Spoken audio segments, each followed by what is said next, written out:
All right, all right, all right. I think I am live. Hello, Zen friends. Happy Wednesday to you. Hump day. That's what we call Wednesdays here in the United States. So it's the middle of the work week for some, and you've done it. And here we go. So I'm excited, as always, to see what messages we're going to have coming through tonight.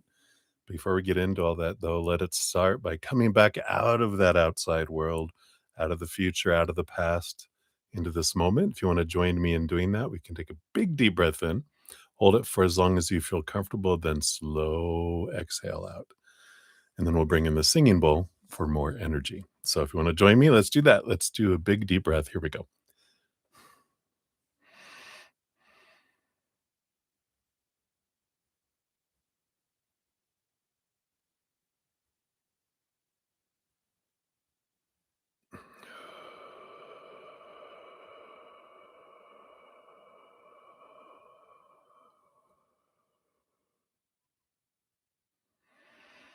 Wonderful. And then, excuse me, we will bring the singing bowl in. I will hit it 3 times. And as I do that, we can just let that beautiful love within us just expand out into our minds and our hearts and our physical bodies, out into our energetic body, and then fill us up out into the outside world. Let it do what it wants to do out there to help raise the vibration of the planet. Of course, something we can always do is what? Gratitude. That's right. We can focus on just one little thing we're grateful for. It immediately begins to move our energy to a higher vibration, putting us in that wonderful connection to receive from spirit messages and also what we're grateful for. So we become this magnet of higher vibration. So we'll hit that 3 times. And if you want to join in and send in your energy out to the world after you fill up, I am, of course, more than welcome that. The world can definitely use that with all this Aries energy that's going on. The more love we amplify, the more love is amplified in the world. So if you want to join me, I, of course, welcome that too. All right. So many blessings. Here we go, everybody. Remember gratitude.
Beautiful, beautiful.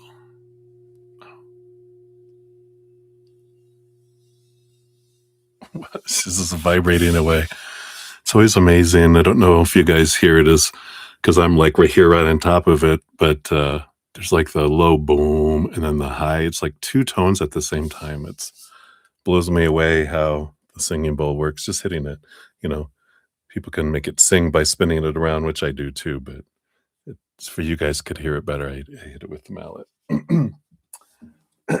But thank you for joining me in doing that. I love the energy, and I'm excited. So hello, everybody. Hello, hello, hello. I love the Aries moon energy. We're in it now. So that's good. That Pisces moon energy the last couple of days. Whoa. Dreams, dreams, dreams, dreams, dreams. Pisces is my moon too, but a water moon. Wow. A lot of emotional flow of energy. So we're ready for some fire, right? We're ready to get going, get going, get going. So we will get into all the readings here in a moment. If you're new to my channel or new to these readings, hello, hello. I'm your better Z, and we are here to spill some tea. So we are ready, ready, ready, ready for some new beautiful, beautiful uh, messages to come through. And we always welcome new members to the Zen Friends. We got a huge group of friends, huge hearts, great senses of humor, two things we can definitely use in this life to make it an easier human adventure than a harder one. So welcome. There's always room, like I said, for more and more Zen Friends. We try to keep it a wonderful, bright space. And I want to say thank you guys so much for all of your amazing comments the last 3, 4, 5 days. I know some of you saw someone made a kind of a comment about their reading that and I understand. I said that same thing to spirit sometimes when I did my own readings. So I don't take it as personal as I used to back in the day. And I don't know that, spirit brings through messages sometimes that are a little tough to hear. Especially on this channel, we don't tell you what you want to hear. We tell you what spirit wants us to know that's for our best, and sometimes we don't want to hear that truth. And I get it. I get it. Like I said, I've been there, but so many of you have been giving me wonderful messages of encouragement. And I appreciate that because um, you don't get that a whole lot, in our lives. You guys know you do. You get more people telling you what you're not doing right than what you are doing right, right? Or what that you pointing out your wonderfulness. So I just want to say thank you guys. It really means a lot. Made my days. So thank you for that. Um, if you're new to my channel, all the energies of not the energies, the whole process of how the readings work is all down in the description area of the video. And if donations do get first priority, so if you want to make a donation, you can use the super chat down below or in the description area of the video. I do have my Venmo, Cash App, PayPal, Square, and Google Pay if you're interested. And the whole process is down there. Most of you that are tend here already know it. So if you're new and you have any questions, please let me know and we'll answer you. Um, at the end of each session, I do post a pinned comment listing all the readings and with timestamps. So you can always come back after the session has ended. I do it after I've finished. So if you come back after it's done, you can find your name with your timestamp. Click on it, takes you right to your reading. It's very fancy. I know. um, I also offer personal private readings and energetic hedges. All that information, also, all that stuff is down in the description area of the video. But I do have a giveaway every new moon and full moon where I give away a 30-minute private personal recorded reading or one of my energetic hedges. And we have a new moon coming up this Friday in a couple days. If you haven't got into that yet, there's the link tells you how to get into that drawing. Also, before every full moon and new moon, I do put out a video talking about how to make the most of their new moon. This one, the new moon. So this one is for Friday. I talk specifically about the Aries new moon. And if you want to have more, the basics of making the most of the new moon energy, where we dive deep into the new moon wishes and intentions, I created a separate video for that dives deeper into the whole process. I focus in on the energies of the Aries new moon when I put out the specific video about the astrological sign that the new moon or full moon is in. That way, I don't keep repeating myself every 2 weeks when I put out a new video. If you guys have heard it already, you're like, "Phew, okay, I've heard that enough." And now you can just get the meat of it, right? It's like the appetizer before the full meal. Anyway, so, we got all that, and then, I do have a podcast that usually comes out every 2 weeks. I don't know if I'm gonna have it done for tomorrow. Last couple of days I've been spending some time for myself, so I'm not gonna have the easier path adventure ready tomorrow, most likely. Be a couple days, it's gonna be late, and I appreciate your guys' grace on that because 'cause I'm giving myself grace, and, I'm gonna take my time on it, not just rush to get a video done. I wanna have it be meaty information, when it comes out, so it'll come out a little later.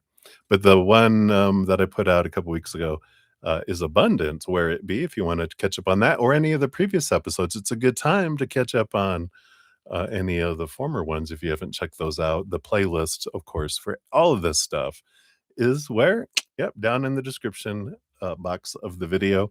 Also, if you click on my name and go to my main channel page, all the playlists are at the top up there too.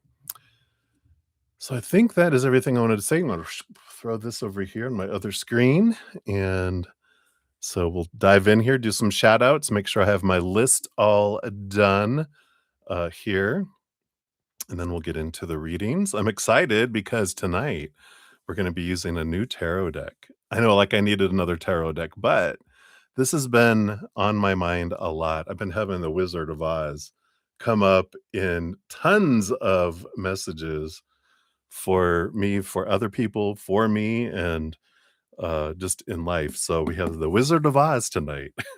I love it. And if you make a donation for your first one per person per night. So if you make multiple donations, you just get one of these. But we got the Shaman's Dream Oracle that's coming in. So I like it. That's what we'll be using. I'm excited. I'll get you my pretty and your little dog too. Right. That's from Wizard of Oz. I also have the Wicked deck, which we'll use coming up as well. So I'm excited. All right. So let's dive in here. We got Lotus Serendipity. Hello, hello. Good to see you. Oh, absolutely. I'm glad you enjoy the timestamps. It's my pleasure. I do have you on the free list up here too.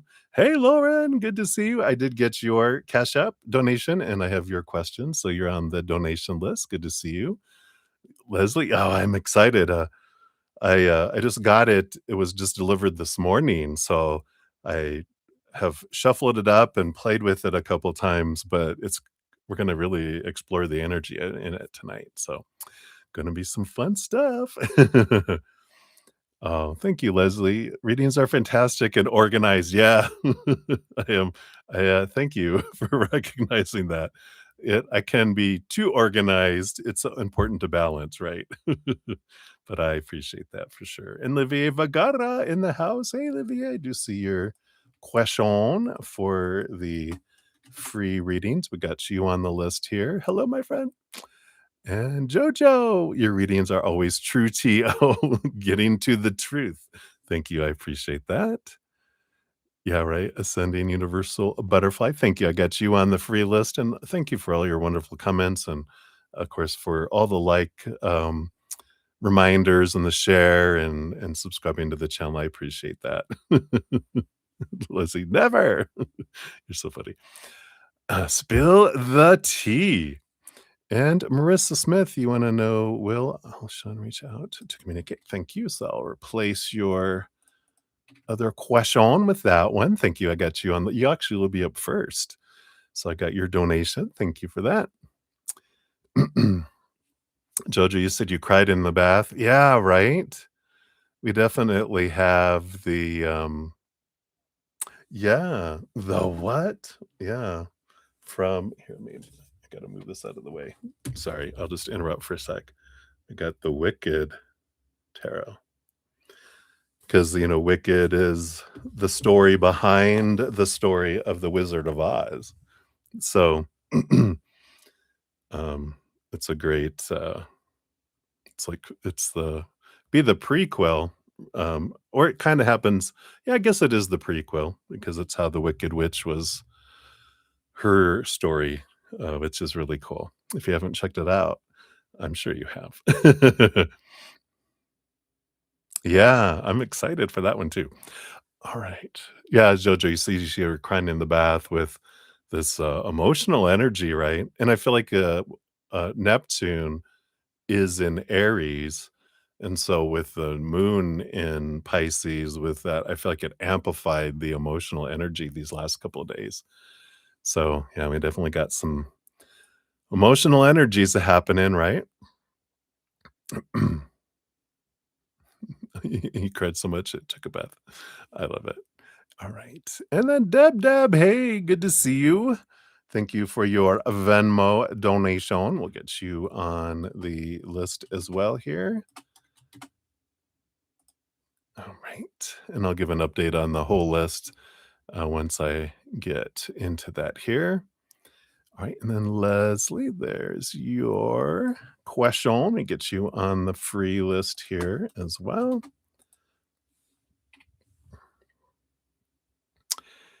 And up here, go up here. I think I've got everyone else on here. So we have Sudeshni. Hello, hello. Good to see you. I got you on the free list. Glad you're feeling recovering more and more and more. And so I already did those. And so Jojo, I don't think I saw a question from you yet, Jojo. So I'm sure you'll put it up here. Oh, you haven't seen Wicked 2, the movie you mean, right? Yeah, For the Good. It was good. It's good. It's so good. Uh, so Jojo, I have you on the donation list. Just I don't have your question yet. So of course, whenever you put it on there, you are good to go. And we got Maria P. I've got you on the free list. I do. And then I have your 2 donations via the PayPal. So thank you for those. Got you on there.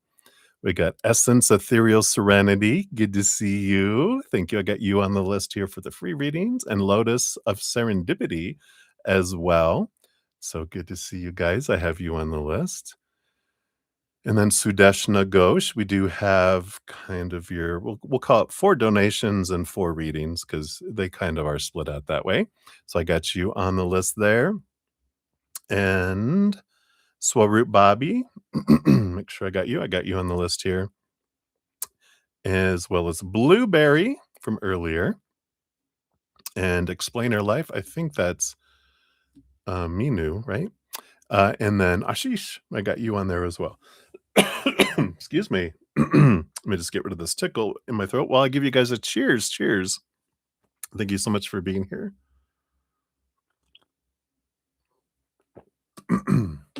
We've been on a roller coaster of weather, like 65, 70, and then down into the 30s overnight. And then it warms back up, and then it stayed cold for a day. And then it's up in the mid 60s, almost 70 today. And Friday, we're expecting snow. So we're in that kind of woo, woo, woo, woo kind of weather. And the tree allergies are at a 4 out of 4. So those are my, they like to tickle my throat. So thank you guys. I'll try not to hack up on the microphone here. So I love that. Cheers, cheers. All right. And Leslie, thank you so much for your donation. Did you want your oh, your dad loved the Oz. Okay, very good. You answered my question with your comment there. So that is for your donation. So we'll get you on the list up there. He loved the Oz. Beautiful. All right, I think, let me make sure here that I've got my emails are up to date. Come on, there it goes. All right. So I think I am all ready here. So where we're on donations, we've got Marissa Smith will be up first. and then Sudeshna times 4, and then Maria P times 2, and then to JoJo, and then Lauren of Light, and then Deb, and then Leslie. So that's where we're at right now. So we will find out what's going on here. We'll activate the Wizard of Oz deck here. So enjoy this adventure with me. I love that it's so fresh that, I don't know what each of the cards really has on it in detail. I kinda as I mix them up, I have a special way that I mix up a new deck. I kinda look at them, but of course, we look at them more when we're doing a reading, so I'm excited. Okay. Oh, sure, Leslie, I can remove that.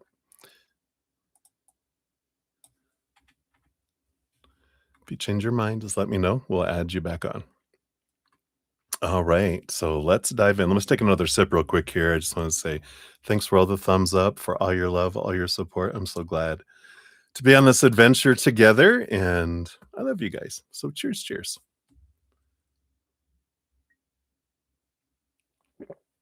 All right.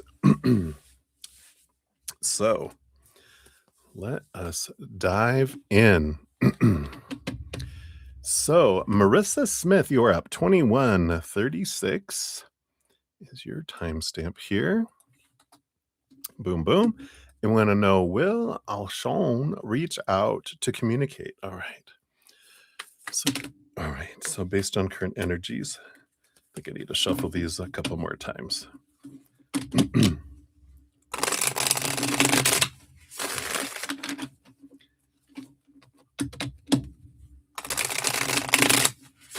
There we go. They're all excited. Energy flowing through. Zap. All right. So will Alshon reach out? So based on current energies, we do have these two. This one, and this one here. All right.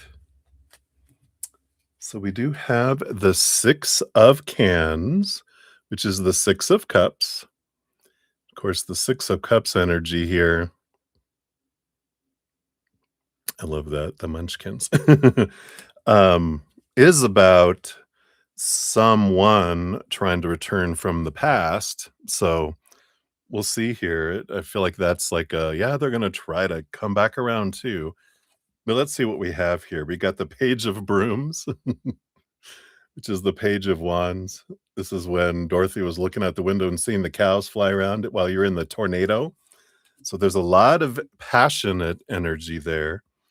And we have the 6 of Bricks, the 6 of Pentacles, which is that codependency energy, right?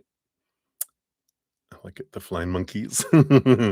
So I feel like, they will reach out when they come back around when they're wanting something again, right? With that Page of Brooms, they're wanting some passion. And that 6 of Pentacles is when they're, because I feel like if there was a codependent relationship, you would be the overgiver, you're not the taker, right? So you're the overgiver, they're the taker. When they're ready, they want more, they'll come back around. Which is funny that there's a cow here, because what your spirit guides were saying was, if you give the milk, I know it's a bull, but if you give the milk away for free, um, then they won't buy the milk, right? Or they won't buy the cow if you give the milk away for free. Not that you're a cow, but you know this what the saying is. Let's see what else we have here. Yeah, we get the 7 of Brooms, 7 of Wands energy, which they still have this energy of kinda like being true to their, "I gotta be me, I'm not gonna dim my light, I'm not gonna change, I'm not going to ask permission to shine, I'm gonna be me, I'm not gonna defend my actions, this is who I am," kind of energy. And I feel like they kinda come in that way of, you know, of course, you want them to be someone different than who they are and have been, because you see the potential on who they could be, but from personal experience, we probably all know that people don't live up to the potential of who they could be. They tend to stay where who they are right now, right? Because I used to fall for people for the potential, And no, they chose not to be that potential. So, I love there's a lot of messages out there about if you couldn't live forever with the person who they are now, then just plan on not being with them forever because chances are they're not gonna become the person that you think they need to be in order for you to be with them forever, right? Uh, Energy underneath that, yeah, we have the sun, which again, this is this kind of energy. I'm gonna shine bright. I'm not gonna dim my light. This is who I am. And this goes into their inner child, Leo energy. They need to be seen. They've got all this passion that they need to express, and but they express all their emotion through passion, not through heart, water emotion energy, right? So they will come back around, but for how long, right? Yeah, because we have the star card. There is this dream come true energy, right? Which is this, we can wish upon a star, but they're bringing me a different message in with this than normal, which one of the wonderful, I think it's an oracle card in one of my mini decks that I have that said, we don't cast a spell upon someone going, I want them to be with me and only me, and I want them to fall in love with me. Of course, you saw the movies, right? When you cast a love spell, it ends up becoming obsessive, and they're like, oh my God, no, but that's not how it works anyway. But what you can do is cast a spell upon yourself saying, I cast a spell upon myself to bring me my true love, someone that will honor me and love me and respect me for what I deserve and at a higher vibration level, right? People who are faithful, this, that, and everything else, right? And if it happens to be them, we'll draw them to us. If it's not, we'll draw in the person who is meant for us. And that's what we want. We don't want an imitation, we want the real thing. That's what I feel like we're saying here with they're just kinda saying here with the star card is, yeah, they will try to come back around, but just until they're, they have their cycle, their pattern, and it'll just continue to spin and spin and spin because 'cause they're not gonna change until their external behavior till their inner world changes and they're not doing a whole lot of focus on inner world transformation. They're just action, um, acting out on their passions and not on their, um, you know, inner journey, I guess is what we can call it, right? Finding their self love. So let's see here what the shaman's dream card brings in here for you too. So for your fortune cookie, what else can we know here? I don't feel like I wanted to pull a Wen deck, but they said no because I feel like their big message is unless you want to keep going through the same thing over and over and over again, it's even if they reach out, it's like, no, they're not going to be this person that I want them to be. They're just going to keep repeating that same cycle. They'll be with me for a little bit. I'll get all excited. I'll get so back in love with them and then they leave. That's their pattern, right? Yep. So you have the Herald of Change. It's time for change. The horseman arrives. Let's take a look here.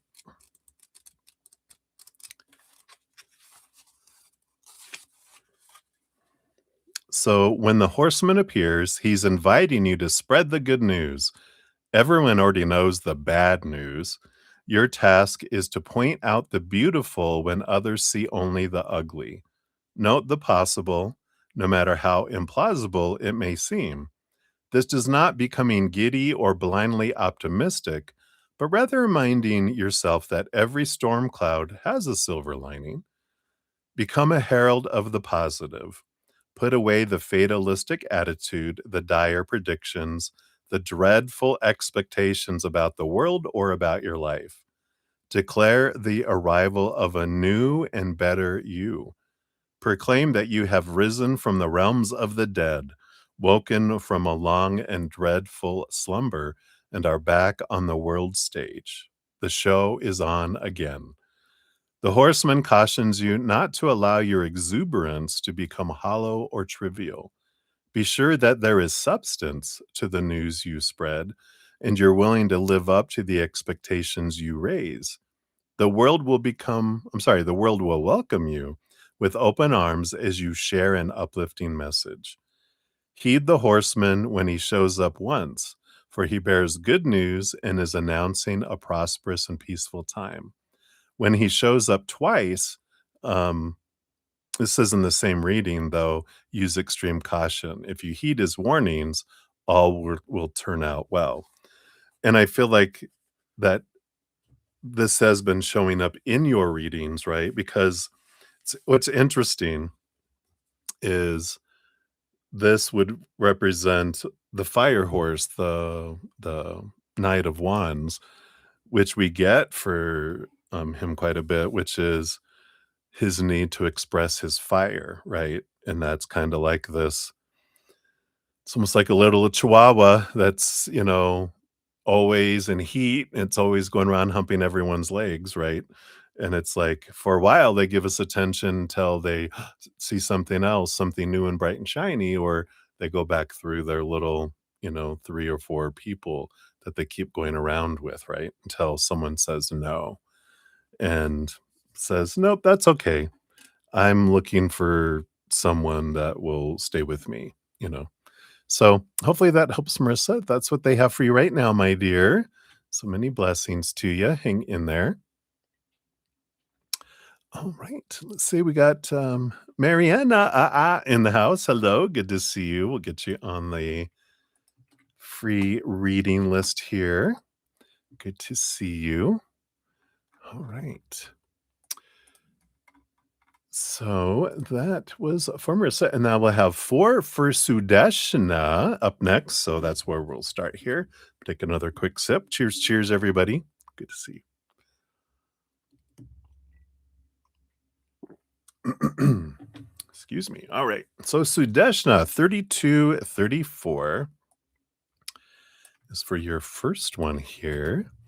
Give you a love and a like in the chat there. So you have applied to several companies, several applications and jobs in the IT sectors. 1, 2, 3, 4, 5 different companies. So will you get any positive response from any company and any job opportunities from them?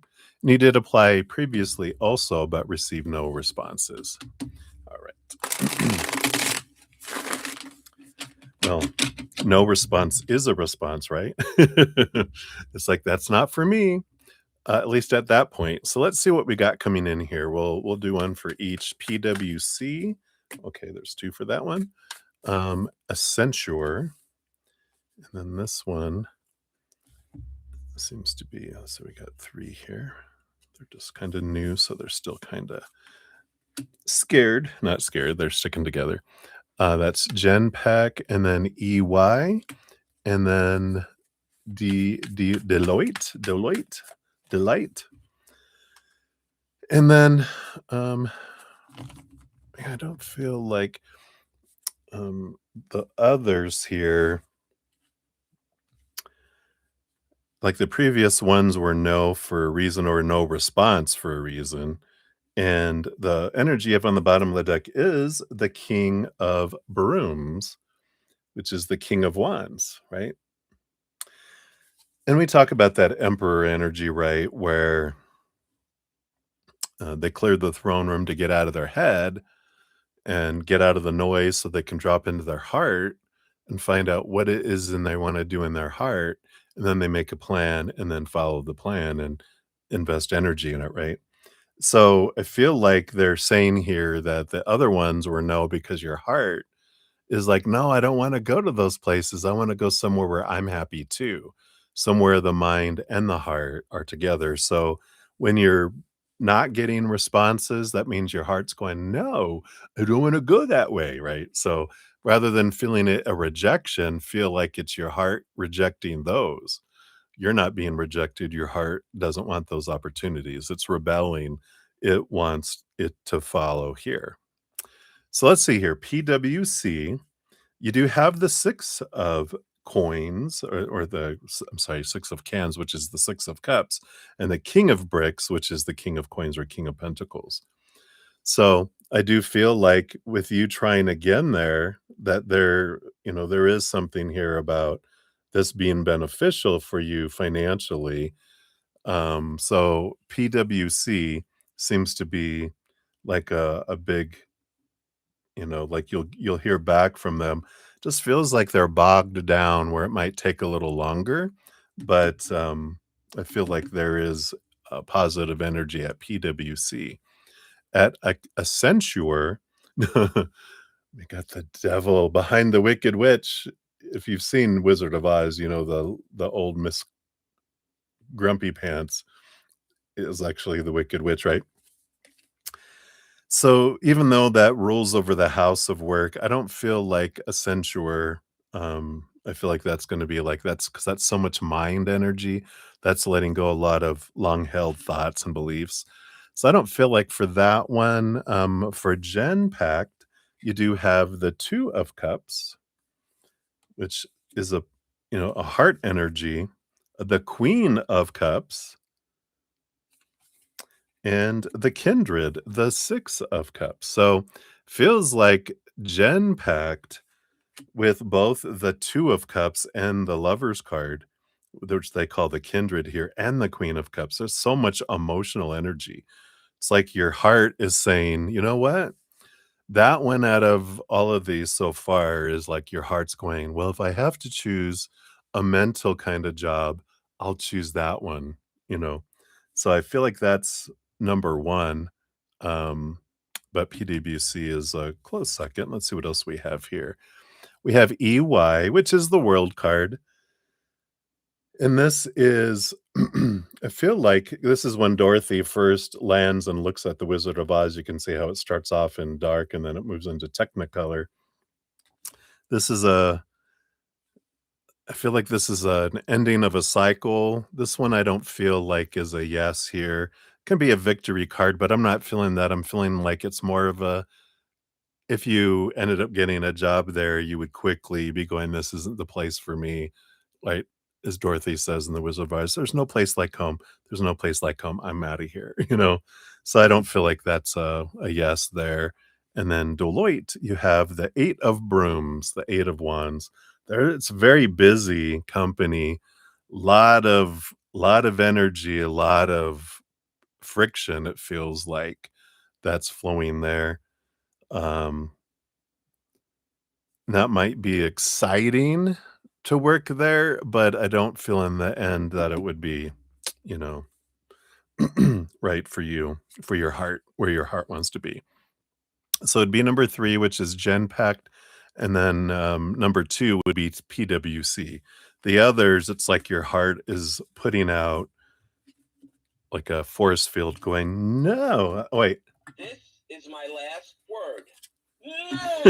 Yeah, it's very adamant, evidently, that it doesn't want to go to those places because it's getting back into the repeating the mental cycles, and it wants something that it will enjoy, as well. So, I feel like those are kind of what you can look at with that, and we'll see what your fortune cookie is because I feel like a lot of this is about your job search. So we'll focus your shaman's dream oracle, and we get one per session because these are longer. So let's see what else they have to tell you about job search and career kind of energies. And you have benefactor, grace and generosity. Aw, look at the little. I think those are hamsters.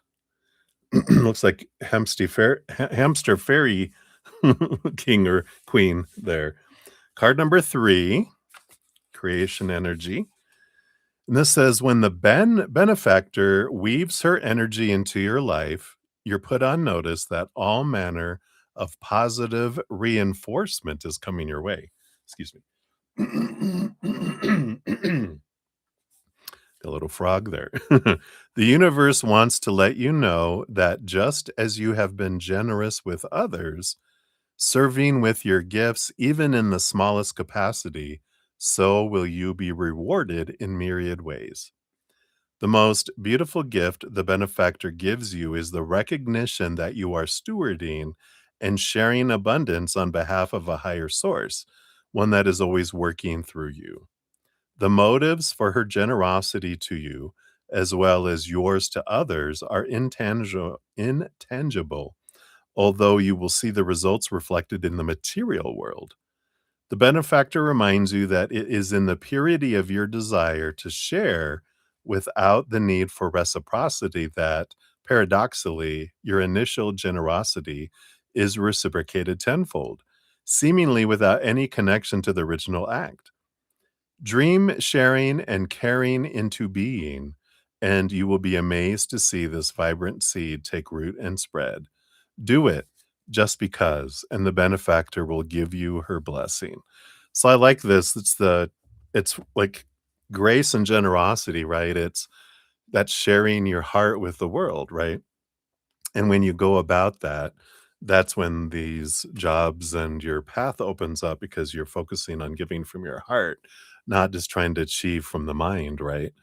Because that's whenever we talk about career or like life purpose, it's getting out of our heads because we're told so many stories about who we should be, and it's getting into our heart and asking ourselves, "How do I want to uniquely share this love in my heart with the world in my own special, unique way?" Right? So, I love that. Right? So that's what you have for number 1, and we will continue, to your others here in a moment. We do have Sean G in the house. Hey, Sean G. Hey. I did get your donation via the Cash App, so we'll get you on the um, donation list. Can I do 2 things at the same time? Sometimes. And then I see your free question, which will also add onto the free list. And Jojo, thank you so much for your question. I'll get that added onto my list here. There we go. I am all set. All right. I think that is everybody. So we'll continue on here. Thank you guys for your patience in getting to all your readings. I am so grateful. All right. So, Sudeshna, for number 2, you're at 4254. Here's both your timestamps. And when, well, let me give yours, let me just give all these a love and a like while I'm on these screens here. Boom, boom, boom. There we go. And then I can just stay down here. Okay. So you want to know, when will you see a ray of hope for new job opportunities? Guidance regarding this job switch and anything else regarding the job. All right, let's take a look here. Anything about the when? We'll pull a when card based on current energies too. But I do want these 3 about the guidance, regular job switch, anything else around job. Okay, this one. Okay. All right, let's see. I didn't put up my when cards. Whoops, falling down on the job. I have them over here now. So let's see here. Can you tell us more about the when based on current energies? This one here and that one after. Okay. So the when, you got the King of Spears, the King of Swords. It's a lot of mental energy coming in here. This does tell me they're the master storyteller, and I feel like it's when the head starts to choose a different story, that's when things change. The bottom of the deck, you have the Empress card. So again, we've got that she's got a ton of water emotional energy. This is Mother Nature, Mother Nurture. Auntie M. Auntie M is who that is, I believe. And so this is about searching your heart. The heart, again, is in your underlying energy around your career here. But this King of Spears is if we get too much in our head and trying to live up to that, Then what you have here, you have January 30th to February 8th, which of course, that's the 6 of swords. Again, this is a card of changing your mental, let go of old ways of thinking, see things from a higher way of thinking. Um, because it's like I feel like they're saying that with this Aquarius energy that is here with Mercury, there's this, Aquarius energy. It's all about new and different. The old ways don't work anymore. We're looking for new ways. So I feel like this January 30th to February 8th is when you kind of started getting this message. I mean, this is why they gave us a second one. Yeah. Because we've got June 1st to June 10th with the Nine of Swords. Here's all the swords energy, the King of Swords, King of Spears, and now the Six of Swords, the Nine of Swords. It's about letting go of the fears, letting go of the expectations of supposed to be and should be and need to be. If you change the story, it could be sooner. I feel like now it's June 1st to June 10th, which really isn't, can't believe it's the middle of April already. It's really not super, super far away.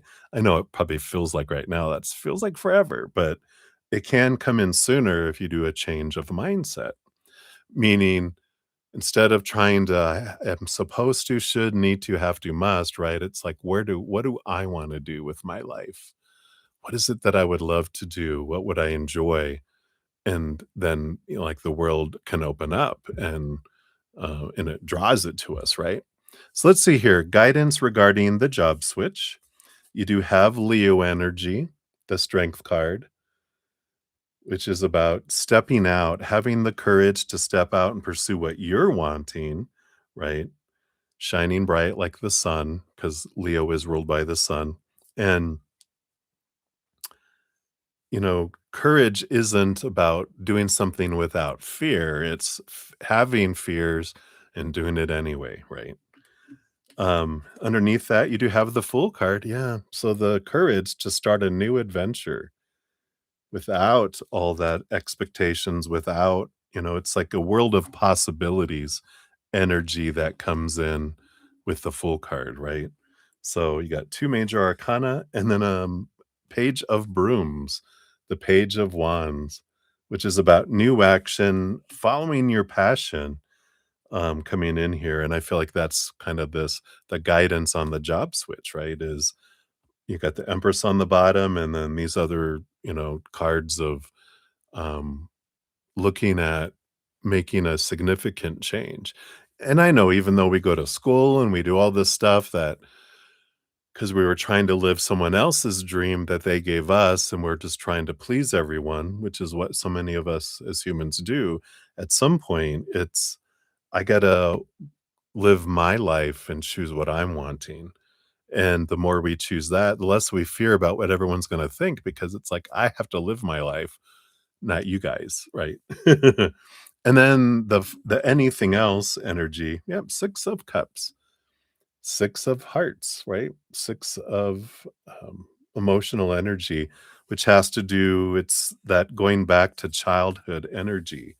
Kinda like the Fool card, which the Fool card I often refer to as like a childlike energy because that's like when a child is born and they are all about the, possibilities. I wanna become an astronaut. I wanna become, you know, president. I wanna become and people are, "Oh," think of something more reasonable. There's only so many people that get to do that. Pop the bubble, right? Our little dream is popped, uh, as they tell us in our mind, right? Do something more reasonable, do something that'll make us happy, right? So I feel like that's the energy for that one. Alrighty. And we'll continue on to your third one here in a sec here. Say hi, Ruby. Good to see you. Aw, you're so sweet. I'm so glad you found our channel too, and you're part of our Zen friends. So thank you for being here and for your wonderful comment. Chuck, stop. No, no, stop, stop. No, no, no. That's nice. I appreciate that. All right. So, On to number 3 for you, Sudeshna. We got 50:05 is for your third one. Here's your timestamp there. And, okay, this is the one where I feel like they're kinda split out here. Um, so 3 and 4, so thank you again for your multiple donations. So you're currently learning the technology, the data business analyst from free resources. So, what's the energy if you continue with the free resources or if you, um, do the paid ones, right? What's the energy and the outcome for both? And then we'll specifically dive into the 2 paid coaching ones, um, as well. We'll do that kind of as a separate, from this. It's like an extension. I see what you were meaning, how they're kind of intertwined, but we can Spirit kind of separates them out here, so we will. So first of all, if you continue with free resources or yeah, sources, resources, what kind of energy comes from that? Okay, thank you. Come on, there you go. And then if you um, attend paid ones, and then just overall, what is the outcome, the energy and outcome for both? Yeah, I love this that they keep on bringing up for you emotional energy. So on the bottom of the deck, you have the moon card, which Cancer, moon, the big water emotional energy that comes in here. So I feel like they're just saying, well, if you're going to stick with where you're headed with your mind is leading you in the direction of the IT and the data business analyst in this. They're like, well, if you're gonna, they're like, this is a big, if because they're like the heart is just gonna keep getting louder and louder and louder because it wants you to do something that it loves to do, and the mind can love it too, but they're like, "I want to do something that makes my heart sing and makes my heart dance," right? So that's on the bottom of the deck, just so you know. If you stick with free resources around data analyst, you do have the 5 of bricks, the 5 of pentacles, which is a bit of lacking energy. Underneath that, you do have the 8 of bricks, which is you'd have to put in a lot of blood and sweat and tears. I feel like a lot of independent study in addition to that to, um, I feel like there's more that needs to be done. There's more schooling that would need to eventually be done. Um, it's like they're saying the free resources are a good starting point, but there will always be the need for some extra education when it comes to that. Because of course, that's how that all works, right? The free resources bring you up to a certain point, but if you wanna go higher, that's when the money comes in, right? Nothing's ever totally free, hardly when it comes to job stuff, right? Um, and what's the energy and the outcome of both? You have the Queen of Brooms, Queen of Wands, and the Knight of Brooms, the Knight of Wands. So you've got the knight that serves the queen of her own suit, which there is this, you'd have to, put a lot of more energy into it. I feel like you would have to like you'd have to find all these resources and kind of put it all together yourself. Whereas if you did like an organized paid courses that they have it built to build on top of each other. I feel like this is self-building. In fact, like the 6 of bricks is almost the 5 of bricks is like you have to stack the bricks. You have to manually do that. And the Knight of Wands says it serves you, but eventually it's a more difficult path to do. Um, but the Queen of Wands says when you put your mind to something, you can make it work, right? Just it's more blood, sweat, and tears, because you're doing everything. That's why you have to pay, right, for paid courses, because they take all the knowledge, they present it, they make sure it's all up to date and accurate usually, right? So, that's interesting. Now, if you do go to a paid, one here, you got the Magician and the 10 of Pentacles, yeah. So, 10 of bricks. So, you do have this realization that you do have a lot of stuff already. You already have a ton of knowledge, but there is a great, of course, amount of benefit that comes from it here faster. Um, Underneath that, you have the 3 of bricks. So you've got the 3 of pentacles. So there's this, you know, um, it's like not compatibility. What am I trying to think of? It's where you people join together and you got all that support and camaraderie, and you're able to bounce everything off each other because you're in, they have like chat rooms and support, is a good word I was looking at for that. So there's a lot of support that comes in with that too. Um, so I feel like, you can get some reward for different things here, but it does feel here that ultimately, of course, the most benefit you would have would be the courses, right? So we'll dive into those next here and see between the two. Right, there's two. Yeah, which one would be the most beneficial for you? Or will these one of these two be beneficial, or is there another option, right? It's like A, B, or C, none of the above. So we'll take a look here. Just put these cards back in here. There we go. All right, so that was for number 3. Excuse me. And then for number 4, we got 5718. There's all of your timestamps. And so you checked with 2. Let me just shuffle these up. So we got Boss Coder Academy.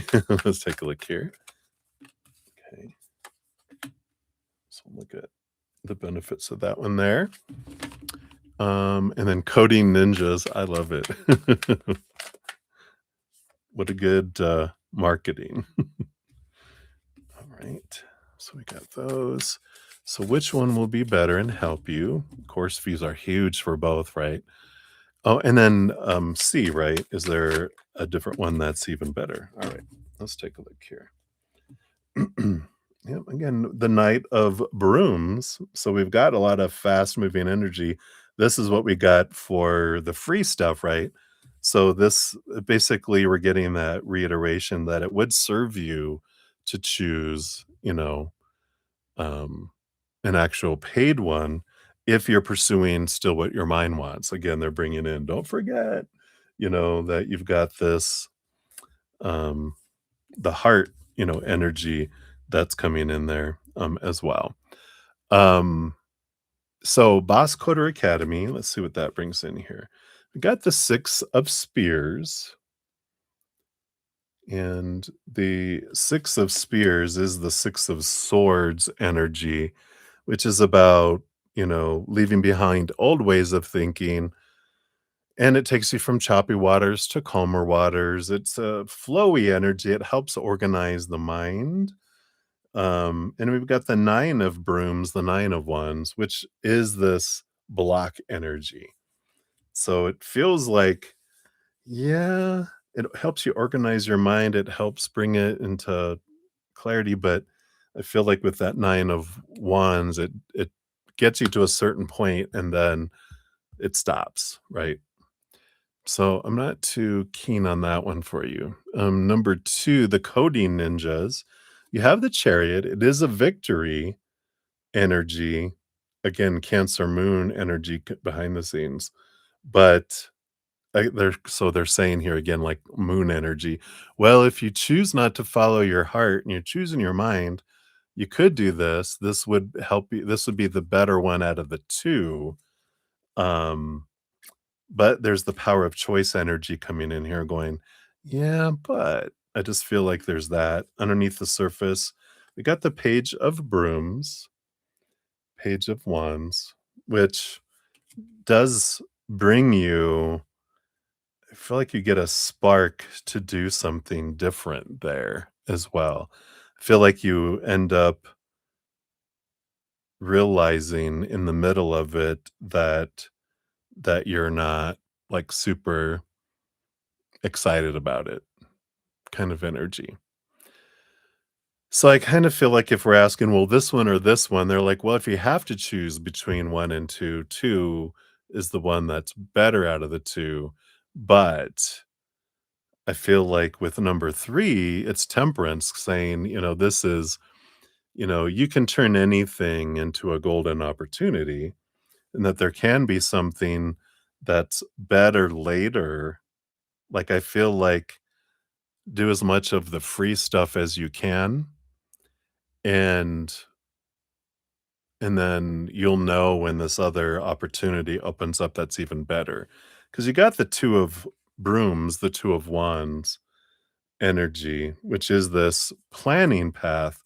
It's it's kind of referring back to that king of wands we got in the beginning, which the two of wands is the, kind of the, I want to plan to do something and then I put action to it. Like, remember we talked about the king getting out of the head, clearing the throne room so you could drop into your heart, figure out what you want.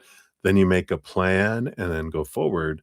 It's knowing what the plan is first, right? Because there is something in your heart that's wanting you to, go this different direction, I feel, in your life here. And I know that it feels like you're really um, focused on the IT world because of like expectations from family, maybe. Because it doesn't feel like this is your dream. It feels like this is something that's been drowned into you growing up, right? And you're like, well, this is what we all do. This is what all my friends do. This is what everyone we're supposed to do. Supposed to, right? That's the expectation thing. But, so I feel like here they're saying if you have to choose number 2, but they're kind of even saying, "Wait, continue to do the free, let that temperance," which is slow movement, things changing, and then, you know, try to spend some time trying to drop into your heart to see what is the big plan before you spend big money, because it's like, I don't think this is the route you're gonna end up going, in your life. Um 'Cause I feel like your heart is really starting to push. Like I said, they're gonna get louder and louder. So, you're gonna be like, "No," and you're just pushing things away from you because, like, "I don't want this." It's like trying to feed a baby food it doesn't want, and it's knocking your hand away. "No, no, no, no, no."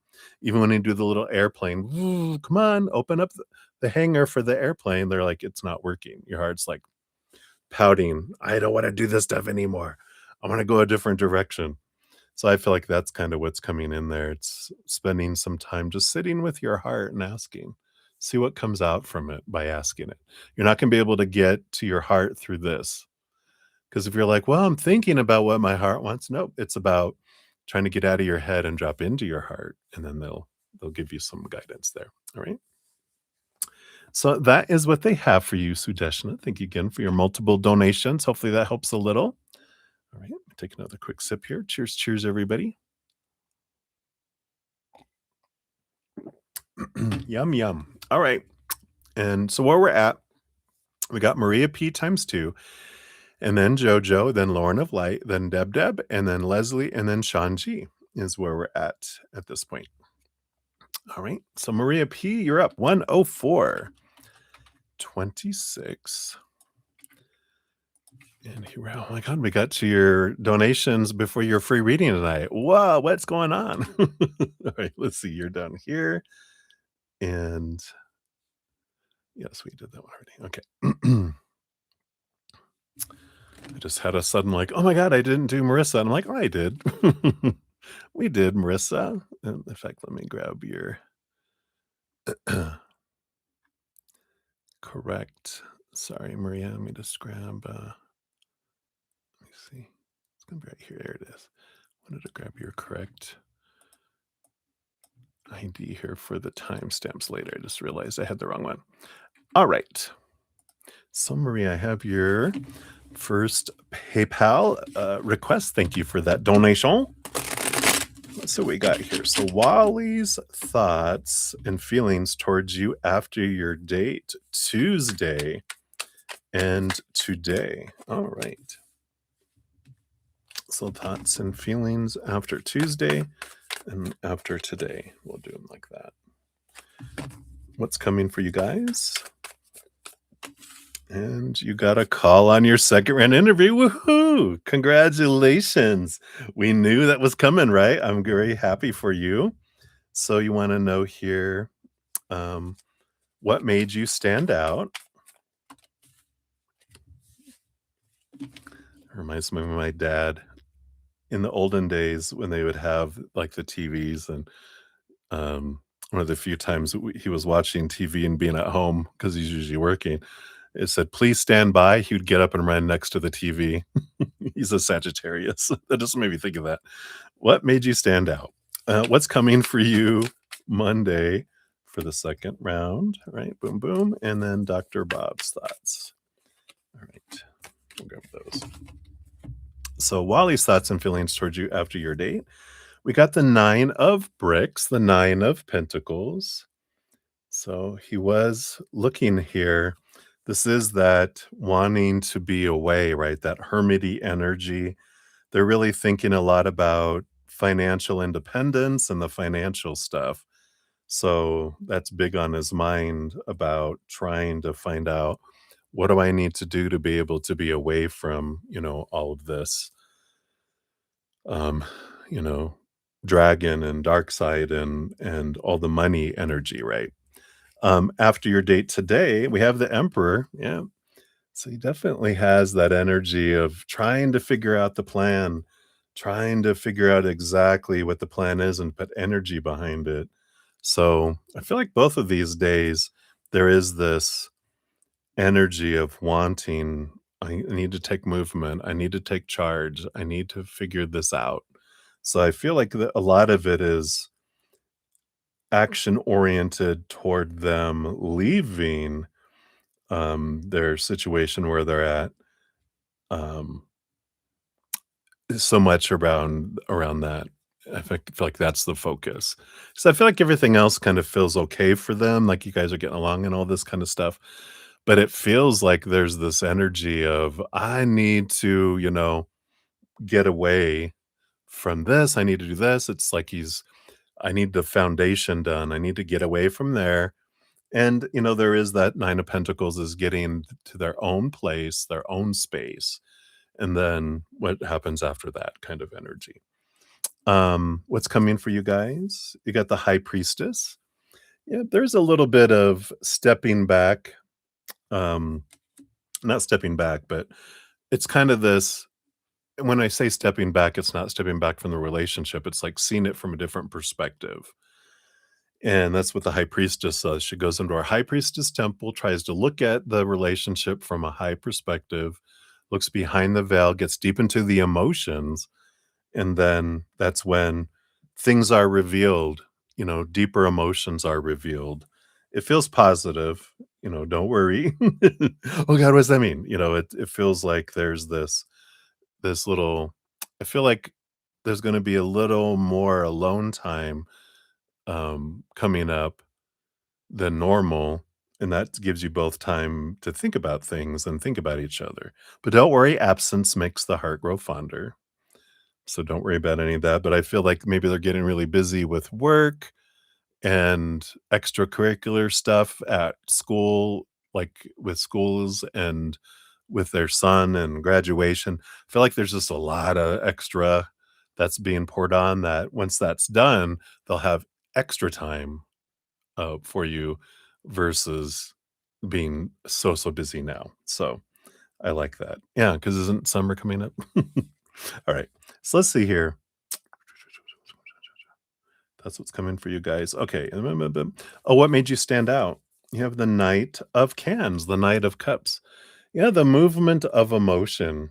And I feel like you're what you kind of have this um like I feel like you shared your passion around it, right? You shared the why you want it and what it means to you kind of, and I feel like your emotional side came through, which I feel like that kind of had you stand out.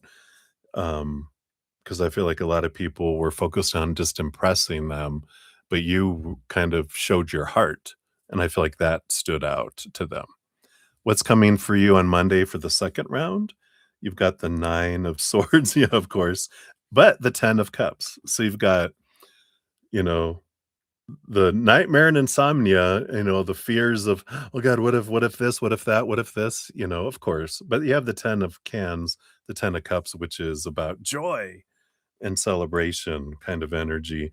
So I feel like what they're encouraging you to do is, when you start to get into your head and all that, I don't want to mess up. I want to do all this stuff. Drop back into your heart. Drop back into your joy and going. You know what? Whatever unfolds is for me, and I'm good. And I feel like that puts you in this.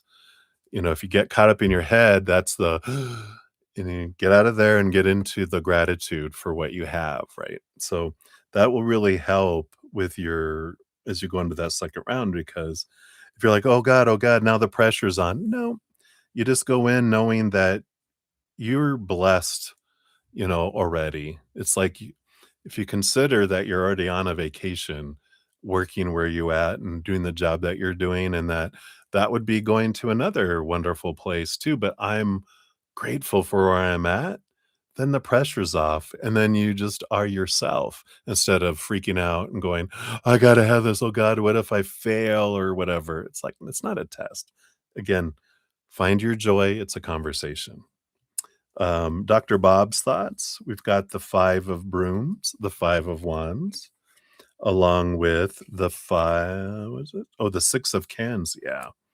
So it's the 6 of cups and the 5 of wands. So one of the things we talked about, right? This is the drama about past relationships, or relationships with people from the past. What's underneath that here? And we've got the 5 of cups, yeah, and the conflict, the emotional conflict.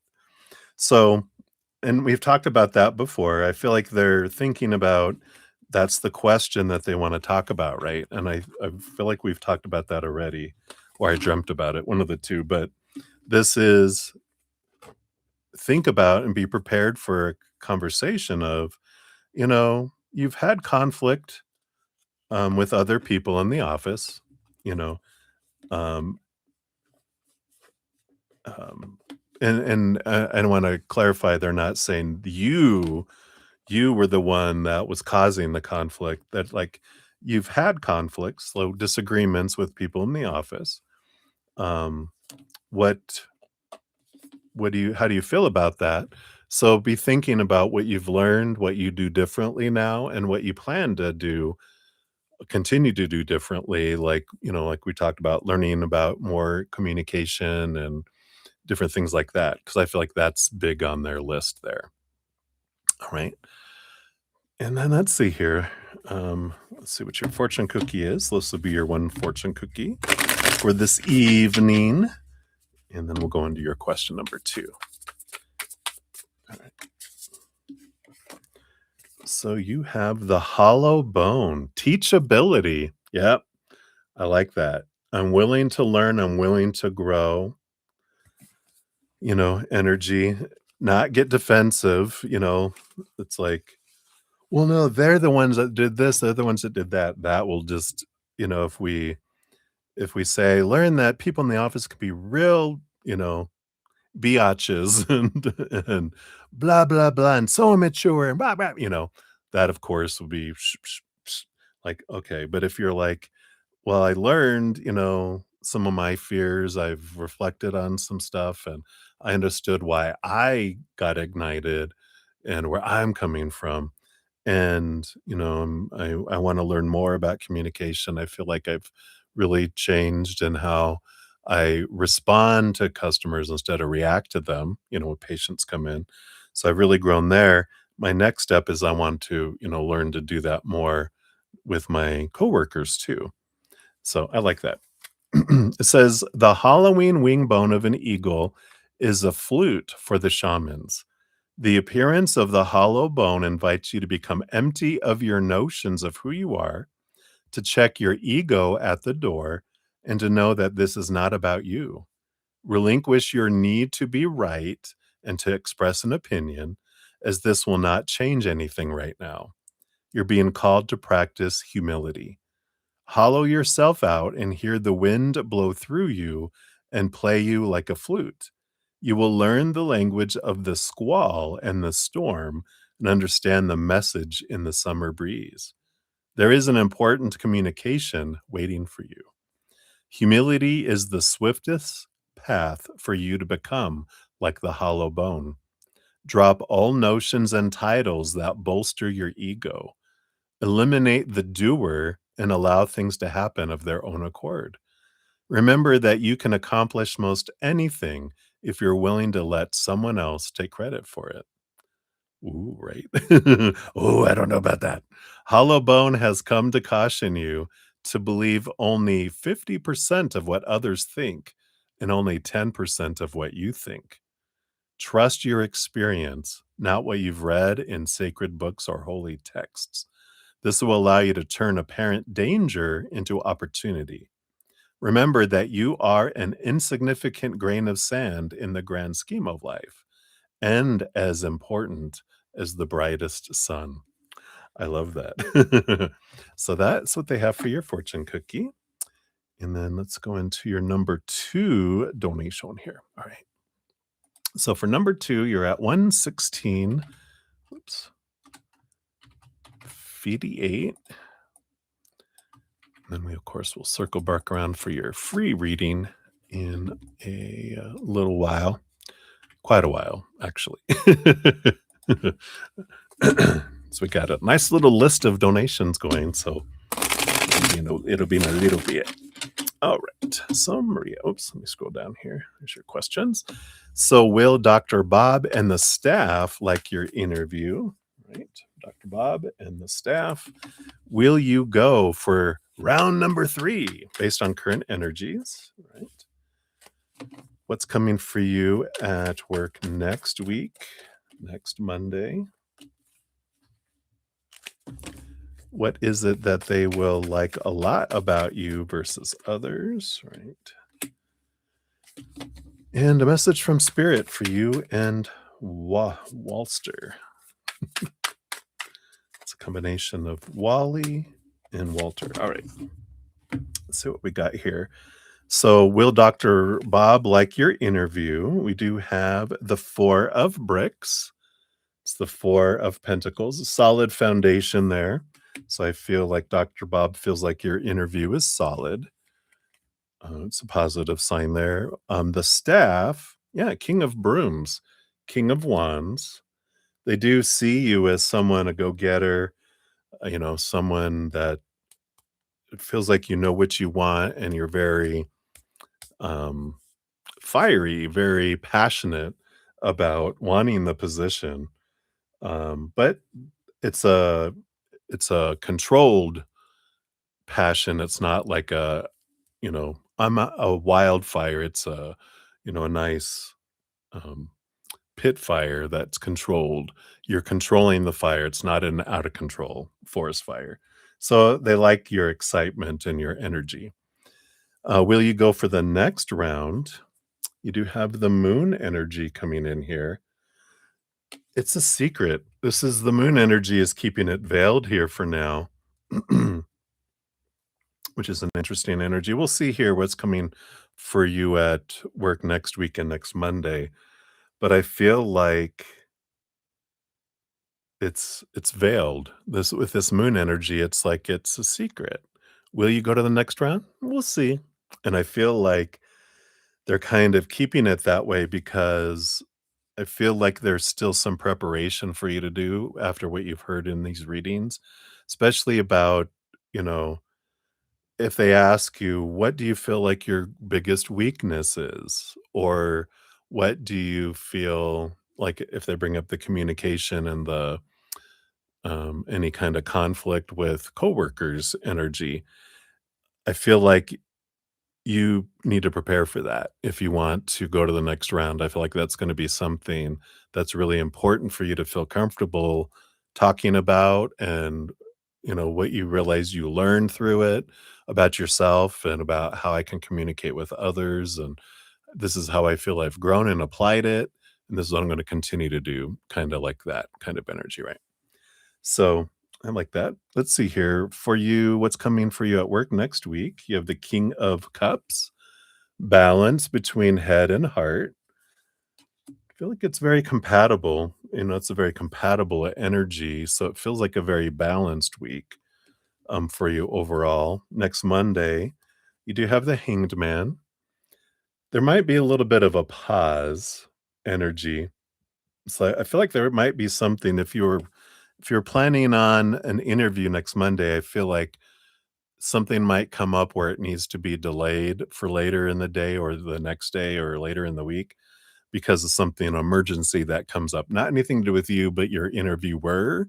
If it's Dr. Bob or something, I feel like there's something that comes up because the hanged man is kind of just like you kind of have to have a pause and a wait energy. Look at it from a different perspective. Oh, I understand, I get it. And then you have another day to prepare or to freak out if you want. But I feel like that's your Monday. What is it that they will like a lot about you versus others? We have the 2 of bricks, the 2 of pentacles. I feel like one thing is you generate options. I feel like you can see, like, 2 different ways to do things, like, you can generate options going, "Well, we could do this or we could do this." It's not like, "It has to be this way." You kind of find alternate solutions to things, and I feel like that's something they like is that you're you know the rules, but you also know how to weigh things and going, "Yeah, normally this is like the rule, but there's exceptions to the rule," and I feel like they know you know how to balance it out and understand when an exception is warranted and when it's not. And the strength card, Leo energy. I feel like you have this bright, shiny energy. Again, with that King of Wands, your energy, you just stand out with this fire, with this courage, with this I feel like you come across confident, and bold in a way, but not in arrogance, just confidence, and I feel like they really like that.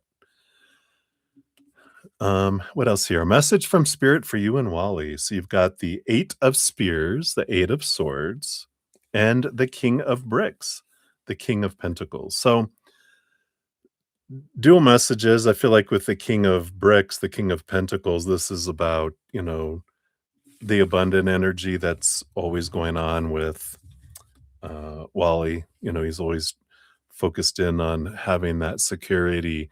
His security is like financial, more so, where I feel your security is more the relationship, is kind of where you're kind of look for your guys' security. But the 8 of spears is this energy of, be aware that you both are questioning all these old thoughts and beliefs and mindsets that don't serve you anymore.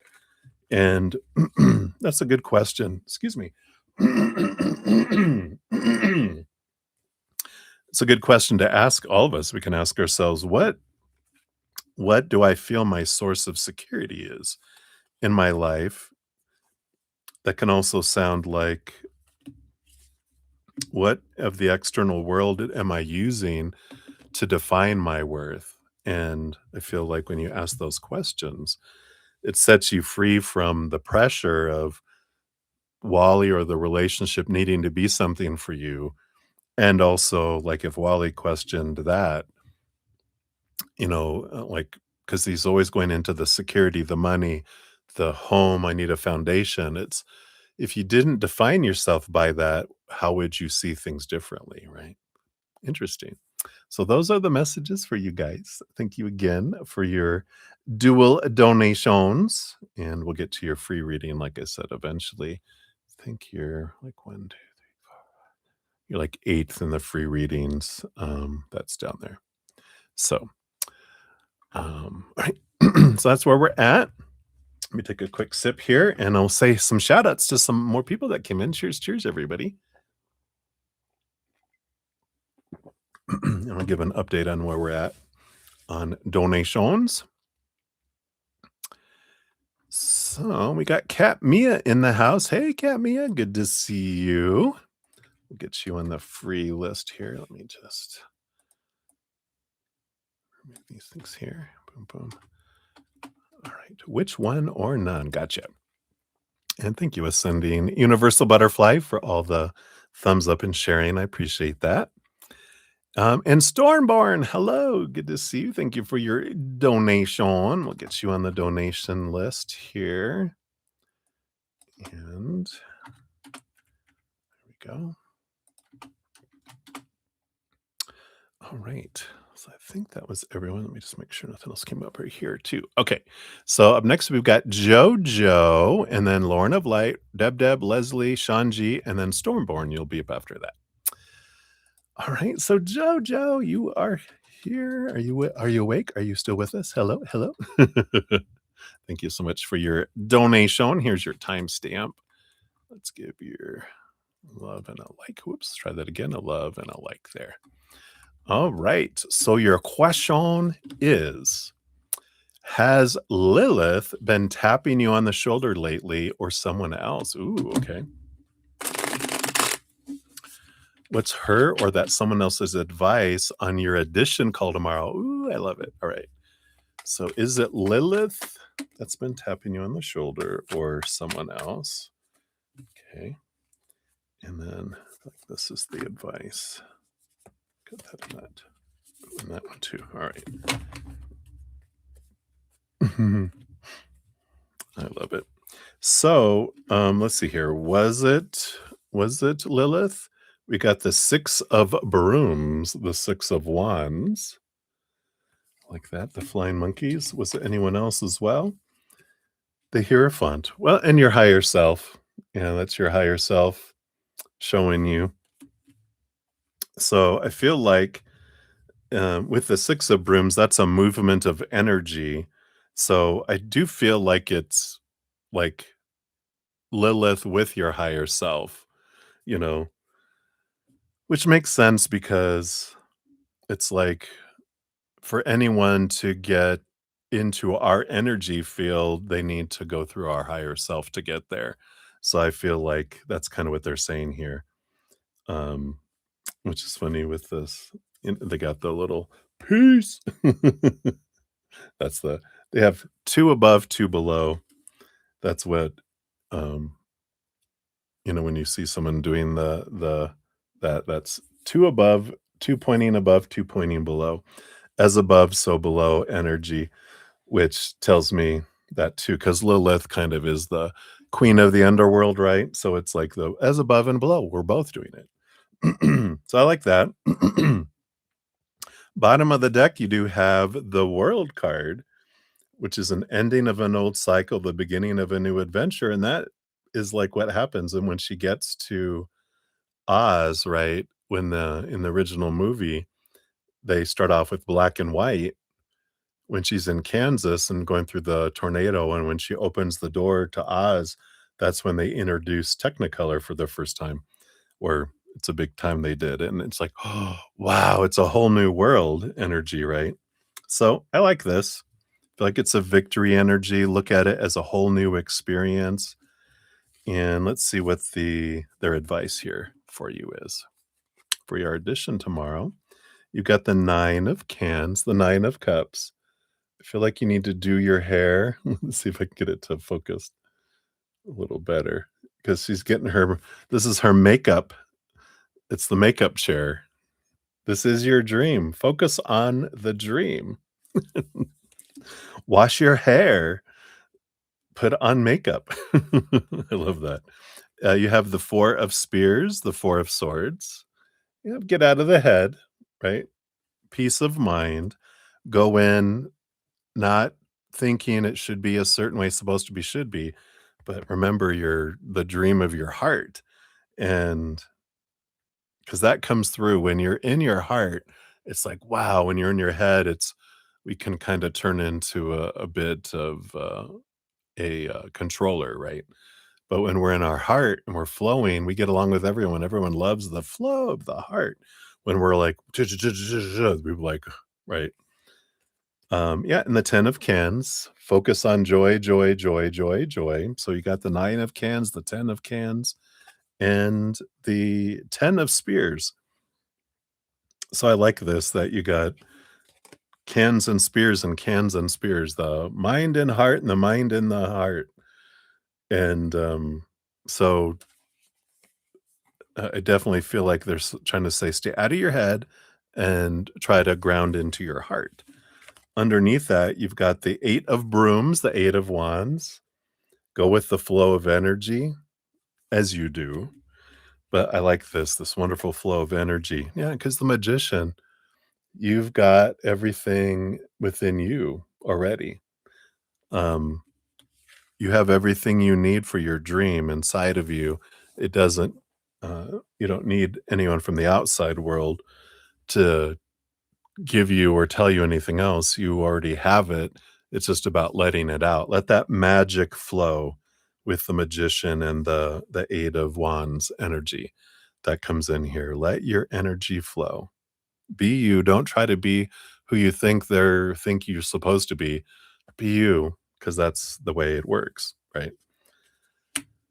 That's when otherwise energy feels blocked and it feels stagnant. It's important for you just to let your joy flow and the love that you have flow for it. And that's the difference between someone trying to perform and someone being a performance, right? Ooh, I love that. We'll see what your fortune cookie brings in here too.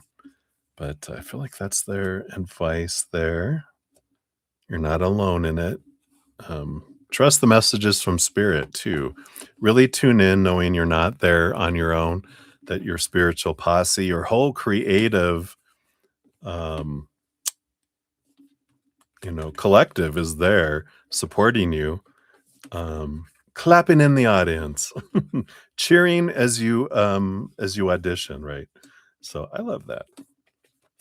All right, got all those cards in there. Let's see what your fortune cookie is from the shaman's dream. Let's see what else they got here for you. Okay, got this here. And you have the Fool's Embrace, Transmuting Pain, Master number 22. Remember who you really are. I love that because Master number 22 for me is remembering I'm more. Oh, this is so perfect because I'm more than just this human character. I'm the actor behind the character, right? Powerful, supernatural, eternal spirit being. And I like this transmuting pain because what's the reason? Remember your why, right? I'm here to help people move from lower vibration to higher vibration. So sitting in that and going in with that just changes it all, right? Says the pain of life is sometimes unbearable. When we're in it, we think that pain, that loss, that betrayal will always be woven through our continuity of existence. We're kept hostage by the way we identify with the pain and what we make it mean. If we let it, it becomes etched into us like a tattoo. Don't worry if you have a tattoo showing either. I feel like they're saying, don't worry about that. No matter where on the spectrum of pain you find yourself now, whether it be mild disappointment or searing loss, it's time to make peace with it, befriend it rather than resisting it, running from it, or judging it as bad or unfair or hostile. Can you see the gift that is here? Surrender to the fool's embrace, allowing the truth to envelop you in love and compassion. What if you could learn something amazing from this? And that you can go at no matter what happens, I'm learning and I'm growing, right? So, in a way, taking away the attachment to the outcome. It's like, I'm going to love every moment of going through the audition, not, oh, I better get it. I better get it. It's about just shining bright. And if it's meant for you, it won't pass you by, right? Yeah. So if I read on, it says, "What is truly yours will not pass you by. Something better and perfect for you is waiting elsewhere. If you could come to terms with the liberation and freedom inherent in loss, your broken heart might open you up to a greater sense of humanity and compassion. As in the narrative of tarot, the fool will be at the beginning of your life's adventure, and at the end, when you've integrated all the wisdom you've accumulated along the journey." And you have the world card, which is the last card in the major arcana. The full card is the first step, um, along the yellow brick road, right? When she's, in this deck. So I love it. Um, he will never let you down or lie to you. He will, however, teach you how to revel in both the beauty and desperation of life. Both and this and that will always be true. Remember, the pearl can't be created without the gritty sand causing discomfort and acting as a catalyst in the oyster. Your pearl is discovered in radical acceptance that everything has value. All is well now and will be well. Remember that today as you feel the fool's embrace. I love it. The embrace of a new adventure. So beautiful. I love that for you, Jojo. So break a leg or break someone else's leg. Trip. No, I'm just kidding. Don't do that. I know you won't. All right. So that's what they have for you, my dear. Thank you again for your donation. Cheers. Cheers to you.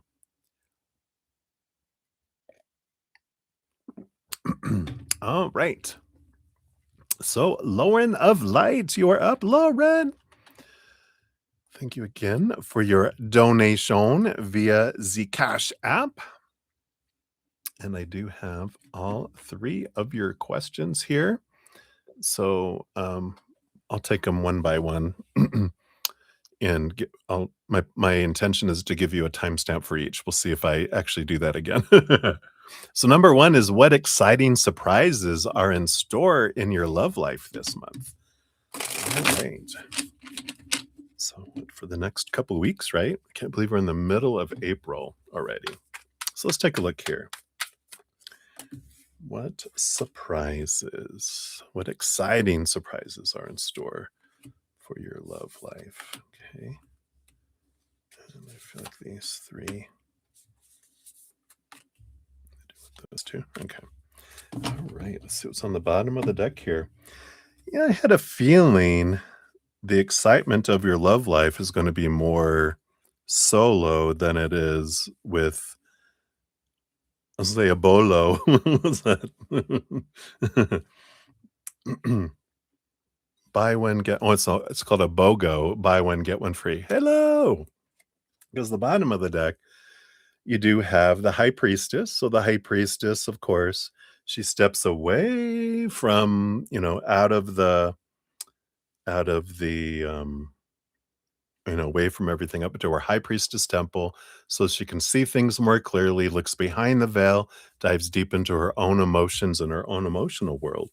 So that's kind of the energy I was getting, where the excitement is more coming in, or the surprises are this release, and things are being revealed, and you're having big releases of emotional energy that kind of bubble. It's almost like the moon card, emotions bubbling up from the surface from a long time ago, like when you're 7 years old and younger, some things to that you're recognizing within yourself that you're freeing yourself from. So some great self-awareness, I feel, is on tap for your love life.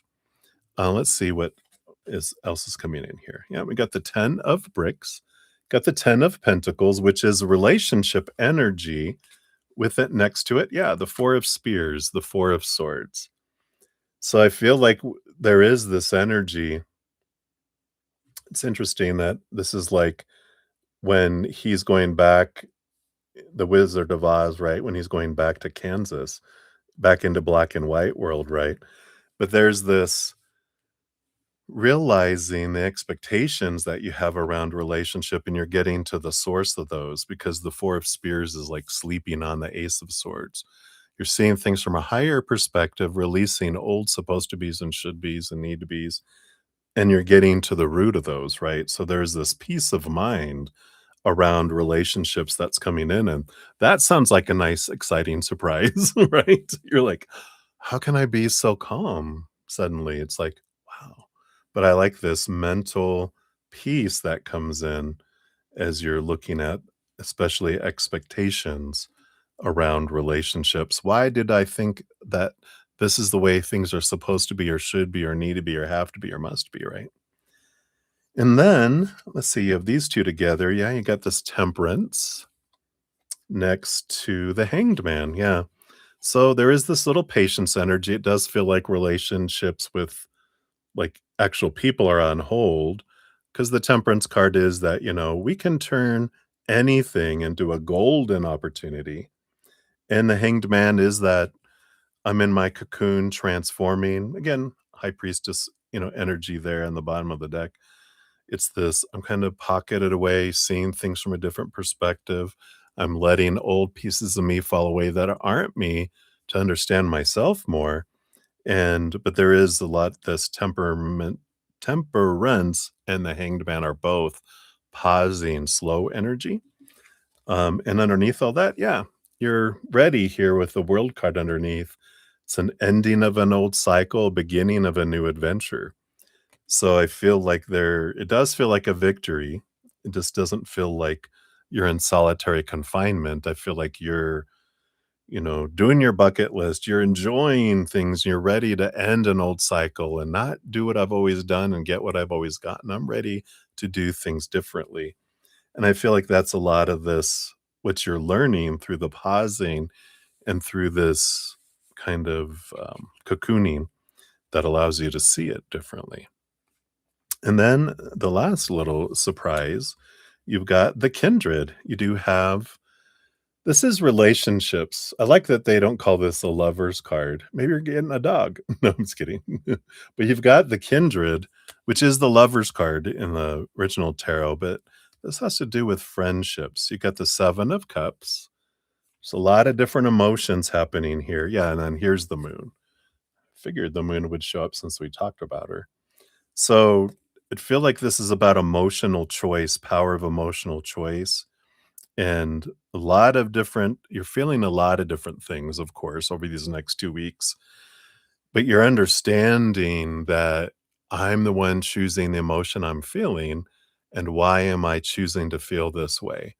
And I feel like there's this empowerment with this moon, especially with this new moon in Aries coming up here on Friday, and then we have a full moon.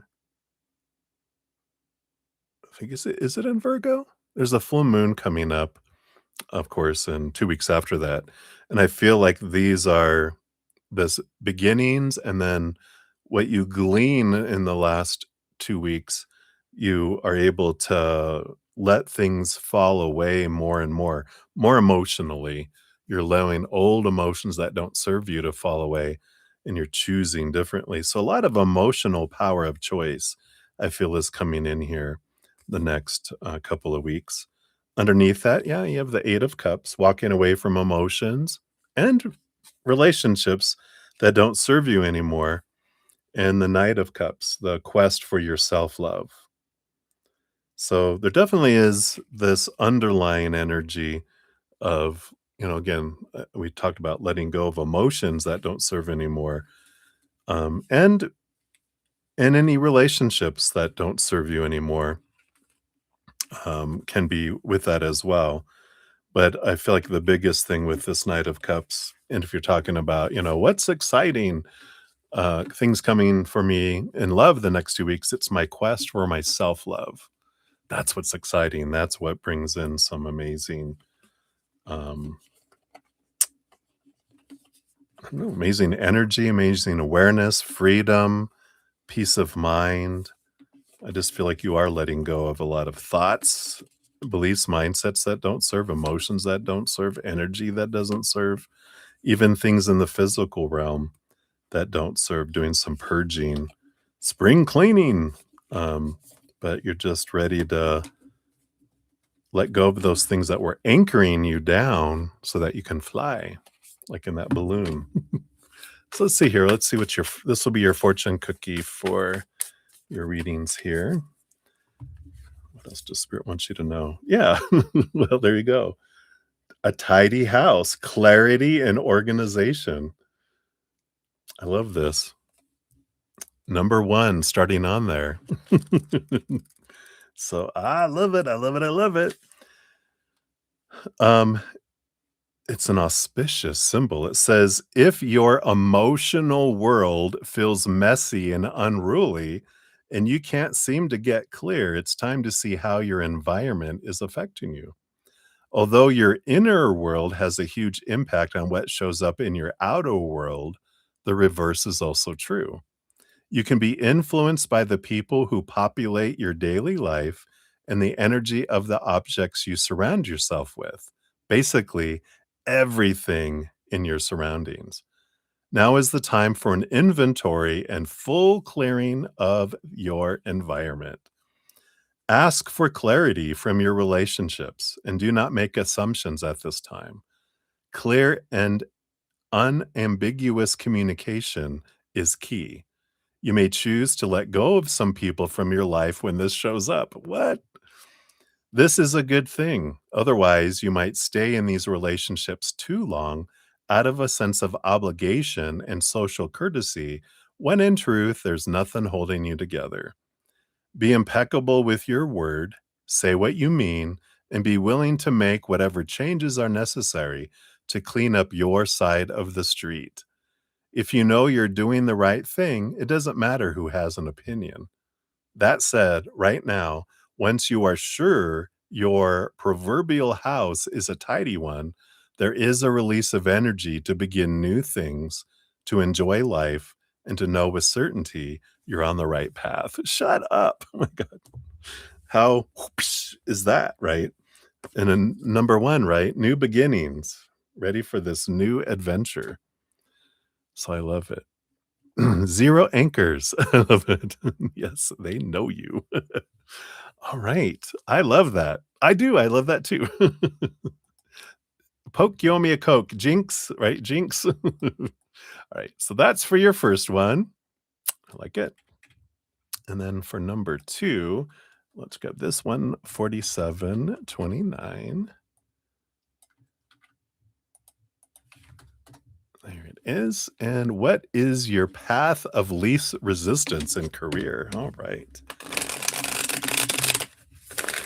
I hear joy. Joy is your path of least resistance. That's what the cards bring in here as well. Joy is the path of least resistance. That's so true. I love that. All right, let's see here. We got that. And we got those leading to those. All right. Let me just get these expanded out here. Okay. Bottom of the deck, you have the Tower. I love that, right? Trust that the tornado is taking you to Oz, right? This is whatever unfolds, whatever is removed out of our life, whether it is career, an opportunity, and relationships with people, homes, things, whatever, that it's always for us. It's always to clear space for things that are more in alignment with us. So if something doesn't unfold, it's joy. It's knowing that everything that unfolds in our life is for us. It's not happening to me, it's happening for me, and going with the flow with it, right? You're like, yay. So I like that. Let's see what else we got here. Yep, you have the strength card, this Leo, sun energy to shine bright. And this is trust that your higher self too, you know, is guiding us, you know, that we're not in it alone, that you have the strength and the courage to get through everything. I love that, it's you've thrived through 100% of every challenge that's ever come your way, or you wouldn't be here right now, right? And so you've got a great track record. So trust your higher self, trust your inner strength. I feel and trust. And I like that because that kind of goes hand in hand with the tower too. We can trust that everything that unfolds is for us and that we're in good hands, right? Yes, allow it to unfold. I love this. And then you have 6 cards in the middle. Let's see what this is here. You got the 6 of cans, 6 of cups. This energy is telling me about, you know, be like a child, this is child energy, which is let it be an adventure instead of work, right? When we're looking at career, what's our joy? You know, instead of going, "Ugh, I've got to do this and this, it's like, what am I loving about what am I doing? Remembering your why, right? And getting into that childhood dream or that child world that anything's possible kind of energy that comes in, like, right? So I really like that. Yeah, and we have the devil card, which this is Saturn energy Capricorn, which rules over the house of work. And the devil is in the details, and it's enjoying the details. Like, every step you're taking is a piece of your dream, right? Everything that you do is part of your dream. It's building you to be who you are. And I feel like there's something here too. I don't know if you've checked out your astrological chart, but you can check and see like what's in your 10th house. Where's Saturn in your chart? And does Capricorn appear anywhere? Those will tell you around your work, and the influences of those, as well. So, um, so I like this, you know, energy of seeing where the energy around work has been with you since you were born, and sometimes that can help us understand, like, so much of my birth chart points towards spiritual work and communication of spirit. And I'm like, "This is my joy, this is my joy," But everything I learned through all my other adventures and work, um, taught me so much about organization and getting that clearing away out of my ego and, um because as a supervisor, you realize you can't control people's decisions. No matter how hard you try, you can't make people do what you want them to do. It's about, it's just you learn so much through everything and every step. And I feel like that's important for you to know there too. You have the page of bricks, the page of pentacles.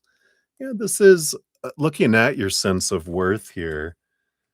And this is reminding me of like the four pentacles energy of, the path of least resistance in career is realizing my career doesn't define me, that what my career is me allowing who I am on the inside to fill me up and overflow to the outside world in my own special, unique way, not trying to, you know, like defining myself by, oh, this is having this type of career or doing this type of work means something about me. It's like, no, had a big aha when Spirit said, when I'm like, well, what am I supposed to do with the rest of my life? They're like, whatever you want. And I'm like, what if I don't do anything? And they're like, you'd be fine. And I'm like, wait, you're saying that I don't have to do anything in this lifetime? Because of course we grow up being taught, no, you're on a mission from God, and if you don't do the mission, then you're failing God, right? And, um, I like this energy of, you know, I don't have to do anything, but I wanna fill up and share my love and my heart with the world in my own special, unique way. Then I feel like I'm living, I'm not just trying to live up to an expectation kind of energy, right? Yeah, you have the Hanged Man, so it's transforming, and I love this, how your career changes and transforms as you change and transform, And I feel like it is going through this evolution. You're letting go of some old stuff, burning away some of the old stuff that's not you, and you're becoming a butterfly. So a caterpillar's career is different from a butterfly's career, right? Yep. And you have the five of spears. Yeah. Five of swords, the battle between your head and your heart, which is what you've been happening here. And yeah, and again with the Hierophant, which is the major arcana number five. So there is this changing and altering of what you have been doing all your life, what you are doing, and it'll transform yet into other things too. But I feel like there's an energy of the path of least resistance is focusing on your joy, focus on your why, allow your heart and your excitement to lead the way. And you don't need to figure out the entire rest of your life today, just what's next. Right. So I like that energy. Ooh, all this in the 10th house. Oh, your Saturn and Scorpio and citrus. Oh, cool. I have to think about that for a sec. Yeah, and you got the death and rebirth. So there is endings and beginnings energy and the 4 of pentacles like I was talking about. There is this transformation as you've been moving away from defining yourself by your job, your career, that it doesn't define who you are. It becomes an expression of who you are instead. So I like this energy here. Um, yeah, so your Saturn, um, Scorpio in the 10th with Sagittarius. Sagittarius loves learning and growing, but it has to do with that expression, that fiery energy. Um, and I feel like there's something to do with teaching people about rebirth and helping people in their transformation, like Scorpio helps people move. And what that makes sense though, too, because you got the death card, which is Scorpio, this transformation energy, um, what you've learned and how to transform it. I would Google if like you can Google Sagittarius in the 10th house, see what resonates. Do Saturn and Scorpio in the 10th house and see what resonates. Or you can put um oh, your Sagittarius is your 10th house, yeah. But Saturn and Scorpio. And do you have any Capricorn as well? But that's what I love doing because especially with AI, they describe all this information and bring it up, and you can go like, what resonates and sits with you. So I love that. So hopefully that helps. That's for number two. And then we'll dive in here. For number three, we've got 15746. So here's all three of your timestamps. Boom, boom. And want to know what's happening that you're not seeing that you need to know right now and with who. All right. Let's take a look here.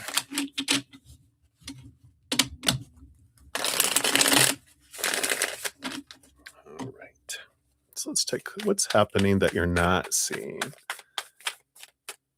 So we'll ask the what first.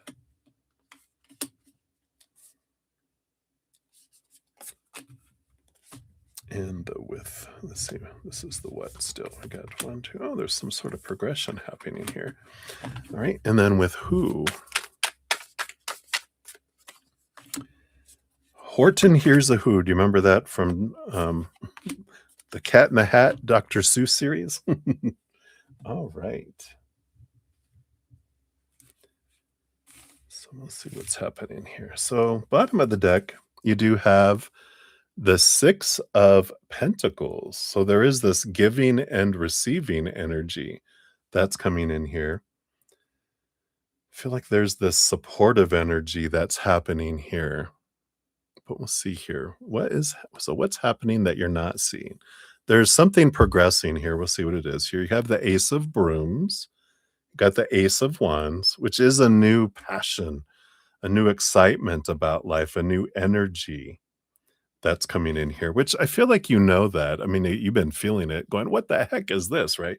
So there definitely is, but I feel like there is this it's building something. Let's see what it goes into here.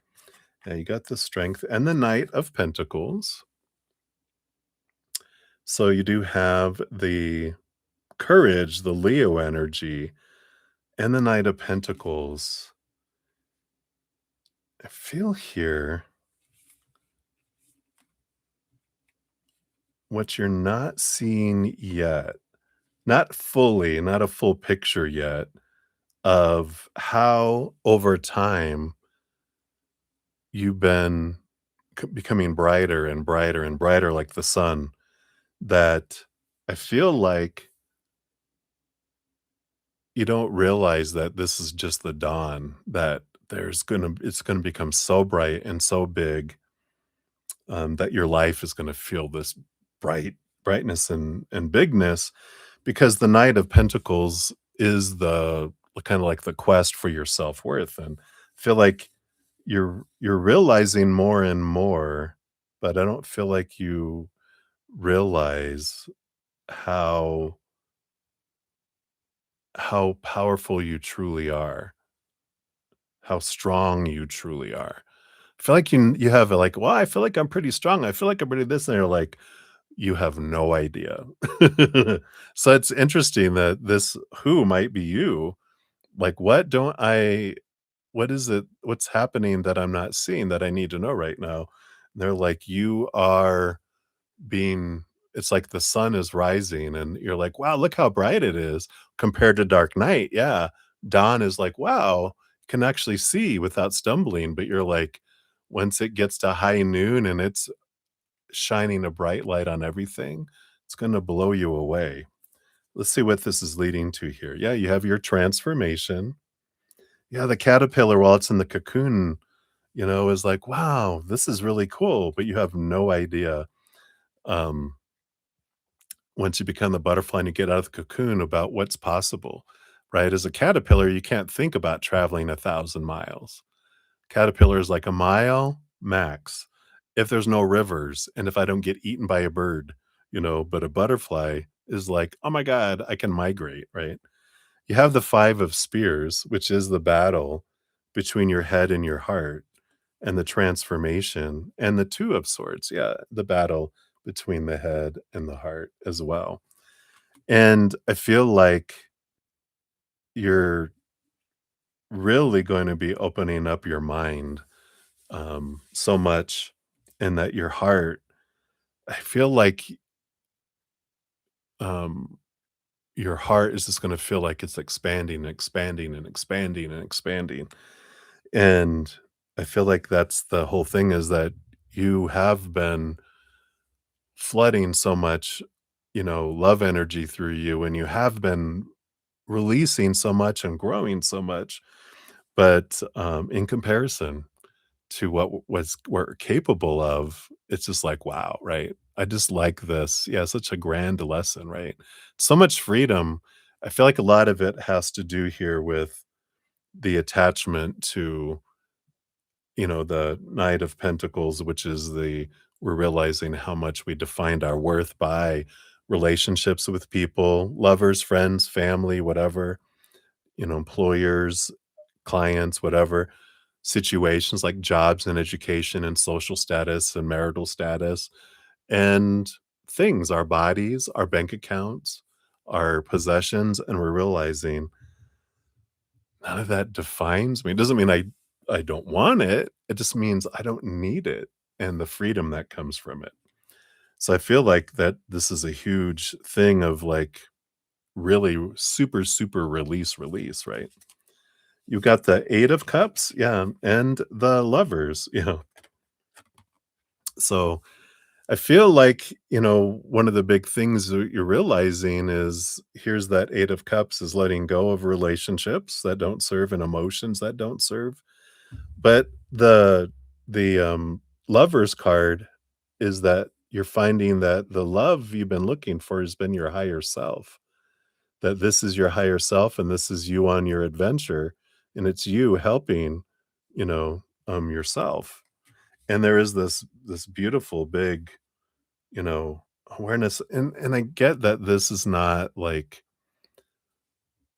wow, an epiphany. I've never heard of this before, right? I feel like it's moving from knowing it to knowing it, right? There's a difference when it drops into our being and it starts being a part of who we are moment by moment and not something that I know and I think about after things have happened already, right? We all go through that going, "Oh, yeah, I know that's what I wanted to do. I know I ended up doing this, but this is what I wanted to do." But then it starts to become part of our life, part of our moments, right? So I like this, that really stepping into your power. You got the 9 of brooms, the 9 of wands. Yeah, here's that stepping into power. And the 10 of spears, yeah. So it's letting go of these expectations of the supposed to be, the should be, the need to be, the have to be, the must be's. And the 9 of brooms, the 9 of wands is once we grab our power back, it opens up the spot that allows us to flow through it instead of feeling like we're being held back. So I love this, that you're realizing that all of this was for you. And the 6 of pentacles is that you're realizing a lot about your um, the sense of your worth. I talk about in that my last podcast, Abundance, where it be about the 6 of pentacles is our rate of exchange. And I feel like you're realizing, yeah, it might have not been 1,000 to 1 like it was when we first start out, but I feel like um, it was like 100 to 1. And you're realizing now that I can bring this from where it was 1,000 to 1, where I felt I had to give so much and I deserved so little, that it was 100 to 1 is where you were down to. And you're like, wow, that's a big difference. That feels like, right, success, right? But it's like realizing, oh, it can, there's a drop down menu that it goes down to 1 to 1. Shut up. Really? And I feel like that's where you're stepping into right now. Um, and it's that realizing I deserve to receive what I give, and my inner child believes it, and I'm drawing all this stuff to me. Now the gates will open up and come in. So if you haven't checked out that easier path yet, it goes more into detail in there. In case that interests anyone else that just heard this too, here's the link to that podcast. So if you want to check it out, see if it resonates. Boom, boom, boom. All right. So that's what they have for you, Lauren. Thank you again so much for your generous donation. I'm always so grateful. And I'm excited for your adventure. Again, your fortune cookie that we got in the beginning, this new beginning. I love it. Clarity and organization. Here we go. All right. So many blessings to you, my friend. Thank you. Thank you. Thank you. And we got Ruby Grimm. Hey, Ruby, thank you so much for your donation. We'll get you on the donation list. I'll give an update on where we're at here. I know, I love this for you too. You are very welcome. And let me grab this extra piece here, Ruby, and I'll add that onto your question. Make sure I got it all. Yeah. Okay, perfect.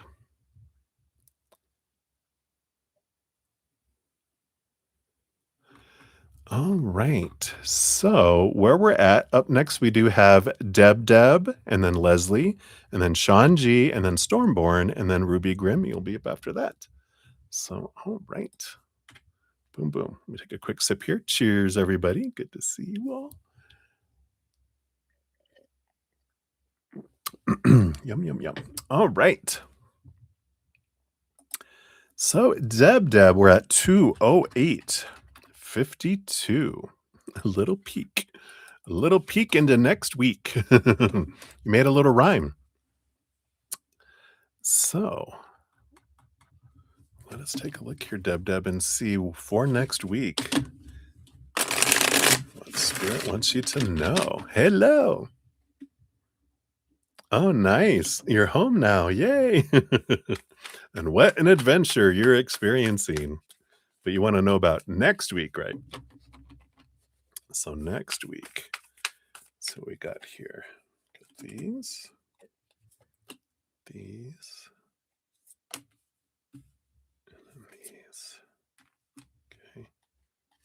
those two. 2 by 2 by 2, step by step, or hop, hop, hop.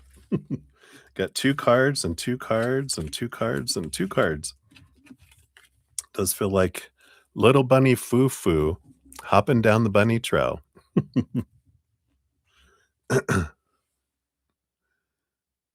Nice rest for your back and your nervous system. Yeah. Oh, back to camp. You going to camp? That's funny. I was wondering if we were gonna get this one. I love it. We got the Justice card, which is all about balance, right? Good energy. I love the the the witch under the house. But yeah, it's the Justice card, number 11, Libra energy. And I feel like that's a good energy for you for next week is maintaining balance. We'll see what this is. Well, this makes sense. So getting 2 cards and 2 cards and 2 cards and 2 cards, balance, balance, balance, balance.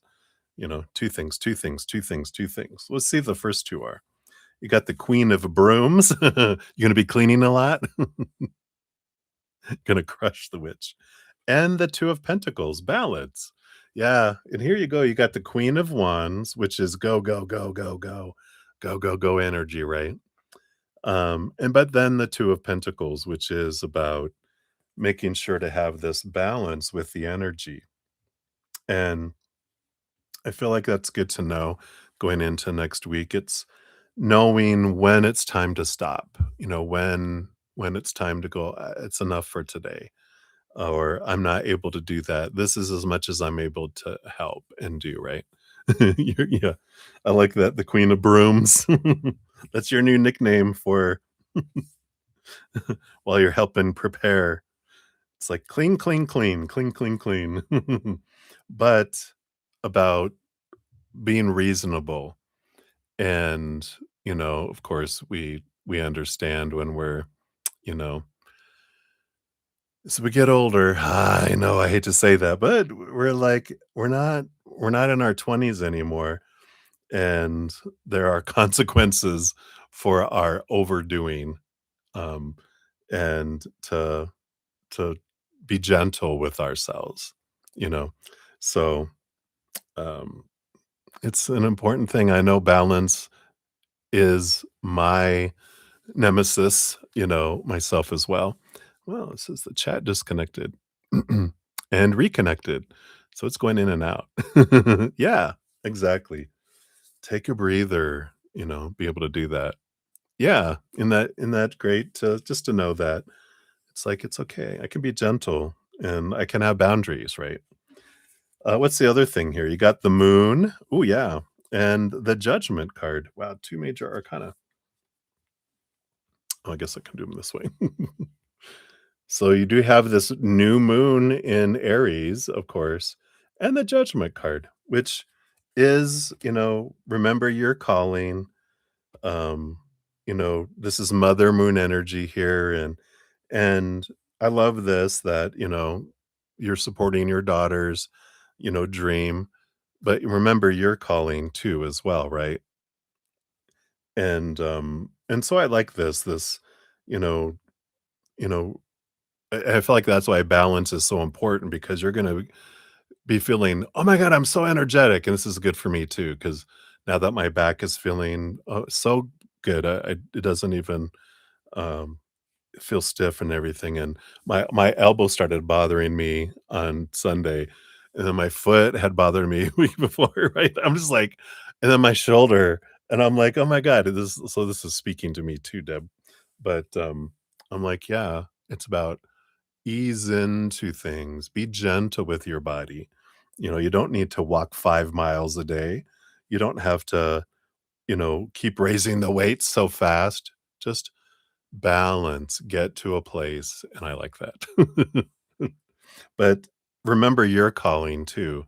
Like, what do I wanna do? This is my life too, and I'm being mom, and I do this, right? So, it's like, yeah, spreading love and positivity, um, and so I like that. Remember your dream. You can be mom with the moon, but also balance out all this energy that's happening, right? You have the 8 of spears and the queen of spears, yeah. I like this. I feel like next week you're learning more and more about, this balance between your head and your heart. And with the 8 of spears, the 8 of swords, this is, letting go of some thoughts and beliefs and mindsets, expectations we have on ourselves, especially, I feel, but also on other people, on what other people should do and shouldn't do, what they should say and shouldn't say. You're having a lot of reflection on that, but I feel like so much of this message here is about letting go of the expectations on yourself. Like, you're supposed to do this, you're supposed to do that, and, if you don't, you're a bad mother, And it's like, not true. It's, "No, I'm teaching my daughter who she can be.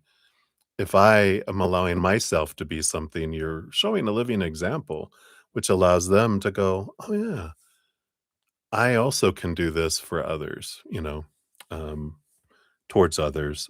She can let go of all the expectations or more expectations she has on herself, as well. So I like that. And then you have the ace of brooms and the 3 of brooms. Yeah, you have, oops, I keep on doing them that way. Vertical instead of horizontal. Yeah, there you go. That's why they're having me do that. Sometimes you need to be horizontal instead of vertical. Here's that resting energy. Here's all the broom, broom, broom, the go, go, go. But the 3 of brooms, the 3 of wands is about doing things differently. Like, my intentions are to do this and this and this, but it's okay if I adjust that. And it's okay to change that too. So I feel like that's a big piece with all this broom energy. It's funny. Um, yeah, hide out under the house, or that you'll feel like a house is on top of you. Ugh. So don't let the houses kill you. Allow yourself rest and to be horizontal and be kind and reasonable to your bodies. I like that. We'll see what your fortune cookie brings in here too. Let me just finish putting these away here.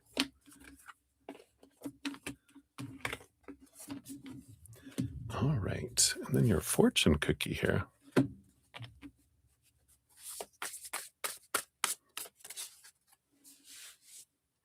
Oh, frustrated with you this morning. Oh, I should have done better. You should have known. Meh, meh, right. Oh, I love it. You had a little back and forth. Yeah, isn't that great? You have the perfect storm, power number 44, and the courage to step into life. And what a beautiful crow. Your crow and raven energy, your flying beast energy, right? When the perfect storm appears, it cautions you to be ready for an exciting, if turbulent, time.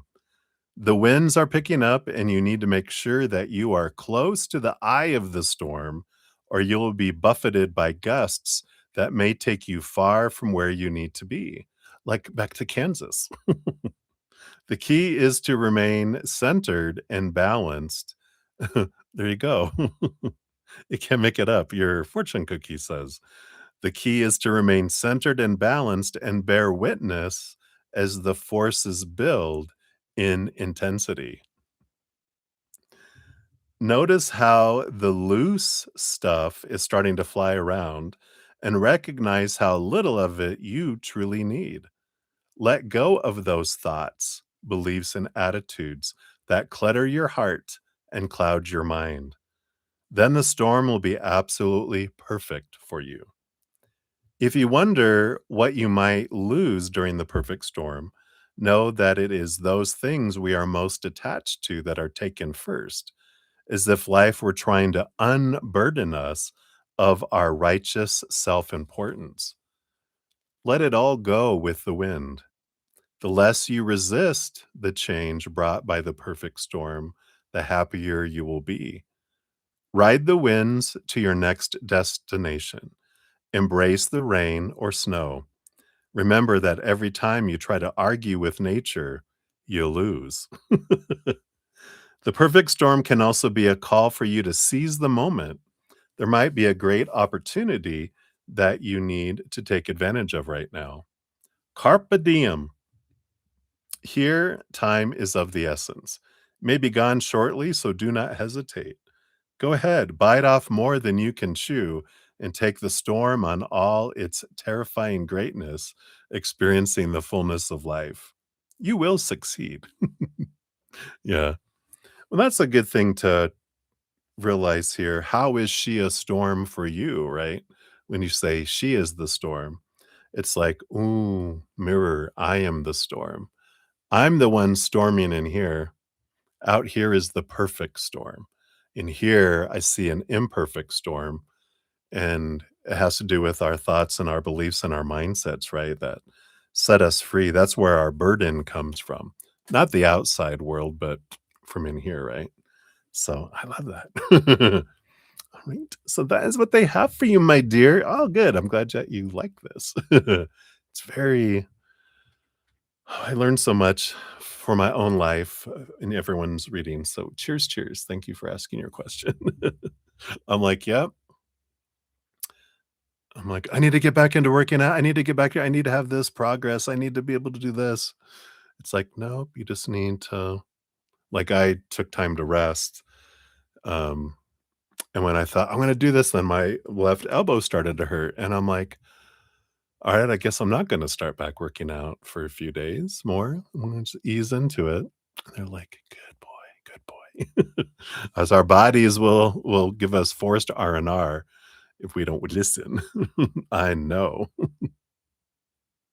Oh, how nice. Yeah, well, that's very compatible. It's compatible energy, right? As you know, air and fire. So, of course, she's inflamed by all these 7 planets, right, in Aries too. So we got a lot, fire happening in the upper realms. So, I like it. Right? It's like release, release. Oh, when you went into Aries moon energy, right?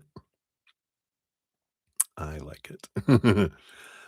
All right, my dear. Thank you again for your donation. Enjoy your recuperation week coming in here. Whoa, didn't mean to hit that.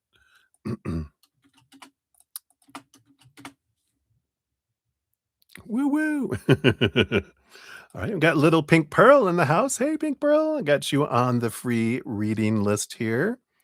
And we have Seleno. Hey, hey, good to see you as well. We got you on the free list here. I think that's everyone that came in here since started there. Yep. All right. You're very welcome, my friend. Enjoy. Sounds like a very balancing week next week. I like this ability to choose for yourself next week, realizing I can choose for what I want and she gets to choose her emotions. If I'm like, I only can do this much. So maybe we need more help if you want it done by a certain date. But I need to limit myself so that I'm not permanently hurt. All right. So for donations, we have Leslie up next, and then Shanji, Stormborn, and Ruby as well. So Leslie, you're up 223.32. Look at that mirroring. I love it. There is your timestamp, and let's give yours up here a love and a like. Since it lets me, I think I did all the other ones. Yeah, I did. Okay.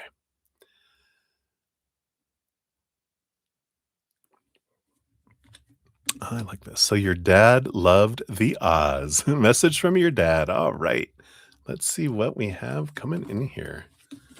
So thank you for your donation.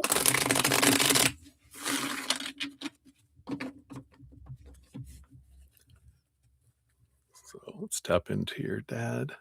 Beauty dee dee dee. Oh, he's standing right next to you. I don't have to go very far. I just have to go, hey, dad, what do you want to tell her? All right. And these two. This one and this one. Oh, two. All right. I was just about to say hourglass. This looks like an hourglass with, like, 2 cards and 1 card and 2 cards. I go, "Oh, look, there's an hourglass. There's something about timing." And then on the bottom of the deck, we have the hourglass with the death card. With this, it's time to go. There's this flipping the switch here. Um, interesting, interesting that they're they're beginning another adventure as a human, but they're also saying here that they're not, but their spirit of this character as your father is still going to be by you, them as you themselves next to you, then the rest of your life. But they're like, but I'm also being reborn into another human already. And he goes, no, what am I thinking? But I like this. He was like, I know, I should have done things maybe I shouldn't go, come back around again, for give it at least a decade or, more from our what we're in now. But, I feel like they're saying that is that there is time, um, and yeah, I am if you're wondering, I'm also doing, a billion other adventures, as a billion other um, expressions of my higher self in different dimensions, different planets, different, frequencies or whatever. But I did choose to be born again as a baby coming up. In fact, I feel like he's in his new mother's womb, um, coming back through. So I feel like that's an important message. I don't know why, but that they're themselves as your father will always be by your side until you're done with this character in this lifetime, and then psh, then they don't need to be hanging around, you know, a rental car, your body being turned in. They're like, then we're just hanging out in our other expressions. So I love that. So you have the Hanged Man, which is transformation and change energy that's coming in here. And we have the Three of Wands, Three of Brooms, they call it here, which is that there is this change coming here for you in your life. And it's okay to go a different direction. He kind of knows because he feels every emotion you feel and knows every thought you have that you're kind of in this conflict between your head and your heart.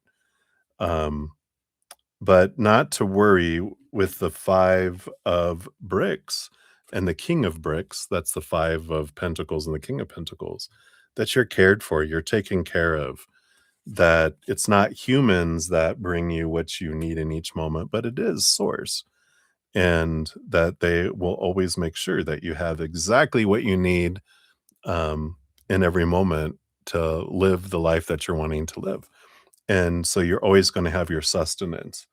So, not to worry, um, and I like this because there is this 5 of bricks is like this fear of being left behind, being left out in the cold, not being enough, not having enough, but they're like, "You will always have enough, don't worry." So whatever I feel like there's this path, this transformation that's coming that you're wanting to go a different direction. They're fully supporting you in whatever you wanna do. They're telling you there is no right way, there's no wrong way. There's just different ways, and there's no judgment because with as many expressions and lives as we live, we're gonna experience them all, so don't worry. Just choose what you wanna do. Don't disregard what I told you as a father or taught you of conditioning of supposed to be and should be and need to be. It's a crock of he wants to say it's a crock of shit. So I'm gonna use the word that he wants to use. It's all a crock of shit. You can do what you wanna do. That's great. And then you have then you have the 8 of bricks, the 8 of pentacles, um, and I like this energy here, which is this, the blood, the sweat, the tears. There is this again with the Hanged Man and the 8 of bricks, this is transformation, letting the caterpillar falling away is allowing this butterfly, um, coming in here. And I feel like there is with the hourglass here, things are about to change. There's about to be a rebirth for you. It's like you're almost done experiencing what you're experiencing. You know, like you said, you haven't been feeling well, not doing well. It's about to take it and start over. And a new adventure is coming your way here. So you're about to have that ending and beginning. You're about to feel this switch and this change of things. Feel like this Aries new moon is a big opportunity of transformation of things. It's all this newness. And I feel like there's a lot of this that's happening for you. So without, not feeling well and not feeling like you're not doing well, it's like I'm focusing on this new beginning and I'm letting the old fall away, like the caterpillar to the butterfly. Let's see what this is here with this. Yeah, we've got the Hermit card to the 10 of cups. There's this feeling alone energy moving into feeling surrounded with joy energy that's coming in here. I feel like you're going to be feeling this fullness of your heart coming in here. So there is this change of feeling alone to feeling surrounded by so much love. Yeah. And we do have in the middle, there's this victory, the ending of the old cycle, the beginning of a new adventure. So this is that ending and beginning energy that he was talking about here. So he's telling you it's going to switch up. You're going to start feeling differently here very soon. Yeah, you got the 10 of wands, a change of energy, and the ace of bricks, ace of pentacles. Yeah. So ending and beginning energy all over the place here. There's a transformation of energy from something that feels like a burden to something that feels like abundance that comes in here. So the more you focus in on this newness, not focusing on the oldness, I feel like really helps with that transformation of energies. And I know, like, I've been um, living that for almost, it'd be like 2 weeks this Saturday. 2 weeks ago this Saturday is when I hurt my back. And before that, my foot was hurting me a little bit. And then after my back stopped hurting, then my shoulder started to hurt. And after that stopped, then my left um, elbow, not my left arm, don't worry, I'm not having a heart attack, started to hurt. All stuff that I've had injuries before, but it was like this as I didn't focus on it, I just did what I could with it, and then I just focused on other stuff, did other stuff. And it's so amazing that whatever we focus on is where our energy flows and grows, and whatever we don't focus on kind of just diminishes. Um, of course, I'm no medical doctor, so if anyone's have anything to do with their physical bodies, please always seek a professional medical person, just in case. But it's amazing how when we focus on our pain, how much the pain seems to amplify and grow when we just stop paying attention to it. Do the things that we can do to make ourself feel better, um, and but move on to other stuff, right? Yeah, yeah. Yeah, no, it's not that. In fact, I went to my doctor yesterday. Yeah, and he said, "You only have like a 7% based on all the algorithm and stuff, you only have a 7% of having a heart attack in the next 10 years." And I'm like, "That's not bad. I count that as a victory. That's 93% chance I won't." Let's see what else your dad has to say through your fortune cookie here. I feel like that's his sense of humor. That's not so bad. Let's see here. Oh, yeah, and here, I feel like you're gonna have this sense of community, because, like we said, you're going from something that feels like a hermit to something that feels like you're a part of something again. This gathering around 26. There are times when you need positive reinforcement from others. Perhaps your journey has made you tired just before reaching the proverbial finish line, where your friends await to cheer your arrival. Know this: you are not alone, regardless of whether you think you are. People gather around to help with your next step, as you bring it forth from the cosmos into the beauty of life. There has never been another you before, and you have a unique relationship with your friends, your family, your communities, and all those who gather to help you in the unseen realms. Now is the time to allow assistance from others. Ask for it and trust that you will receive it. You are safe and secure right now in this moment, truly supported in your beautiful, amazing, complicated life. You are heard by angels, witnessed by the divine, and loved, yes, loved, now and always by life itself. So, whatever your query, you will find the help you need to achieve what you desire, and you will not have to do this alone. Count on it. Wow, I love that. Dedicans. So, of course, he's with you. He's telling you that he's with you, and but you're surrounded by a great host of support, both in the physical realm and the unseen realm. So I love that for you. You're very welcome. Many blessings to you, Leslie. Thank you again for your donation and for all your love. So hang in there. Cheers, cheers to you. And embrace this beautiful new moon. Zap. It's like I'm gonna give you a lightning bolt. So cheers, cheers. All right. Hot, hot. Let me turn that down. All right. Normally around 2.5 hours in, I kind of step out of donations to complete free readings. I got 3 more donations. I'm gonna finish those first. If I get any more, I will complete those after I do but I'm gonna the 3 that have already been given, I'm gonna finish those out. I'm gonna do 30 minutes of free reading. So if I do get any other donations, I'll zip back to those, finish those out, and then I'll zip back and finish out the free readings as well. So, and we got Ravit in the house. Hey, Ravit, good to see you. We'll get you on the free list here. Boom, boom. Okay, I think that was it. Cheers, cheers. All right. So, Sean G 23706 is your timestamp. Got that there. And thank you for your donation via Zcash app. So you plan on running ads to your website. You've done some research and feel confident that I'll lead to the right amount of traffic. Will your ads be successful in you reaching your April sales goal? All right. Give these a shuffle. One more, they say. There we go. So let's take a look here.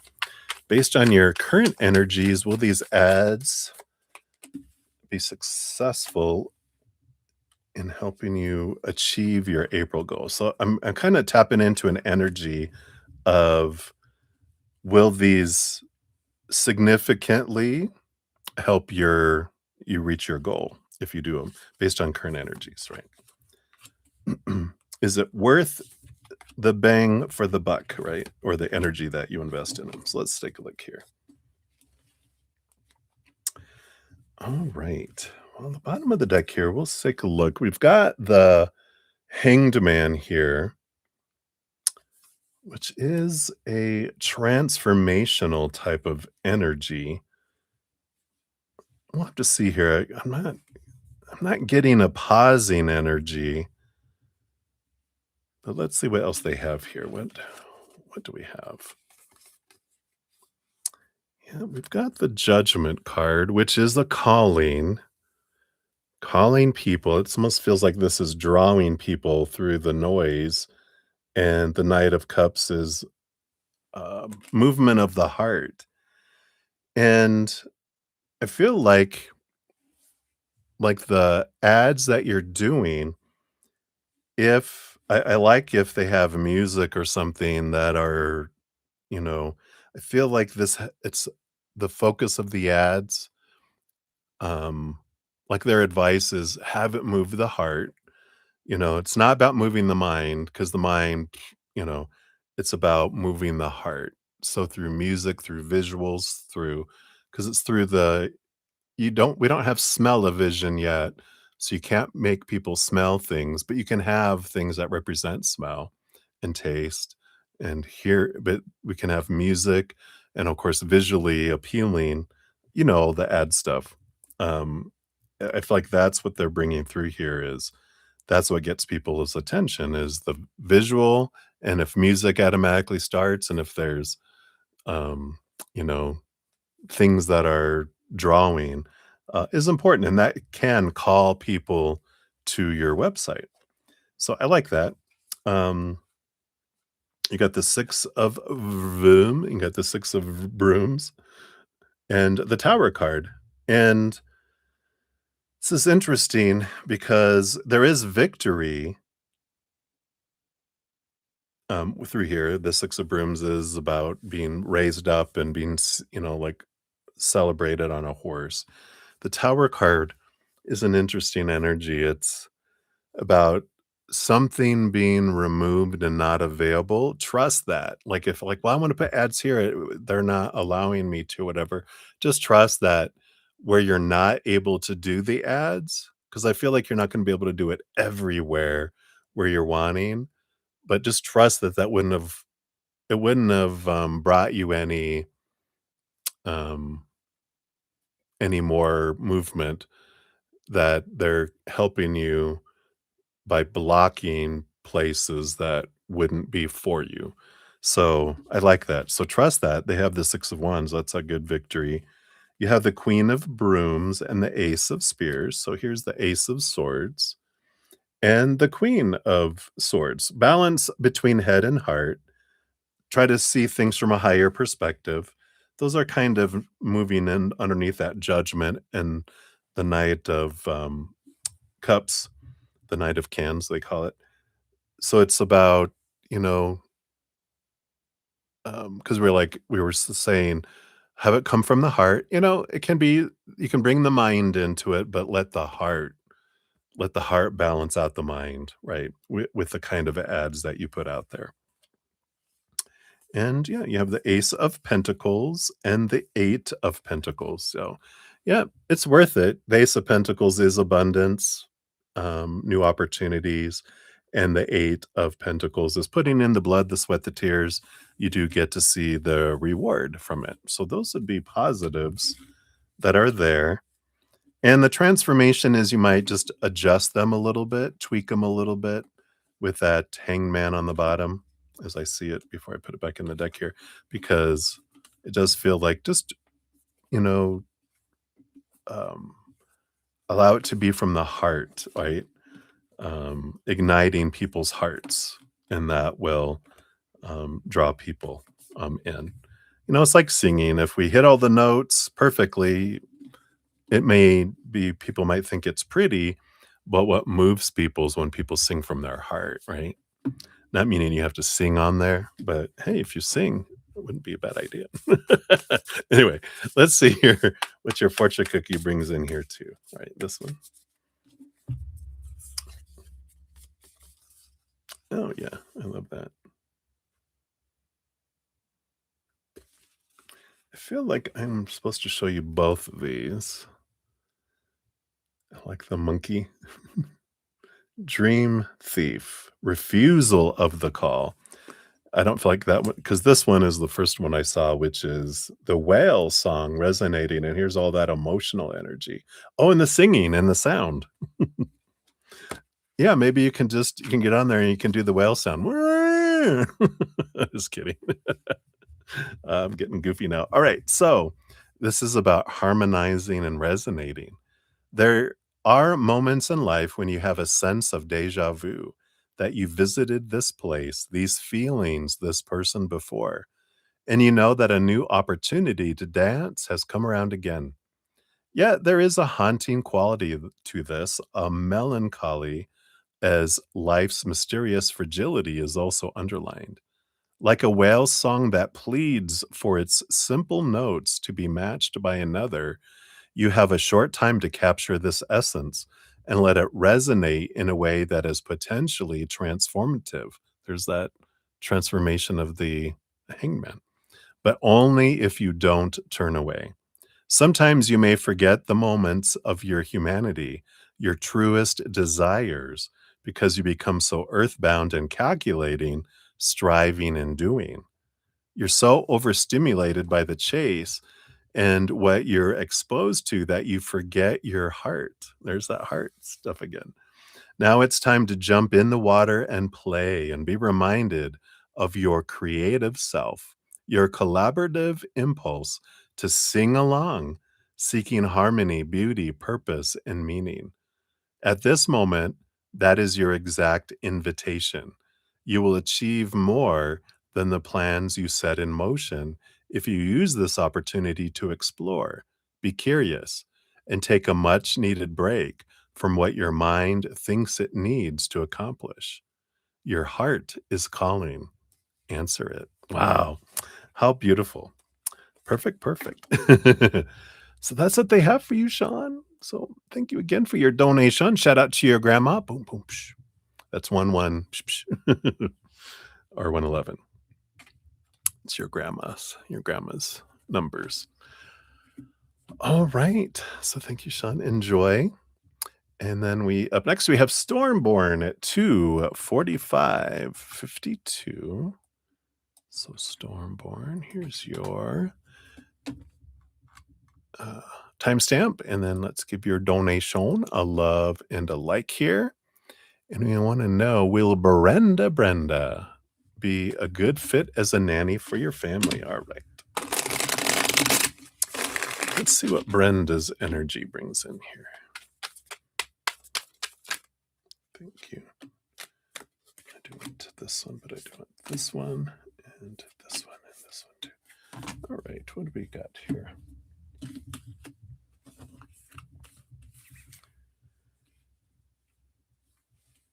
All right. So bottom of the deck, we do have the Hierophant. So she's definitely, it's like a teacher energy. And we have underneath that the Empress, which is like a mother nature, mother nurture. So someone's very nurturing, someone who's a great teacher. It does bring in a lot of that type of energy. So those are positive cards, especially the Empress. The Hierophant, we'll find out more here as we look at these other ones, because that can be a great teacher energy. It also can be that you learn a lot about what you don't want, like a stepping stone energy. What you do want and what you don't want. And we'll see here overall around her fitness for your family. Oh, we have the Ace of Brooms. Ace of Wands, that's a positive energy. Aces are gifts. Ace of Wands is a lot of energy, a lot of fire, really go, go, go, go, go energy. So she's not lazy. Um, she definitely, evidently doesn't mind cleaning with the Ace of Brooms. See what else she has here. The Queen of Bricks. Yeah, Queen of Pentacles. That's like the Empress energy. Mother Nature, Mother Nurture, very nurturing, grounded person. So it has that, big heart energy. We like that. We got the Seven of Bricks and the World card. Yeah, and the Seven of Bricks, Seven of Pentacles is the last thing that grows on the fruit tree is the fruit. It's like a long time. And the World card is a victory, an ending of a cycle, and the beginning of a new adventure. This feels like longevity to me, meaning that they're not someone that would want to leave, that they um, would stick around too. So that's a good energy coming in there because you're wanting. That's one of the things that's important to you is someone that you don't have to keep rehiring, not people that leave. They're locked into a contract, right? But it's like, but um, I like that longevity, right? And then your other two cards here, you've got the Seven of Spears along with the Three of Cups. So there is this joy and this celebration kind of energy here. There's something here about, you know, she can really be collaborative. The Three of Cups is like part of the tribe, but there's something about um, the Seven of Spears isn't about them being a thief or lying or anything like that, which sometimes that card can represent. With the combination of those 2, there is this energy of, needing to let go of some of your thoughts and beliefs that restrict you. So, it's about letting go of some expectations of they need to do this, they need to do that, and this, and they need to be this type of person. It's about, releasing yourself and others from some of those beliefs um, so that there can be joy and happiness. Otherwise, if we don't let some of those expectations go, then we end up focusing on what's not going on instead of being grateful for what is. And then the downward spiral begins, right? Because that's how everything works. If I'm grateful for what's happening, it grows and I get more of that. If I'm focusing on what someone's not doing, not saying, or saying that they shouldn't, or doing what they shouldn't, then, and if that's my big focus, then that just grows and expands that. The gap becomes bigger between us and someone else, right? So hopefully that helps. I feel like that's a good, feels like good stuff there. I don't have any alarms going off. Let's switch your fortune cookie says too. See what else Spirit would like to add in. And you got the empty well, time to replenish. Right? I like this. Here's the downward spiral. This is the upward spiral. So let's see what it says here for you.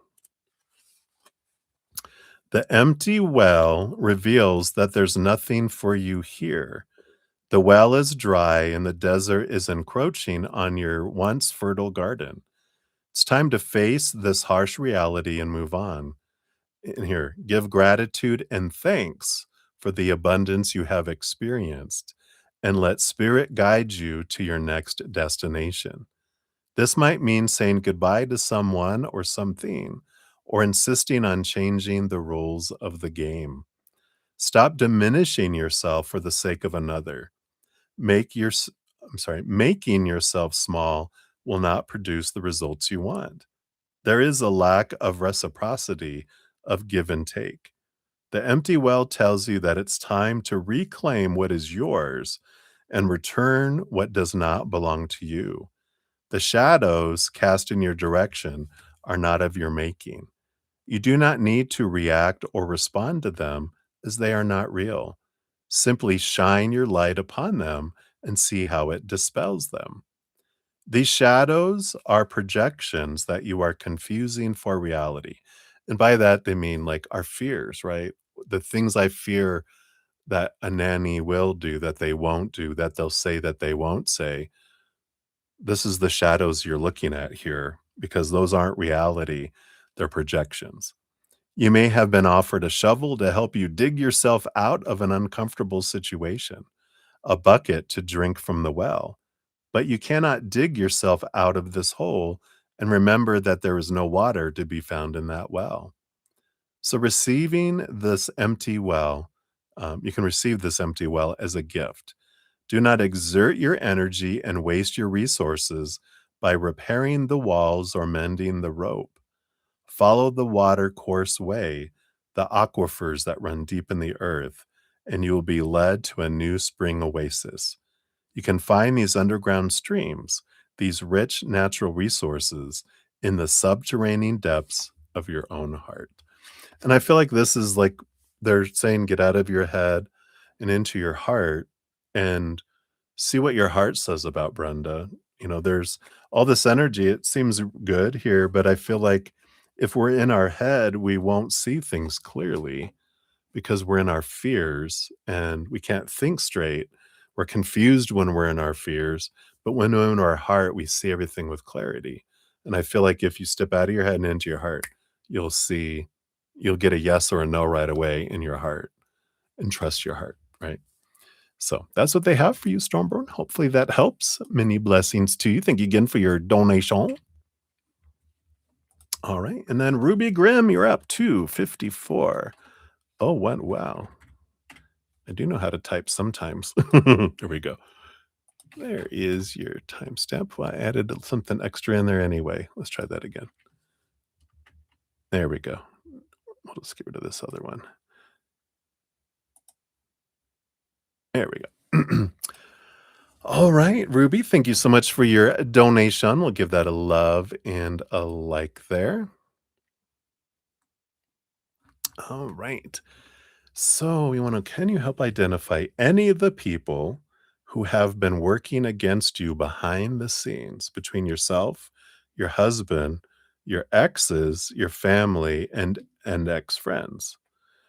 Were you right to take space from your siblings, and were they negatively impacting you, intentional or not? I had a realization that they do not like me or think highly of me. Oh, okay. Let's take a look here and we'll see what we've got going on here, Ruby.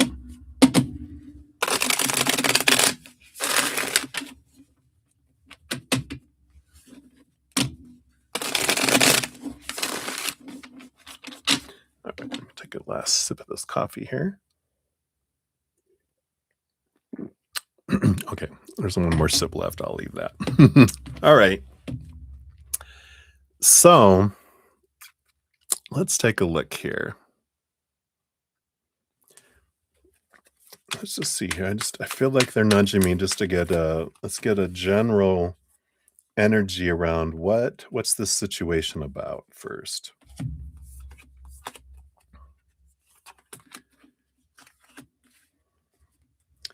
And then we'll see here about the other. Yeah. So the bottom of the deck, you have the Chariot card. So, and I feel I understand why they're wanting to go this way, to start off this way, and we'll dig into your the other things, but I feel like this is what's important to know here. The Chariot is the power of choice card, right? It's every moment we are making a choice of the story that we're putting to whatever's happening in the outside world, what emotion we're going to feel, or like the emotional soundtrack that we attach to that story, the energy we're going to exert towards that, and then thus attract, and our physical actions. We can't control anyone else's choices of their story, their emotions, their energy, their actions, just our own, right? Because the outside world, things just are. And then they go in here, and our little noodle determines the story. And if we're not consciously choosing the story, then we're going into autopilot and whatever stories we were taught growing up of that's what that's supposed to mean. That's how you're supposed to feel. That's the energy you're supposed to put out. And that's you're supposed to be your physical actions. We just go into reactive autopilot and we're not consciously choosing how to respond or consciously choose what we want something to mean and gain the clarity around that, right? So the Chariot card brings in that awareness of knowing that every moment is a choice. There's also this energy about everybody in the outside world is a reflection mirror showing us what we want to see about ourselves. So when we talk about, I had a realization that they don't like me or think highly of me. That realization is untrue, right? Because we don't know what they're really thinking. All we know is they're looking in the mirror of us, and whatever they're seeing, that's how they feel about themselves, right? It's like walking into a public restroom and they're yelling at themselves in the mirror. And you're like, oh, they're yelling at me. No, they're yelling at themselves. So if someone is expressing that they don't like us, they're really expressing they don't like themselves.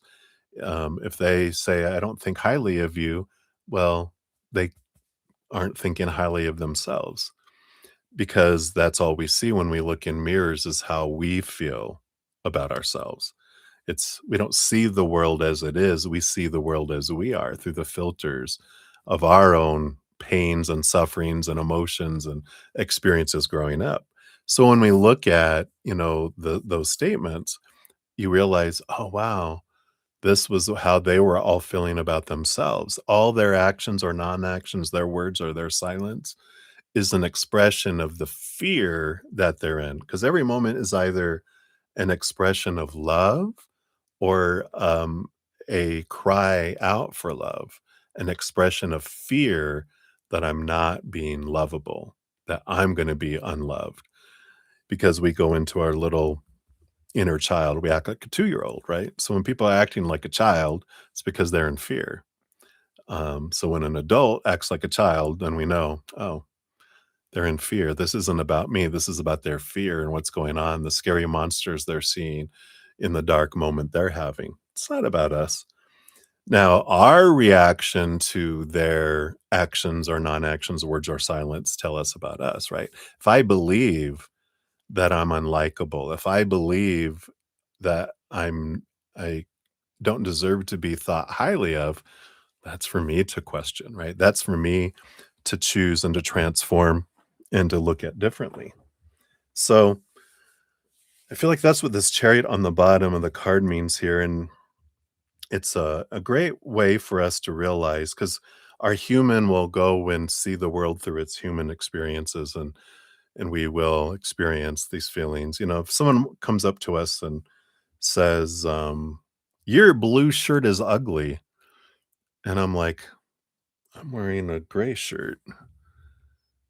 I'm not offended by it. Or if someone comes up to me and they say, you're an alien, I'm going to be like, not in this lifetime, not in this expression. I'm not an alien. It doesn't bother me.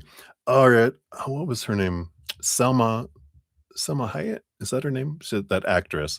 I saw something on Instagram. They just showed in my mind. She goes, "If I cuss at you in a language you don't know, it doesn't bother you because you don't know that language. But if someone speaks to you in a language you know, then that bothers you." Meaning, if someone speaks to me in hate, like hate towards me, if I have any self-hate existing somewhere in my being, I will resonate with that hatred of self. Or, like I said, the not liking or the I can't think highly of it. If that language is inside of us, then will get offended by that. It's like, that energy will react to that energy. So I feel like that's the one of the big things. This is such a learning experience that's coming in that, you know, what we're realizing is that the identity of the person working against us behind the scenes is ourself. It's those old thoughts and beliefs and mindsets, the lower vibrational thoughts, the old emotions that don't serve us, the old energy, the old things. Those are the things that work against us. It's our own, because this is the thing that works against us, not out here. People can do stuff, and if I don't have any of my worth attached to it, it's not gonna impact me at all. But if I have my worth, I'm basing my worth on someone else's actions or their non-actions, their words, or their silence. I'm the one that's defining myself by that stuff, so I'm the one that's working against me. If I switch my mindset and go, which all of life points us inward and upward, it's the Four of Pentacles energy, you know? When I define myself by the outside world of relationships with people, situations, or things, all those things are unstable, right? And they all point me back to me. So when I go inward and upward and find my worth rooted in the eternal, unconditional love of the higher realms, then I have a solid foundation and I don't care what other people, think. It doesn't impact me a whole lot. We always, as humans, will care what people think to an extent, but we can think less and less and less of it as we increase more and more and more of what our self-worth is. Instead of retail price, which is the outside world, what I think other people value me at, that's information. But the true self-worth comes from inside, right? So I feel like that's the big message with the chariot. Let's see here. You wanted to see more about, are there, these human characters that are acting as mirrors for us? you know, they're all showing us what we want to see about ourselves. So they're actually our allies and they're not our enemies. I know that's hard when we're in it because, like, all my exes, I look at them as my teachers, and I learned so much about myself and my rules and my stories that I wouldn't have seen had they not so clearly and endlessly showed me what I wanted to see about myself till I saw it, which was about my disrespect of myself. So I had so much disrespect from my viewpoint that eventually I had to question myself of how am I disrespecting myself? And then I found my self-respect, and then it changed everything. And I'm like, thank you, thank you, thank you, my teachers, for showing me what I wanted to see. You guys deserve a bonus for how well you did. Bastards, right? Anyway, I truly am grateful for them. Let's see here. So, can we identify the people behind the scenes here, right? So you've got the 6 of cans and the 3 of bricks. Yeah, so you 3 of pentacles is an energy of friends. So that would be some ex-friends, and the 6 of cans would be childhood energy. So it could be childhood friends or even siblings. Did you have siblings on there? Yeah.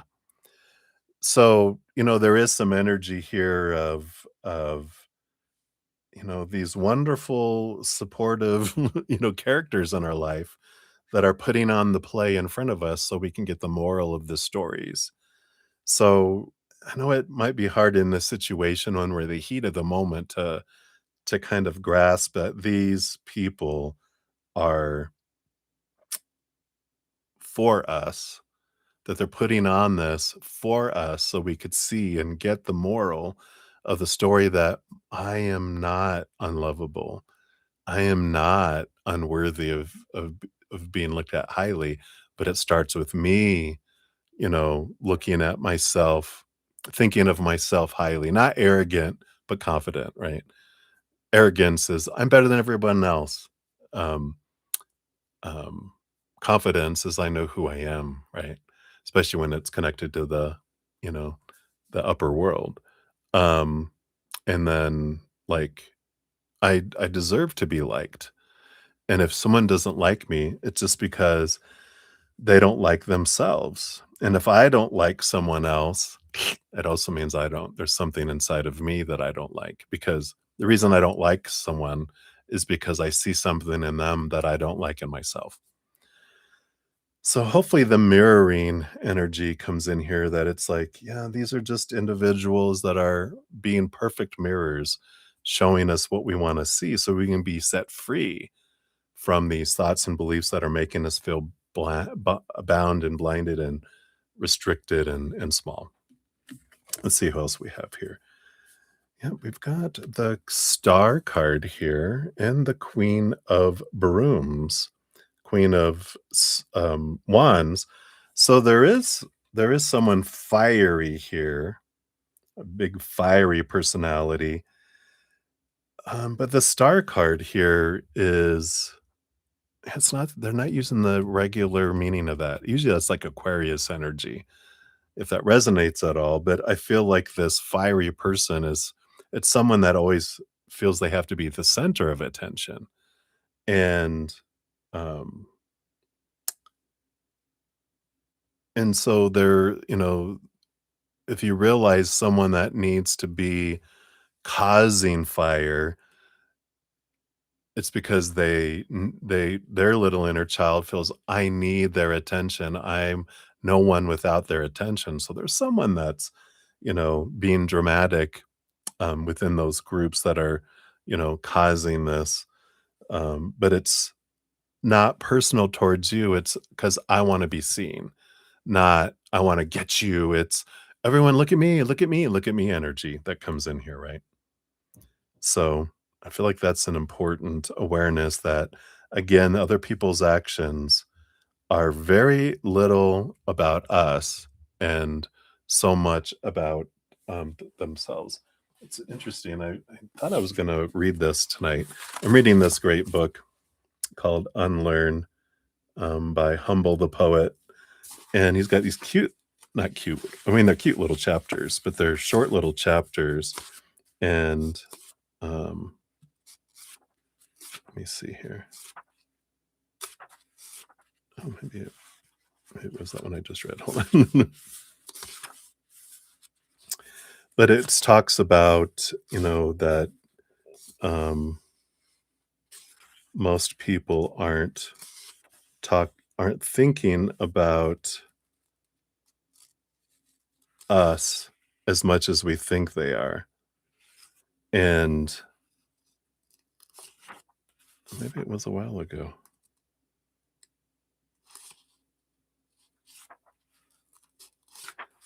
Maybe it wasn't as thought. Did I dream about this? Huh. Well, I guess that's they don't want me to read it. They must be blinding me to the chapter, but it is that. It's, about that most people are thinking about themselves, not so much about us, and that's, like, a lot of people where their actions are coming from. Um, and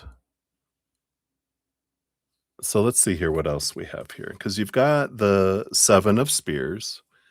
Yeah, so the 7 of swords, which can be the thief, the liar, the deceiver, but the whole thing about the 7 of spears, which is a great awareness, is that this is about how I think about myself, right? It's I'm the one that's thieving from my life, no one else, because it's my thoughts and beliefs about what I think are supposed to be and should be and need to be that do this, right?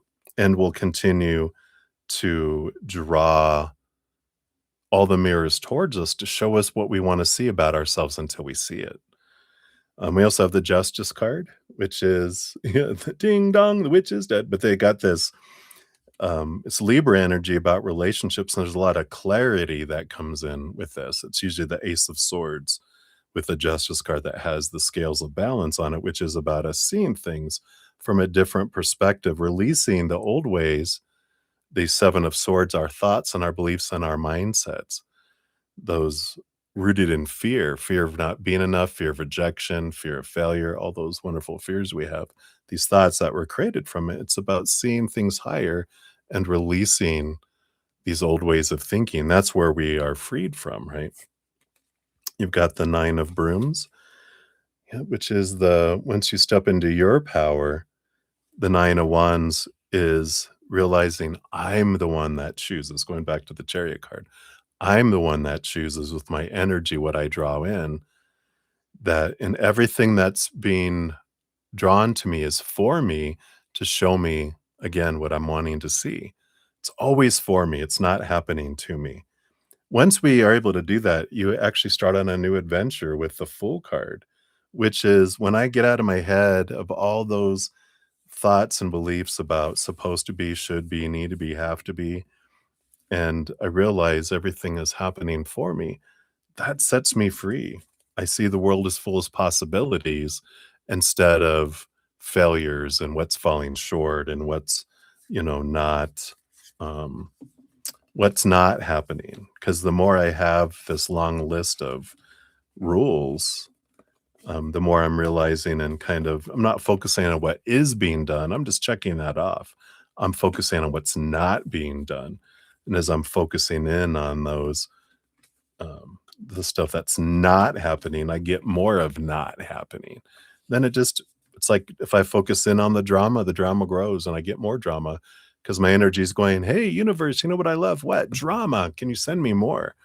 When I start focusing on the gratitude for what I do love in my life, what I have loved, what I am grateful for in my life, and for the individuals, like people aren't all, you know, they're not bad people, they're not evil people. Yeah, we're human and we do things that are not healthy, that are not loving. We do some unloving things out of fear. We all do. When we go into fight or flight mode, we do a lot of stupid stuff.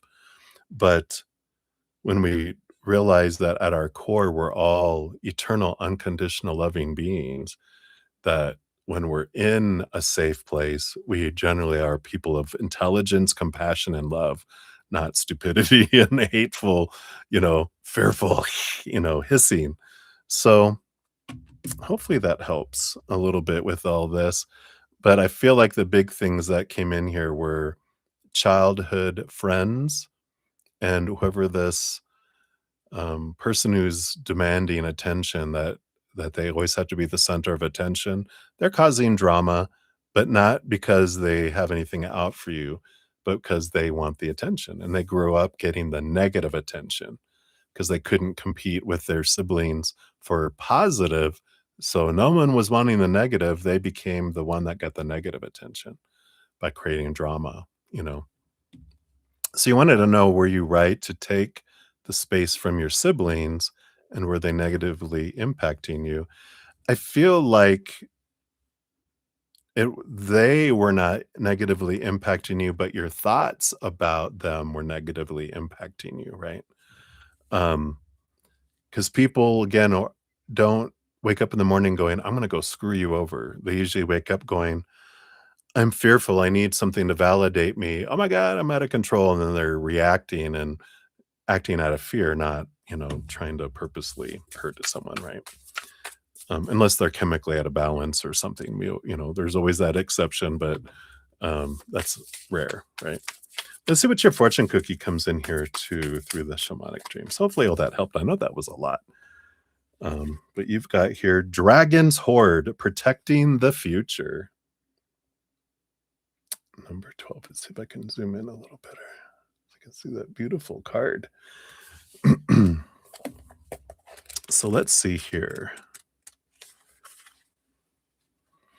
In the dragon's hoard, jewels and precious objects scatter the ground, while ancient scrolls inscribed with the wisdom teachings lie within reach.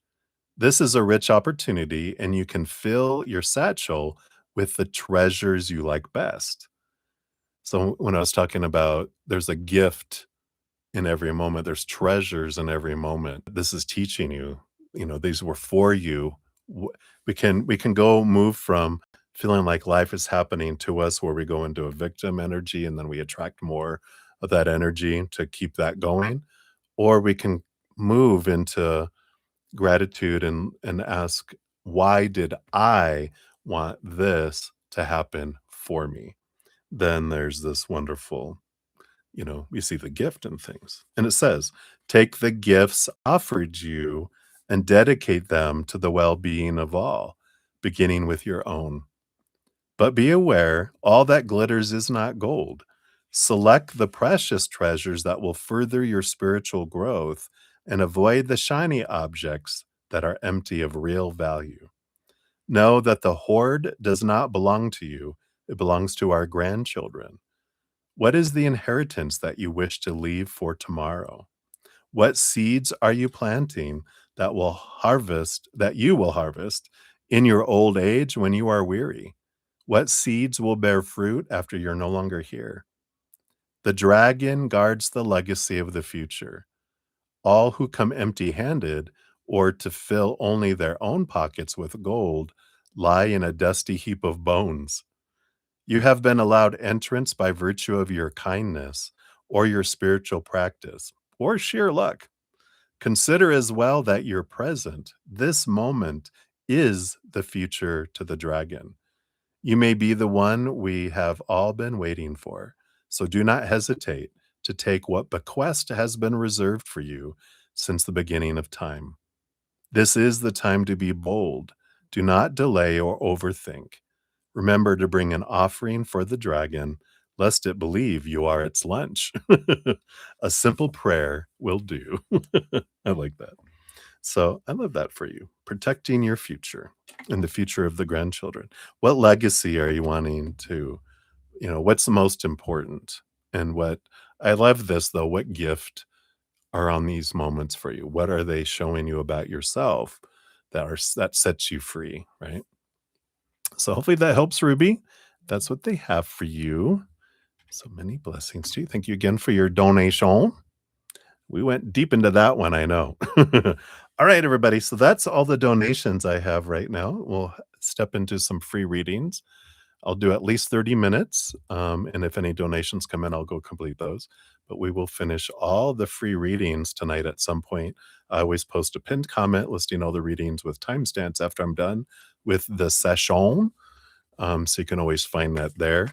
And thank you for all the thumbs up too. It does help spread the Zen love, and it shows me you're enjoying your readings, your free readings, and it helps spread the Zen love. So you're part of the love tsunami. So thanks for being part of that.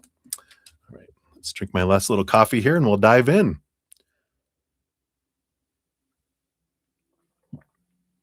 Cheers, cheers to you. All right, I got my water here. Now that I'm done with my coffee.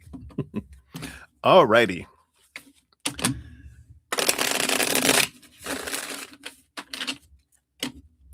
So up first, we do have Ashish Balkaran at 3:19:36.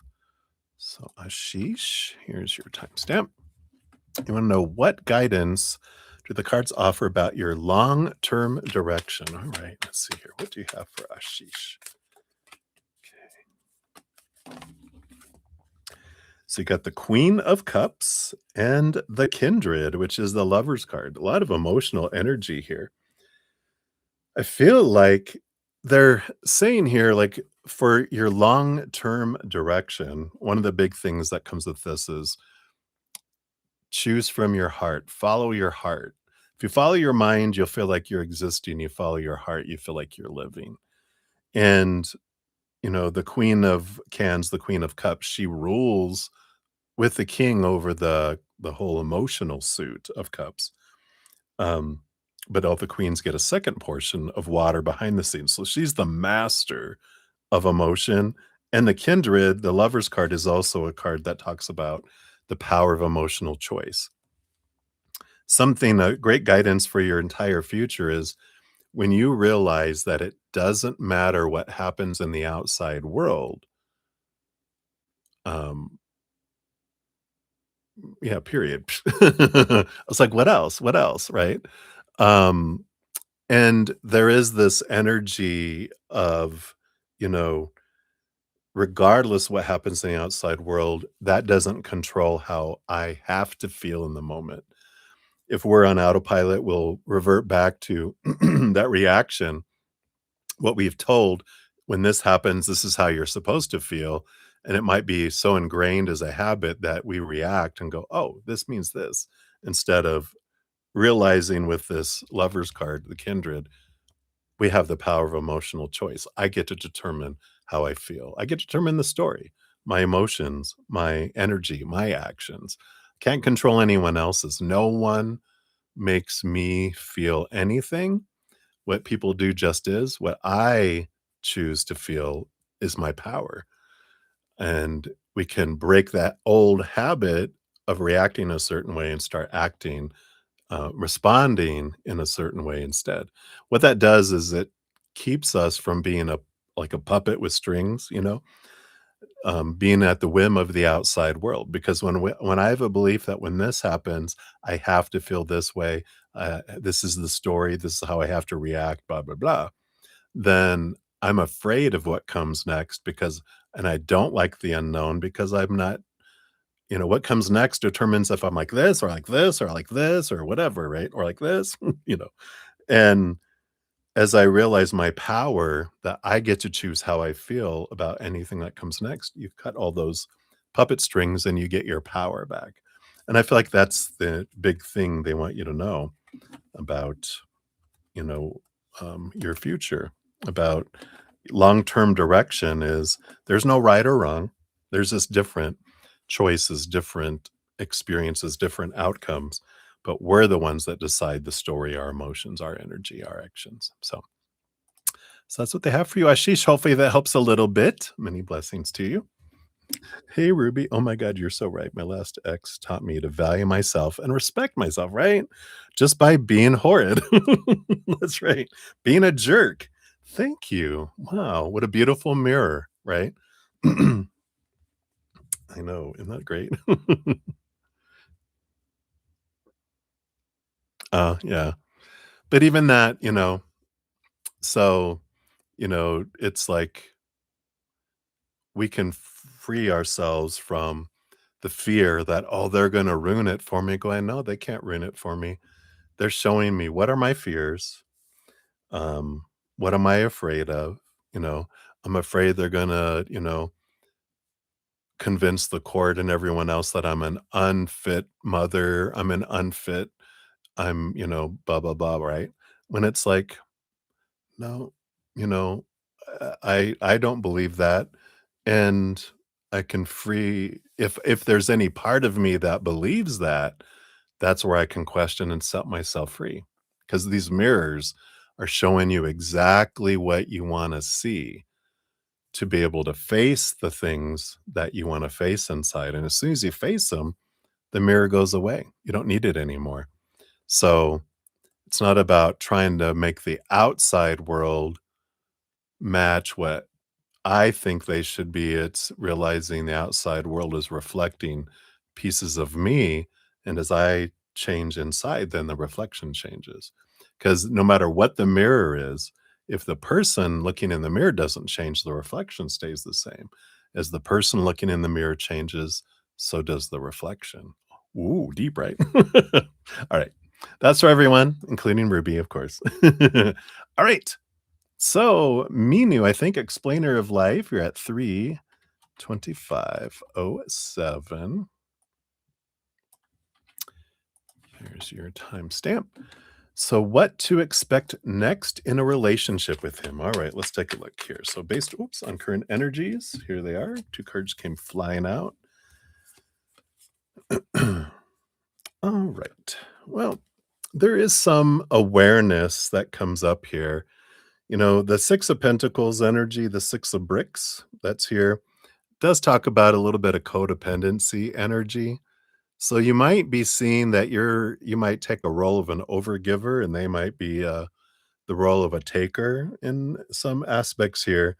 But the high priestess here, this is about, she steps away to her high priestess temple, connects to the higher realms, looks behind the veil, dives deep into her own emotions, but she also brings up secrets.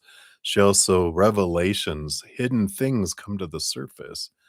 So I feel like here, you know, it's the awareness of why do I feel I need to overgive, and I feel like that's, in the relationship with them, I feel like that's what kind of bubbles to the surface.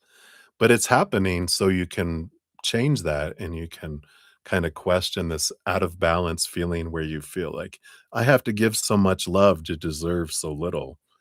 And that goes back to our childhood. I actually talk about this in the abundance where it be, my last podcast episode.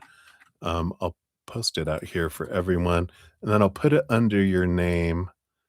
If I provided this already, you might check it out from a different perspective, but look at it with abundance, meaning abundance of love. Not, it doesn't have to be money, but it's about, we talk about the 6 of Pentacles in there about this, our rate of exchange, because we can draw love to our city gates, but if our inner child, our specifically our emotional inner child doesn't feel we deserve it yet, it'll keep it at bay. And eventually, when it feels we've given enough, it'll open the gates temporarily, let some love in, then slam the doors because it resets at zero, trying to make it where we're worthy again to receive. So there is a little bit of this coming in here. And I know you're probably more wanting to know what's going to kind of unfold between us, but this is more the deep divey below the surface awareness that you're going to start to see these interactions where you feel like I'm giving and they're not giving back. But if you look into this and you free yourself, then you'll see the give and receive energy be more one to one instead of you having to give 1,000 to get one back. So I feel like this has been a cycle of the past, both with friends and family and school, work, wherever you feel you have to give so much to get so little. It includes romance, it includes love. So I feel like this is an important, you're going to get this mirror reflected to you till you look into that. So that's what they have for you right now. Hopefully that helps. Many blessings to you. All right. And then we got Blueberry 3:28:26. So Blueberry, here's your timestamp. And you want to know, hi, what your spirit guides want you to know? Any guidance in your current situation? All right. Let's take a look at this and this. All right. So you want to start here. Okay. So we got, okay, Chariot and Temperance. So, there's a couple things that come in here. You got the Temperance card, which does talk about that we can like turn anything into a golden opportunity. It's alchemy, which is like the going back and forth. It's you put a base metal and some magic in the cup, and as you pour it back and forth, it's magically slowly transforming to gold. What controls how fast something grows or shrinks with the chariot card is what am I choosing to focus on? The power of choice. Which horse am I pulling at, right? If I'm focusing in on higher vibration, which is gratitude, unconditional love, and joy and laughter, peace and play, it's higher vibration. That speeds things up. That turns things into gold faster because we're drawing in more of what we're grateful for. If I'm focusing in on the expectations of and focusing on, oh, what's not happening, what people are saying that shouldn't say, what people aren't saying that they should say, what they're doing that they shouldn't, what they're not doing, lack energy is what it turns into be. So that want, that need, those expectations, the fears, those things um, bring in more events and energy that matches that. So if I want something, it pushes it further away. If I'm grateful for what I have or have had, it draws things closer. So my energy is the one that's repelling things away that I want or drawing in things that I want by my energy, what I'm doing, my choices, my choice of story, my choice of emotion, my choice of energy, my choice of actions, physical actions. So I feel like they're saying here, you know, that trust that things are unfolding very slowly. And if I wanted to speed them up, I change my energy, my moment by moment energetic choices. The more I choose higher vibration, the faster things speed up and the more of the things I'm grateful for come toward me, right? But if I'm falling into the lower vibrational fear energy and that, then it's important to spend a little bit of time of getting to those fears. If the fear keeps grabbing our attention every day, it's like they're going, "Hey, hey, hey, hey." It wants our attention, especially if we face it like so much, then it's worth investing some energy into getting to the root of it so you can be freed from it so it stops impacting us. If we keep stuffing it, it doesn't go anywhere. It's still impacting us. It's like if you minimize a program on your computer, it still is running, it's still impacting us. We have to shut that stuff down, right? Or we transmute it, we transform it into something else, right? Something higher vibration. So hopefully that helps. That's what I feel they have for you, Blueberry. So many blessings to you. All right. And then we have Swaroop Bobby 33213 is your timestamp. So Swaroop, here is your timestamp. So what's coming towards you the rest of this week? All right, based on current energies, what do you have? Slide in your way here. All right. Yeah, it looks like here you've got some a little bit of alone time here. You've got the Hermit card, which is kind of this calling away, step away, excuse me, from a lot of the chaos, a lot of stuff in the outside world to be with yourself, to connect with your spirit realm. Because you've got this ending and beginning coming up here. You got the 10 of swords and the death card itself, which is endings and beginnings. But the 10 of swords is about letting go of expectations. And it's like it's time. It's time. The 10 of swords is like, I'm sick and tired of trying to live up to other people's expectations. And I'm tired of trying to get everyone else to live up to mine. I'm tired of feeling disappointed and I'm tired of being a disappointment. And so I'm done. And this is that death card. It's an ending and a beginning. I'm letting go of this stuff, these expectations, the supposed to be, the should be, the need to be, the have to be, the must be. Stepping back so I can get a different perspective of things in the quietness of where, I'm at. So I feel like that's kind of the energy for the rest of the week. It's like step back. Why are you doing what you're doing? What's the root of it? Are you trying to please people? Are you trying to get someone to, please you by doing what you think they should do? Or you're afraid to do what you want to do because you don't want to disappoint someone else?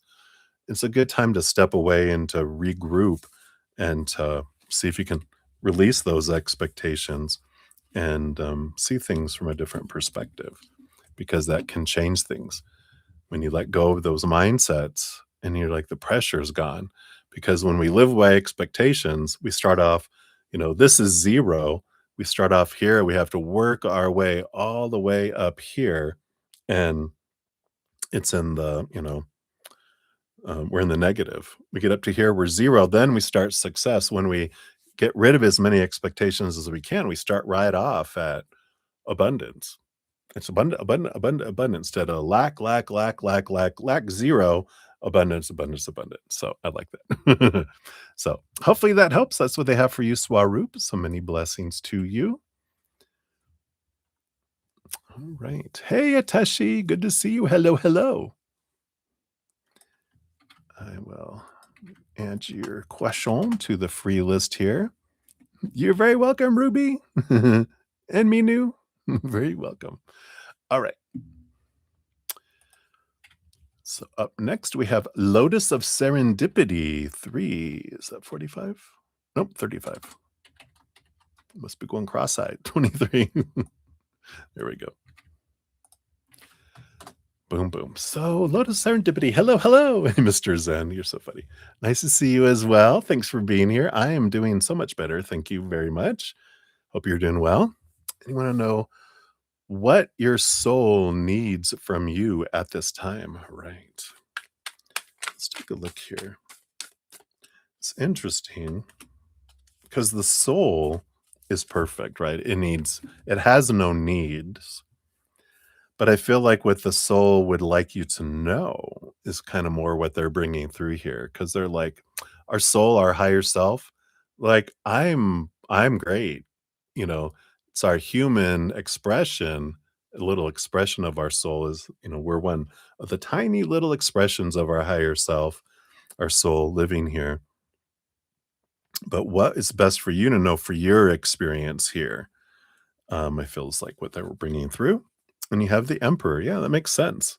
It's Aries energy. It's you are the ruler of your experience here.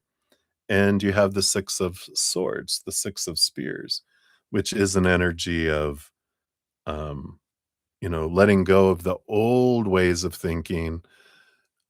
Seeing things from a higher perspective allows you to move from choppy waters to calmer waters.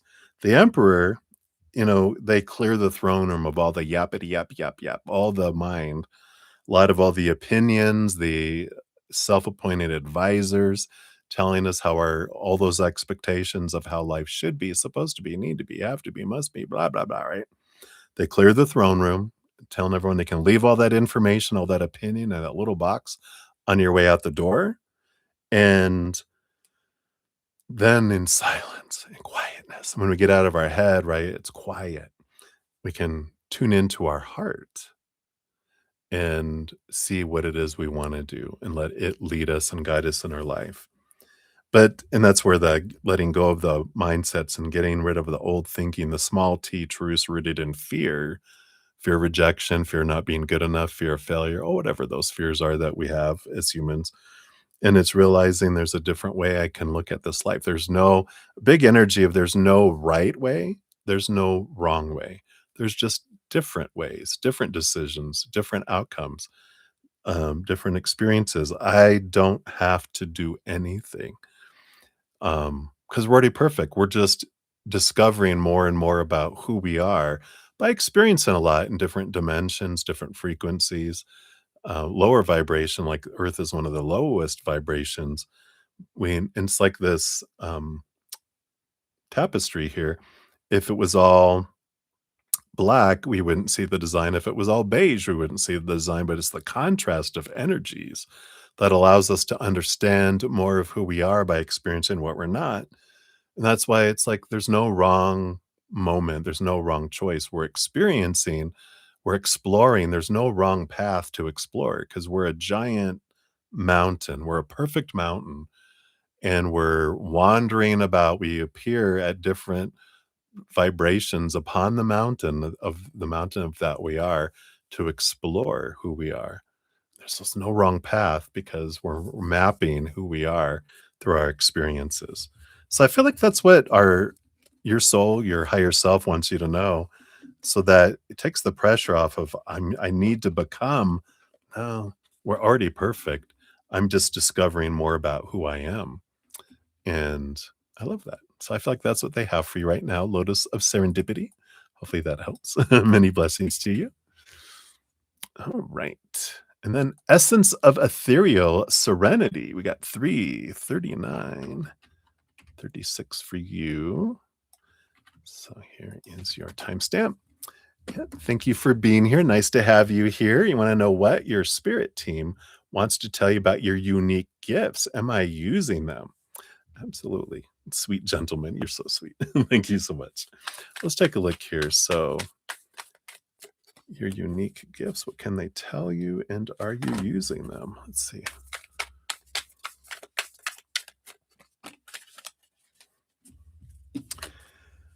So, I like this. So, the Fool card.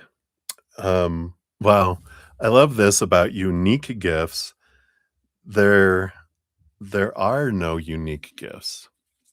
I love that with the Fool card because the Fool card is a world of possibilities. Like we have access to every gift, right?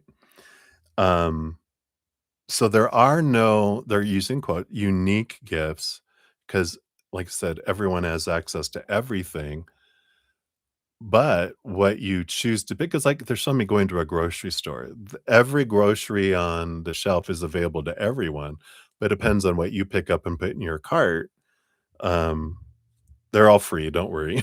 Yeah, you don't have to pay, um, but it's about possibilities. Now they are saying that with your you chose here as your, um through your astrology, there's certain gifts that come easier to you. It's like you're given coupons, which makes it, "Oh, I can, these I can grab these are 2 for 1.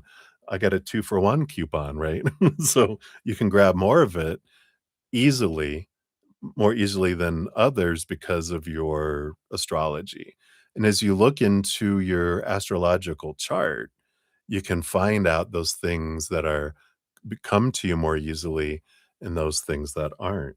It's interesting because they're kind of just saying that there's a world of possibilities and there's so many gifts. And I feel like they're kind of getting to the root here of that. Um,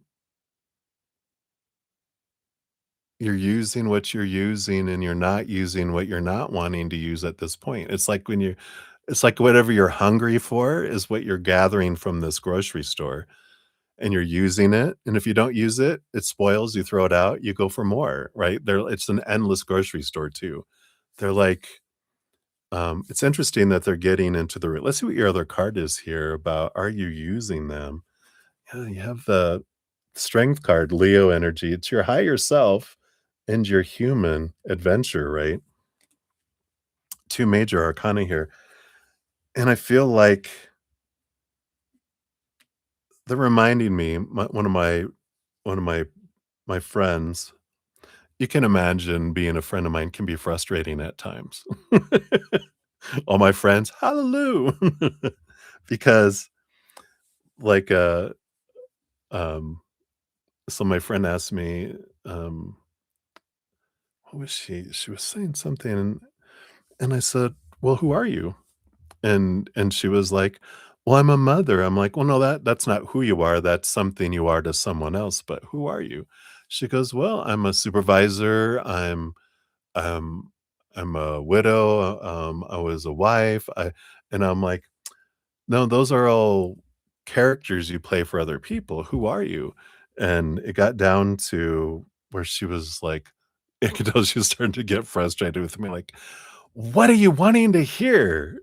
And what it spirit was it was I was speaking from, her spirit guides, and she was like, "Oh," and I could see it. This peace came over her when she realized, "I am love." And I was like, "Yes, you are love. You're already everything in who you are, that we don't have to be anything else." We're discovering ourselves, right? We're walking around discovering more of who we are, kinda like we just talked with Lotus of Serendipity, I think.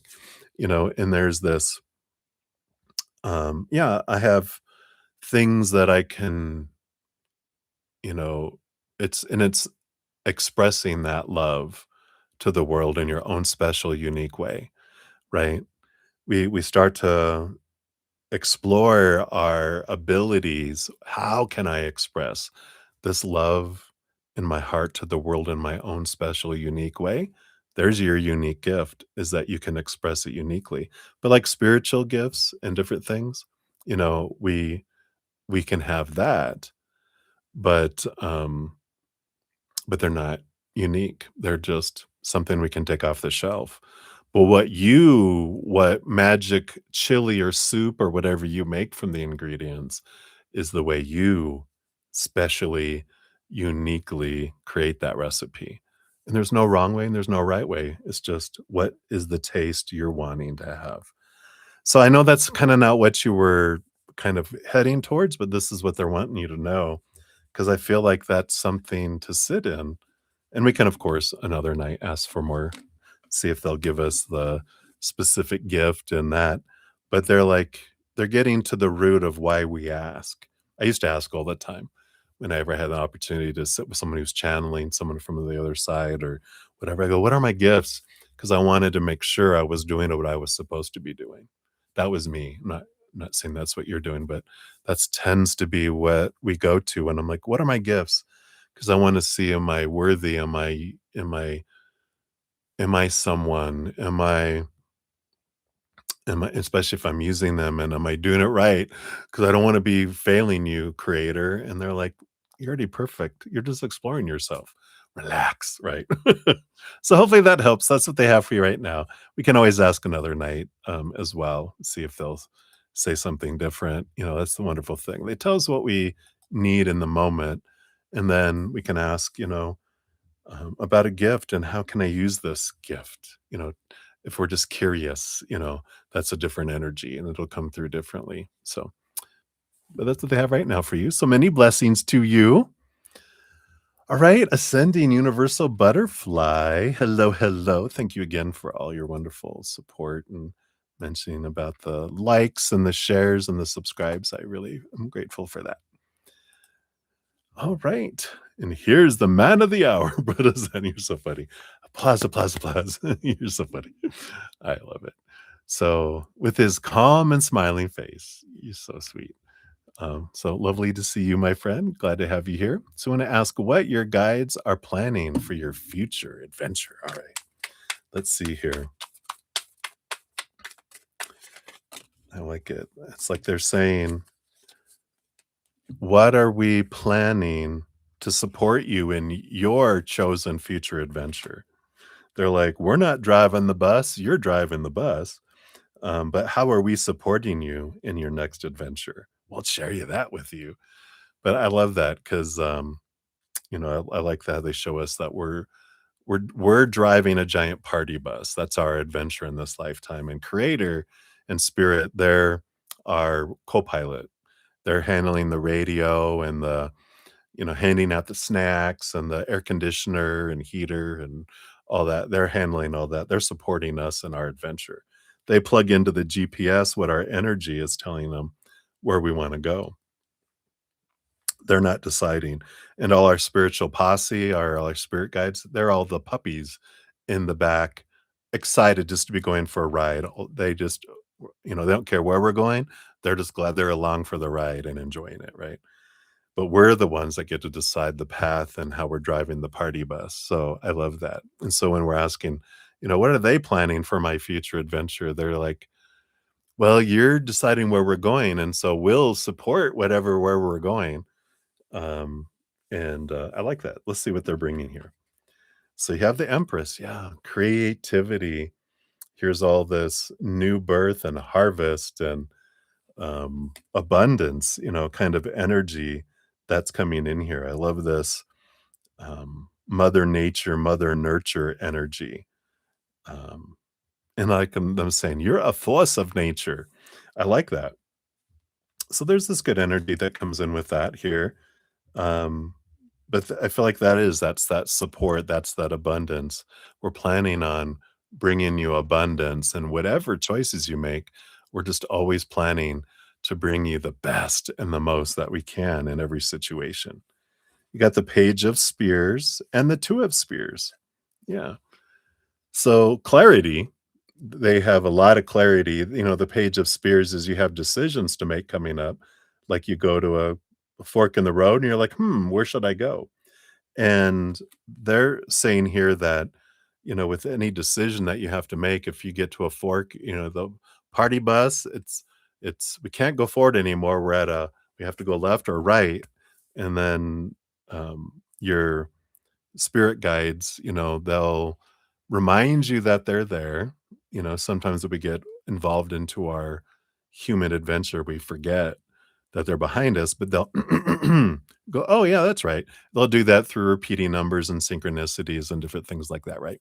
So I feel like they're saying when you get to that fork in the road, if you want any additional clarity, all you gotta do is ask, but they're not backseat drivers. That's funny, they just said that. We're not backseat drivers.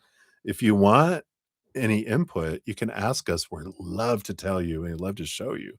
We love to remind you that we're there in case you're like, "I don't know which way to go," and they're like, "I have an idea if you want clarity." You're like, "Yeah, yeah, yeah, yeah, yeah, yeah. Sorry, sorry. You know, help me, bring me information that will help me decide what's best for my adventure." And they will. They'll bring you the information and, the clarity, and then you're like, "All right, to the right it is, or to the left we go," and they're all, "Woohoo," and they're all excited that they're just along for the ride. There's no right or wrong from their standpoint, right? There's just adventure.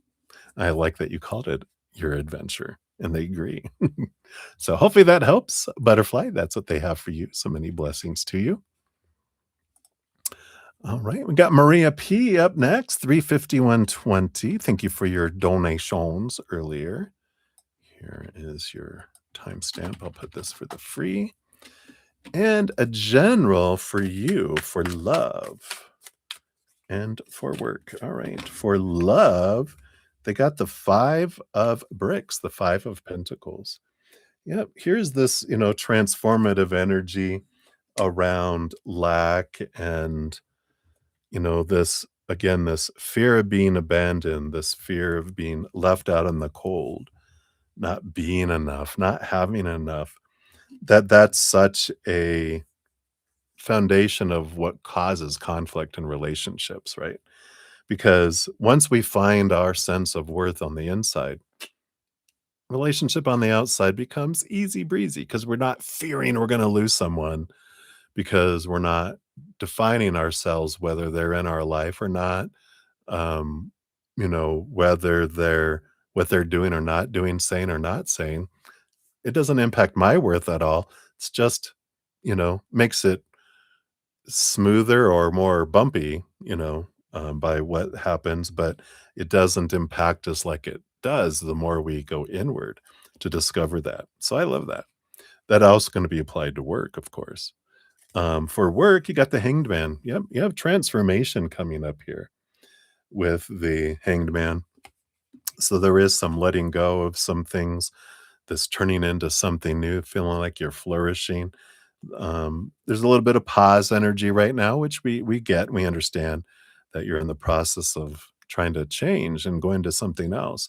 I feel like regardless of whatever decisions of these interviews and whatever you're getting in here, it's transformative for you in that you're learning about what you want, what you don't want.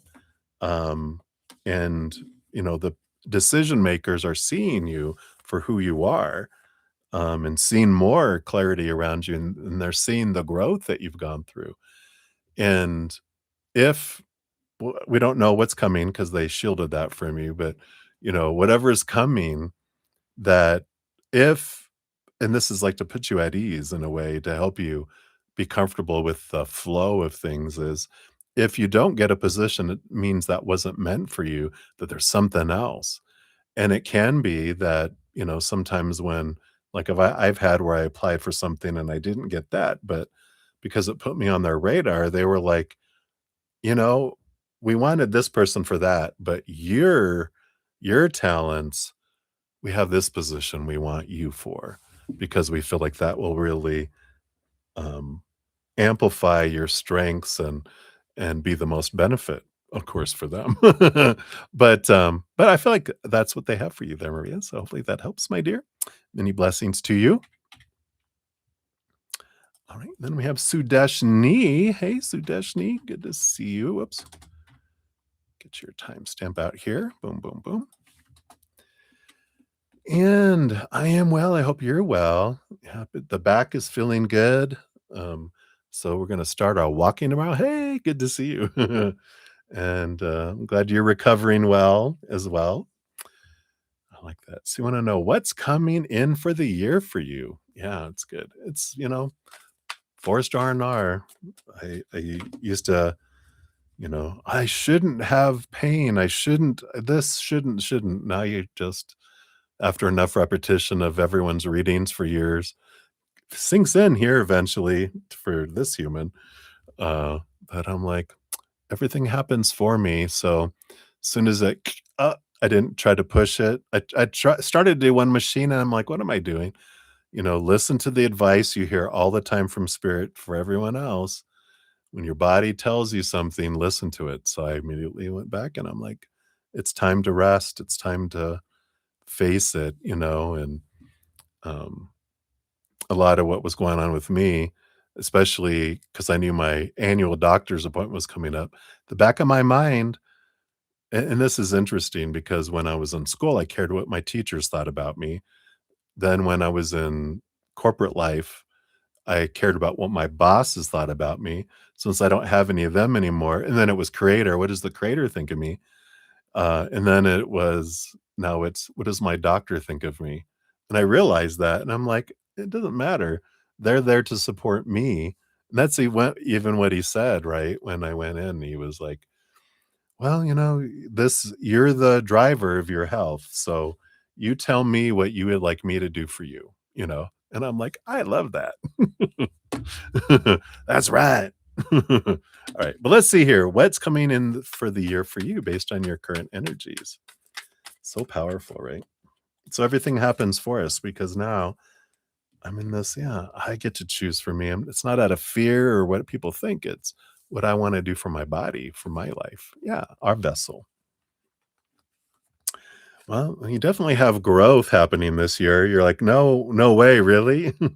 Because the Hierophant is the master of change, the master of the major arcana number 5.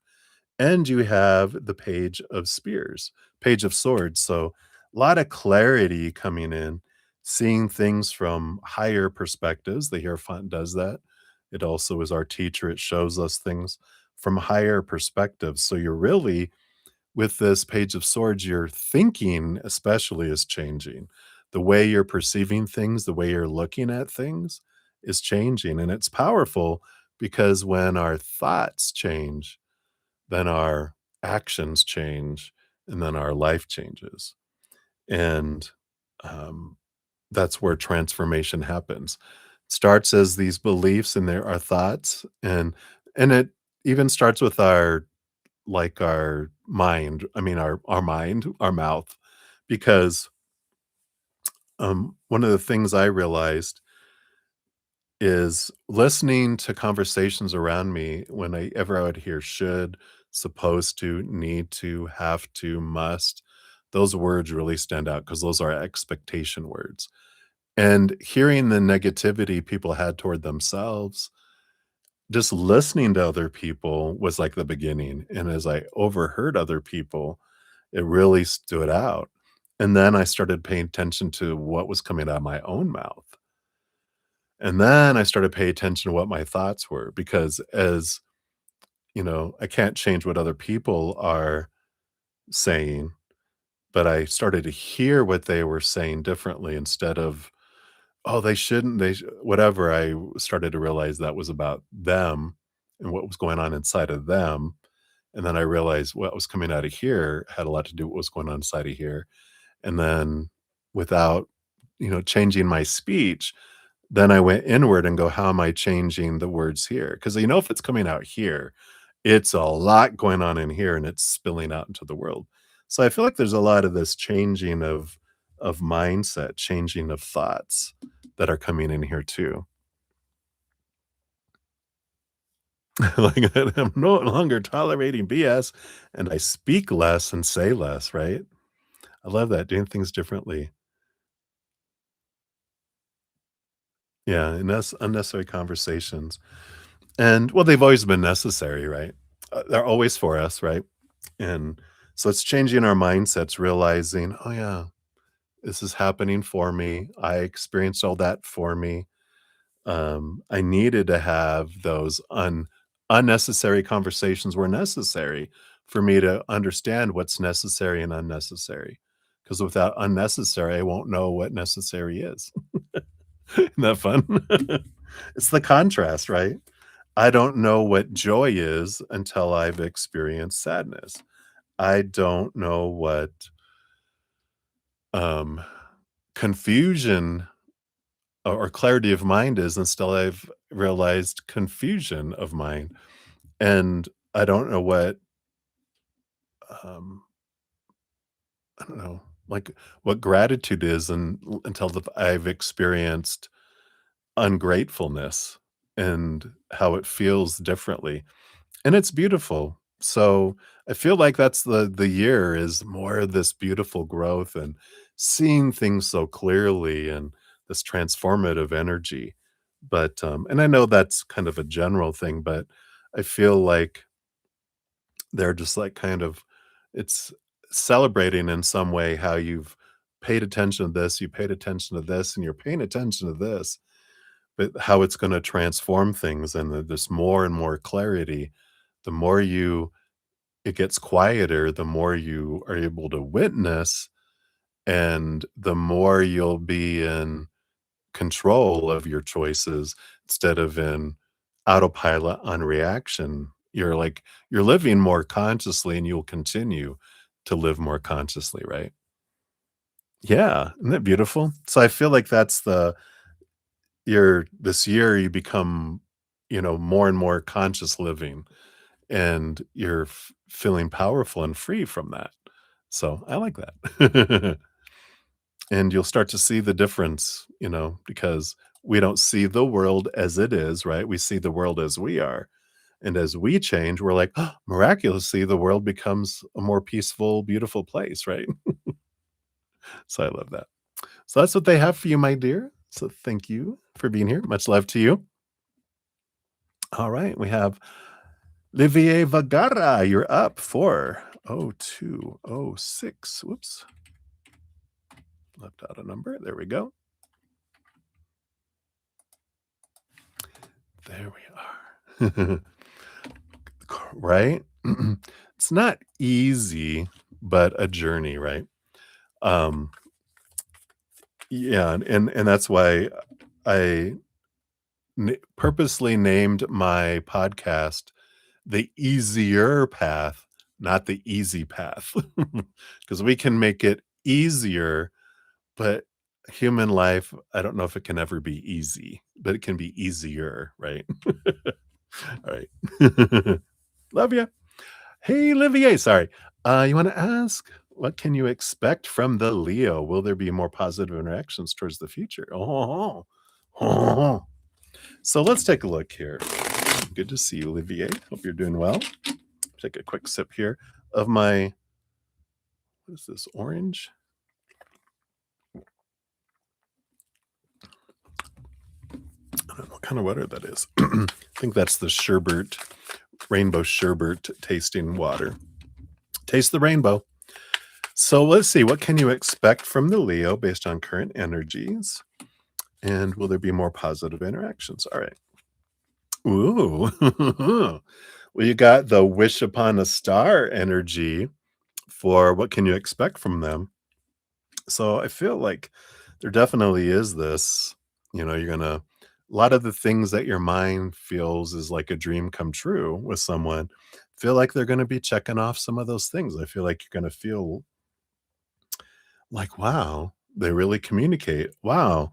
These are the things I would like to be having from someone in a relationship. And, huh, wow, who knew? Right.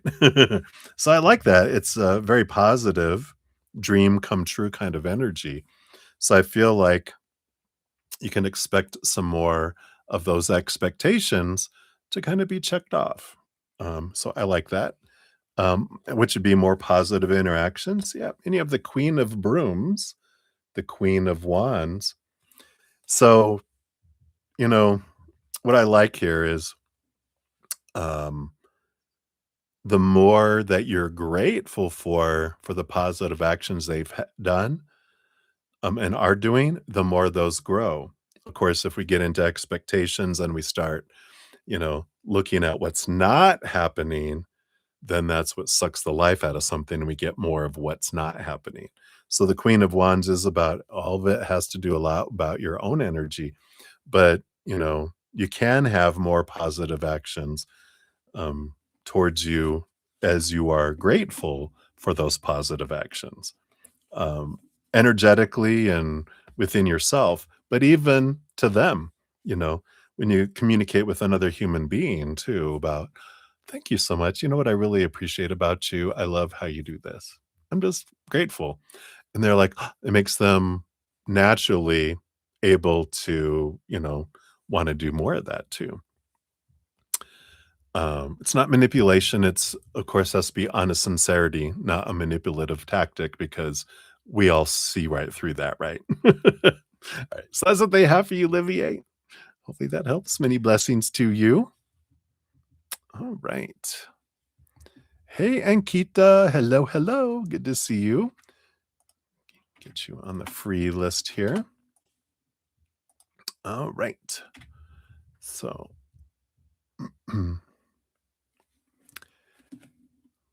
let me just double check here. I think I had a donation come in here. See, this might be for a personal reading, though. I will wait and see.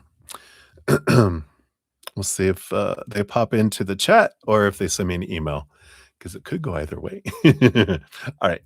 So, Mariana, you are up 40628. Oops, try that again. There we go. So, Mariana, based on your current energies, did you pass your exam? I know, right? Let's take a look here. All right. Well, with the Tower card coming in here and the Hierophant, there is an energy here of, I don't feel like this is like a fail energy. The Tower card is, it's a storm that hits that's for us to clear something out of our way to make space for something more in alignment with our energy, with what we're doing. The Hierophant is teacher student energy.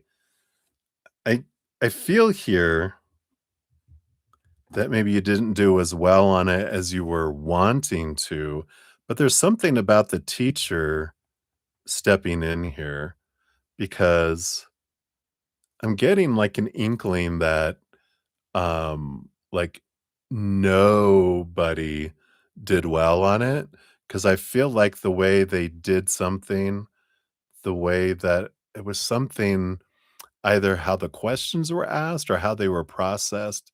I feel like there's a change that happens, and I feel like everyone gets to try it again. So be aware of that coming in here. And but I feel like at the first it's like, oh my God, but then just realize there's a change that happens. And either they adjust people's scores, like they remove a question, a couple questions, or they grade it on a curve, or they do something different because of some sort of weirdness that happened with the test. So hopefully that helps, Mariana. But I feel like in the end, I feel like you're okay. Just realize in the beginning, if something weird happens, that's what comes in there, right? All right. So many blessings to you. Hey, Sarah, Sarah, good to see you. Thank you for your donation. Oh, wow. I love that.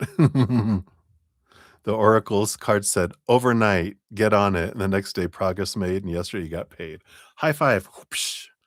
I love it. Perfect. Perfect. Well, I'm very glad to hear that. So thank you for that. I do notice you made a donation. Is that for do you have a question that you wanna pop out there? Or I don't think I saw one on the thing here. You're like, "I got paid." Oh, I see that here.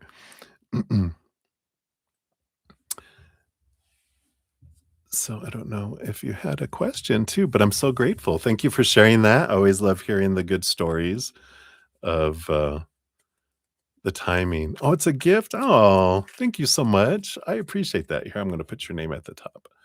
I always like to do shout outs, on my, um, little pinned comment, um, when people give me donations and gifts, so thank you so much.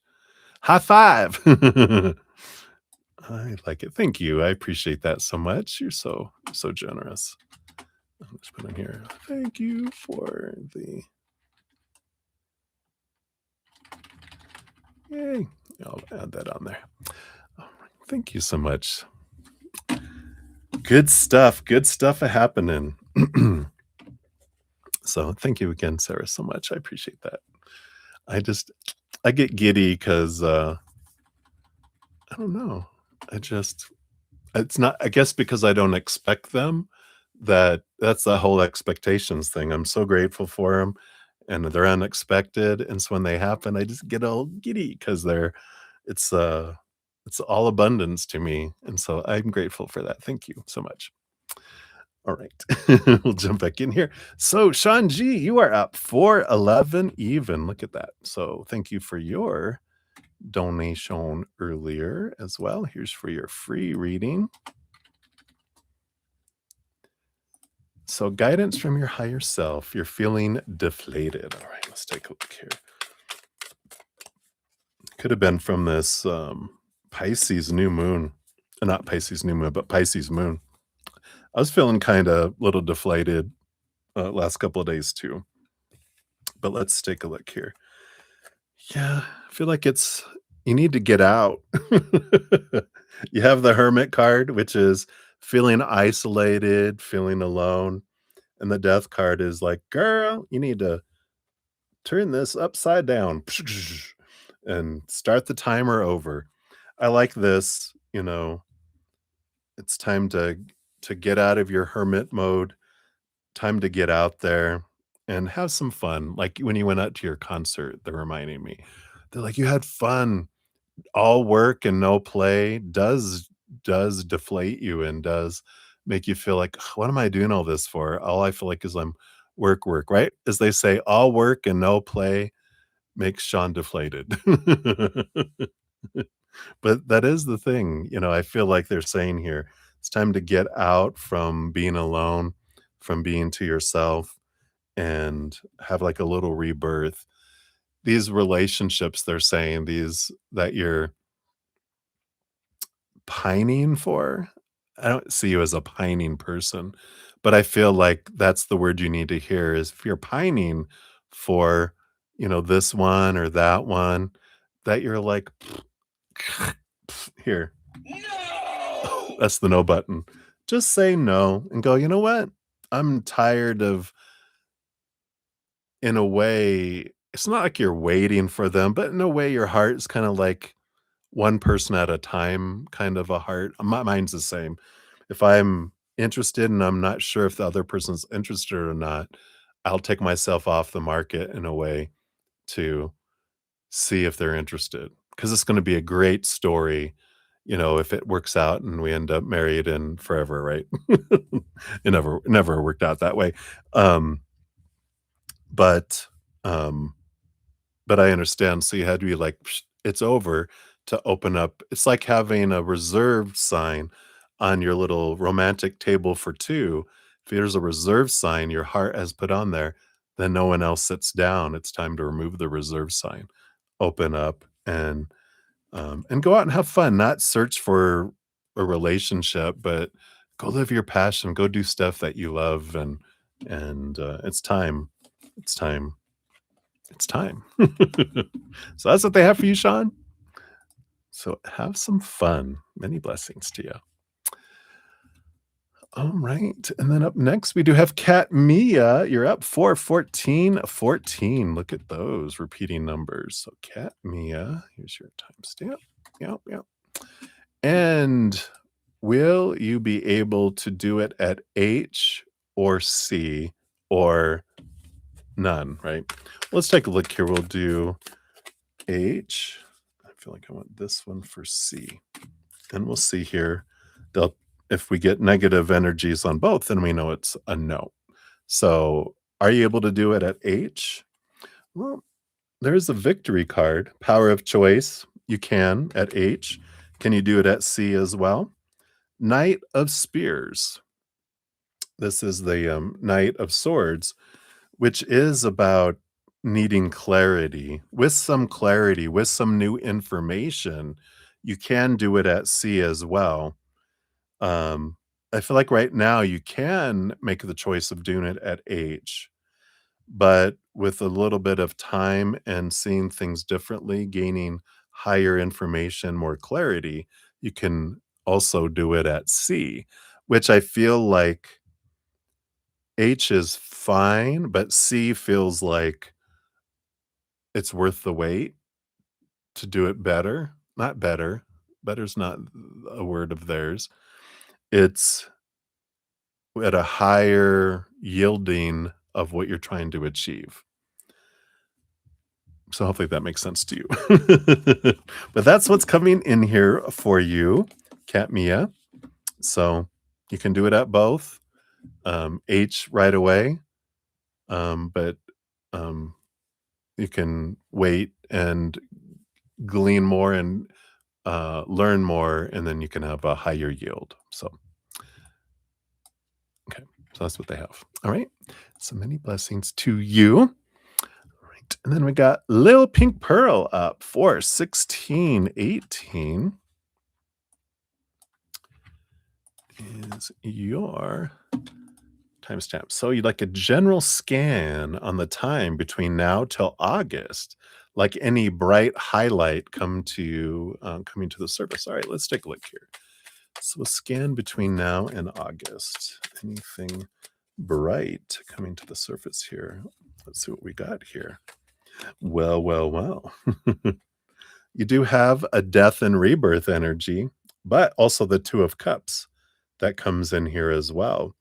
So I feel like there's some sort of ending of a current relationship. It doesn't have to be um, romantic or whatever, but it does feel like there's an ending of some sort of friendship, relationship, family, friend, whoever, that opens up the space for a new friendship or relationship to come in.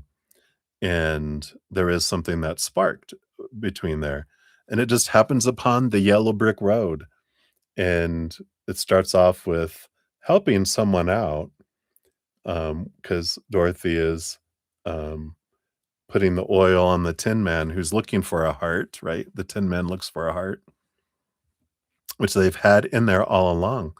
So I do like this. There is this bit of this rebirth kind of energy that is coming in here, but it requires an ending of something to make space for this new to come in. So I feel like that is a bright thing because I feel like the other one is either something that was stagnant or just not bringing in.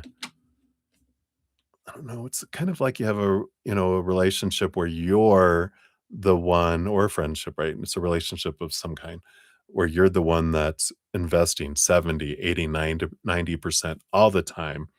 And they're only given 10, 20, 30%. You're the life support system of whatever this other relationship is. And you're like pulling the plug, meaning that you stop investing all that energy and you go off to, like, let's say 50%. And if they don't make up the difference, that relationship just there's no response, there's nothing in the heart, so it's unplugging it completely, and without you investing in it, it just that relationship ends, and then it opens up an opportunity of someone that's more equal giving and receiving type of relationship instead. So, I like that little pink pearl. That is what they have for you. So many blessings to you. All right. And then we have Celine. You are up. So he ghosted. Oops. Sorry. Let's get your timestamp. I was going right into it. So your timestamp, Selena, is 4:19:19. So he ghosted you. You sent him a little bit of a long message on an additional account. If he read it, how did he feel and think with this? Okay, let's take a look here.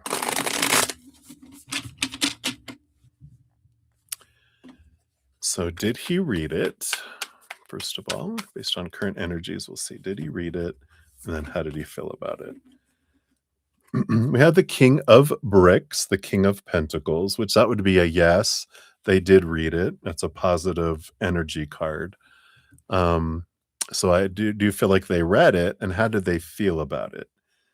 Yeah, we've got the Four of Spears, and the Four of Spears is this kind of calmness. It's like because spears is swords, it's thoughts and beliefs and mindsets, but it's like peace of mind. It's like they read it, but their mind is just kind of like beep, like they didn't think um or feel a lot around it. I feel like they just kind of I feel like they started to read it and then they just what they're reminding me, a friend of mine, they got a response from someone. What did they say? It was they got a text message that said TL, which means too long, TLDR.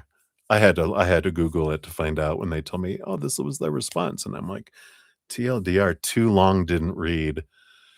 And I feel like that's kind of their response there. I just feel like I can't they're not ready to process or because I feel like they feel like blamed or and people ghost when they're not ready to face reality. They're not you they don't want to look in a mirror because they don't want to see this ugly picture they have of themselves. And if someone's sharing something, I don't want to see that. I gotta especially if I live in like a black and white world where I'm either a success or a failure, there's no gray in between. If you're sharing something with me that I might make me think low of myself, I can't accept that because then I'm a failure.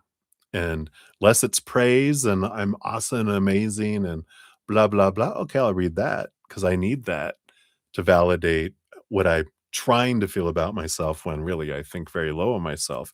That's why I don't want to get any validation of the lowness that I feel about myself. So that's why they ghost. That's why they too long didn't read because I don't want to face myself. And so I don't feel like, like they want to hear it. You know what I'm saying? So hopefully that helps, Lean. That's what they have for you. Hang in there. You know, something really quick.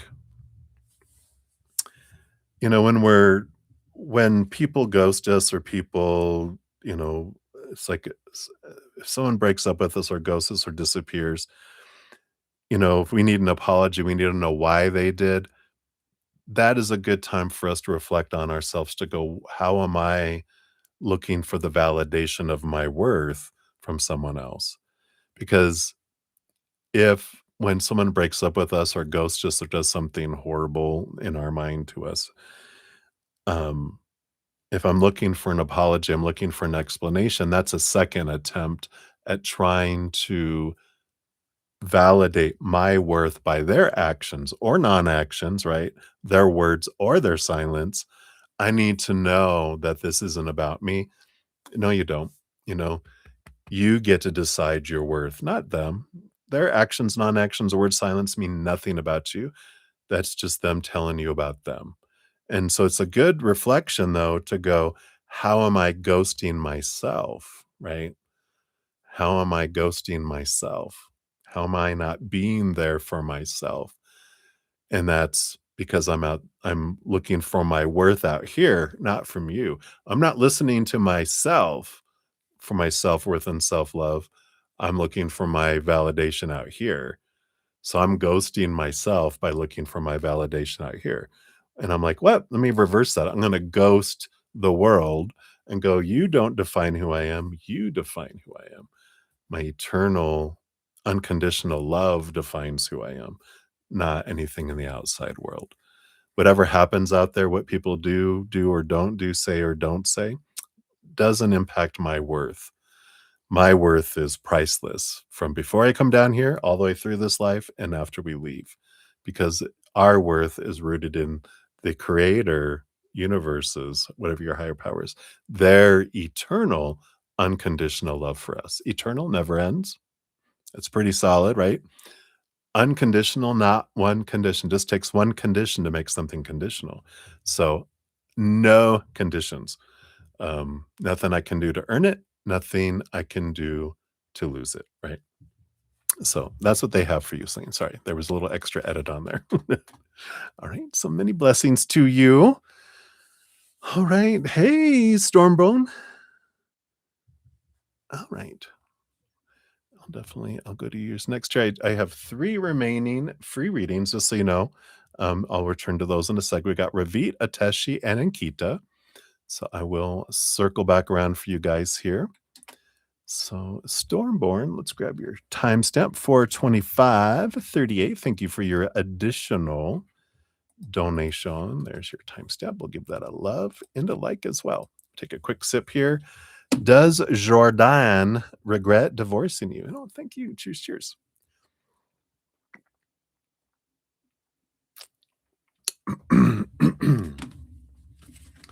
All right. See what's going on in Jordan's mind and heart. Let's take a look here. That's their mind. I feel like we want this one for their heart. Okay.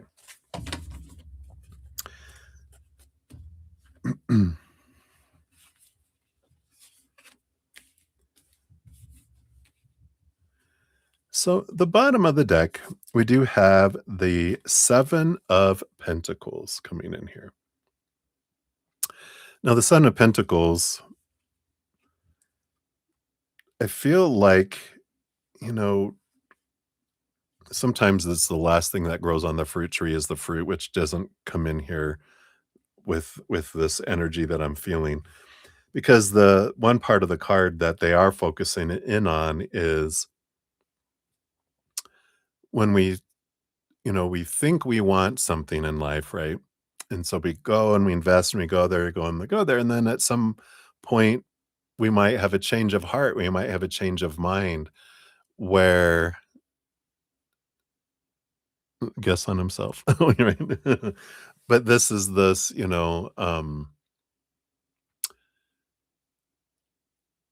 sometimes we just change and that happens. And, with friendships, family, whoever, that over time we change and we grow.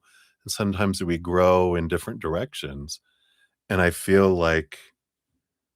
don't feel like they regret being married to you, but I feel like this energy below, and we'll get more details over here too. I feel like the underlying energy is that they just felt like we grew apart and we want different things. We're different now. And um so I feel like that was important for you to know, is like they want you to know that I didn't ever regret marrying you and being with you, but we did change and they felt like that was the best thing for you guys to go in different directions and continue to grow in the directions you guys were going. Well, let's see what else we have here. So in their mind, did they have regrets? Let's take a look here. We got the Queen of Pentacles.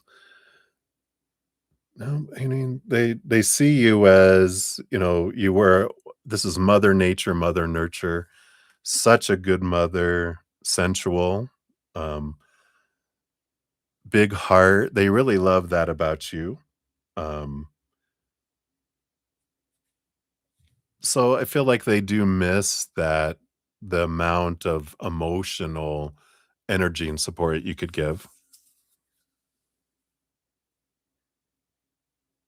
Yeah. It can happen. It can happen.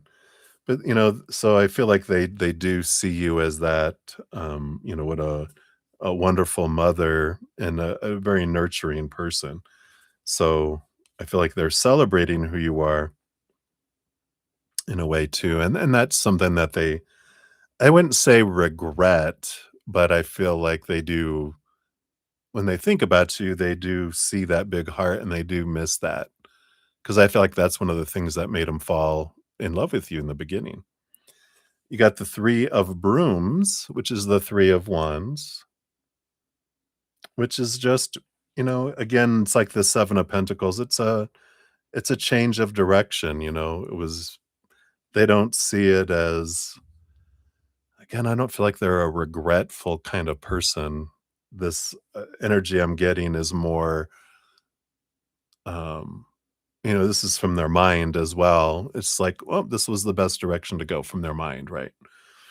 So that's their analytical thinking, and the Hierophant. Yeah, here's the major arcana number of change. They from the mind, they feel like we grew, um, we learned a lot about ourselves, and I learned a lot about myself, and just realized this isn't what I want anymore. And and that's okay, right? I mean, when you realize this isn't about us, this is people growing and discovering things about themselves, and that's, it's a right, for because we're in a world where everything in this realm changes and is unstable, right? The 3 buckets of the outside world, relationships, situations, and things, all changing constantly. Nothing ever is stable. The only stable thing we find is when we go inward and upward, where we find the eternal, unconditional love of the higher realms. That's the only stable thing in this realm. But everything else is constantly moving and changing, and we grow, we're, you know, there's no growth in the comfort zone, and there's no comfort in the growth zone. And so we do have that, right? Yeah.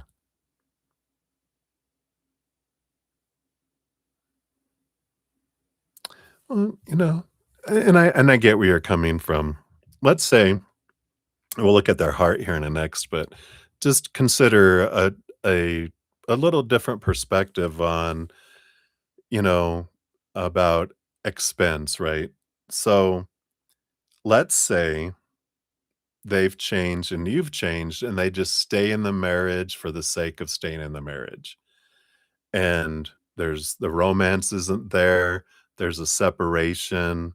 They're doing their duty. They're, supporting the family and they're there, but they're not there, right? Versus divorce and you in a year, let's say, meet an amazing, fantastic, loving, giving soul that, oh my God, what a great stepfather, what a great mate. Oh my God, right? And when you get to there, you're like, oh, that was a good thing he did what he did because now I met someone 10 times that they ever could be for me that matches me. And so now it wasn't an expense. It was what a great choice they made, you know? But it's about changing, the perspective going, everything happens for us, that it's always for an upgrade, that we learn a lot and everything happens on purpose for a purpose too, right? And we grow, your children grow. We all knew before we came down here the path that we were going to choose, the possibilities of everything that would happen. We're like, that's fine. Yeah, I see that there's a large percentage of a possibility that they're going to end up leaving. And oh, but look, down the line, I meet them. Excuse me, I meet this other person. And wow, okay, I see it. I just have to go through this little bumpy period, but eventually, you know, Shazam, right? So let's see here. Um, And, there is a little bit of, growth that happens for us in situations. I talked a little bit about it in my this last free reading I did, but we'll touch on it more deeply because, like, when and trust me, I know when I had my 5 relationships over how many years, um, of course, we want people to regret breaking up with us or regret doing what they did, regret cheating on us, regret this, regret that. But when we get into it, the reason why we're wanting that, which is the big aha that came for me was, oh, when spirit showed me, I wanted them to regret them doing what they did to me because I was seeking my validation of my worth from them.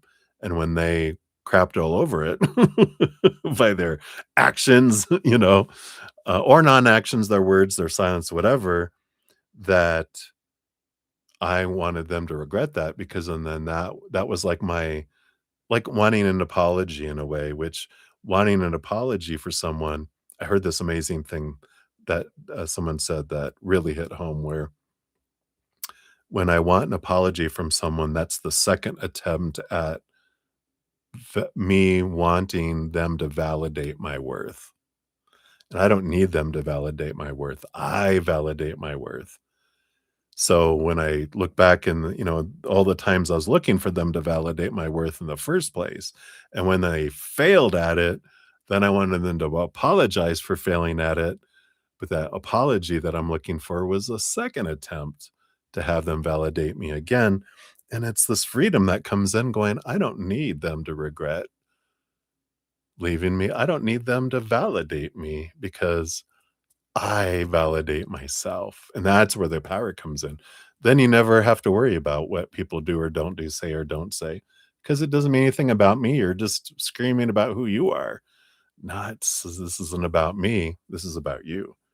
So I love that. And I feel like that's kind of what they were trying to say is that this wasn't about you. This was about, you know, I changed, you might have changed as well. And I just felt, you know, um, I needed to free you from this as much as free myself. That probably wasn't in their human mind, but in their being, it is. And it's happening for you. Let's see what their heart said here, too. So you got the Empress again. You have the Queen of Pentacles and the Empress. They both of them, both their mind and their heart saw you as such a beautiful, loving, sensuous person and so giving, so full of love. And so it's something that they celebrate about you, and it is something that they do miss about you. But regret again doesn't feel to be their thing. They just move forward, forward, forward, forward, forward, not backward. Got the Page of Spears, Page of Swords. I feel like let me see what these other cards because this is all kind of mind energy. Yeah, and I do feel here this makes sense because we've got the 7 of brooms, which is the 7 of wands, and the 6 of cans, which would be, people coming back. Um, the children here with the 6 of cans, the 6 of cups is a huge energy, and they're so grateful that they were able to bring children into the world together. Um, so for the sake of the children, they do have guilt. I wouldn't say regret, but I say guilt, right? Regret is I would if I could change it, I'd go back and not do it. I don't feel like that's the case. I feel like they feel guilty, um, because of the children, but not regret. Because that 7 of wands is like there's individuals who don't have a whole lot of self-love, can't give that love to others that they don't have for themselves. And I feel like, you know, with the, amount of love, that you were able to give from your heart, that they just realize, I can't give you what you need, and, you have the ability to give so much love, and I can't after a while, I can't be around that, right? I need to go be with someone that can give me the same amount of love that I can give, which is very little, right? Um, which that relationship won't last either very long, 'cause, when people are only giving this much love, after a while, it's just passion, and then it wears them out anyway, and it fizzles out. But I feel like that's something that, you know, was there as well. Yeah. And yeah. Yeah, because he hasn't done reflection, and I was gonna say, like, the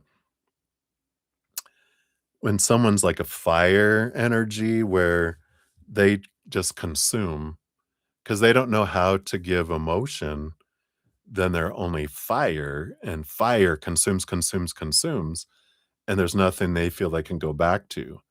That's when someone I never heard this before, this is wonderful, the Spirit's saying, when someone balances passion and, um, emotion, which is water, that keeps the fire from getting out of hand, and there's growth with fire and water, right? But if it's just fire and that's all that they know that they can give, because they haven't learned to give emotion yet, then they can just burn through a forest. There's nothing to go back to. They just have to keep moving forward. Someday they'll, you know, be able to open and get in tune with their heart. Maybe they wanted in this adventure just to be a fire and experience what it feels like to just burn forward and burn forward, burn forward, burn forward, and never get emotion. But I imagine at some point they want to wake up, maybe when they're 80 years old or something. But you're free from the burning. You won't get burned again. And there's something there's a gift in that somewhere for us, right? And you'll see it someday, right? When you meet someone that is able to give you love and you're like, "Wow," and you'll appreciate them so much more, having had someone that couldn't, to have someone that is, and you're gonna be like, "I'm so grateful that you're so loving," and they're like, "This is normal," and you're like, "No, it ain't."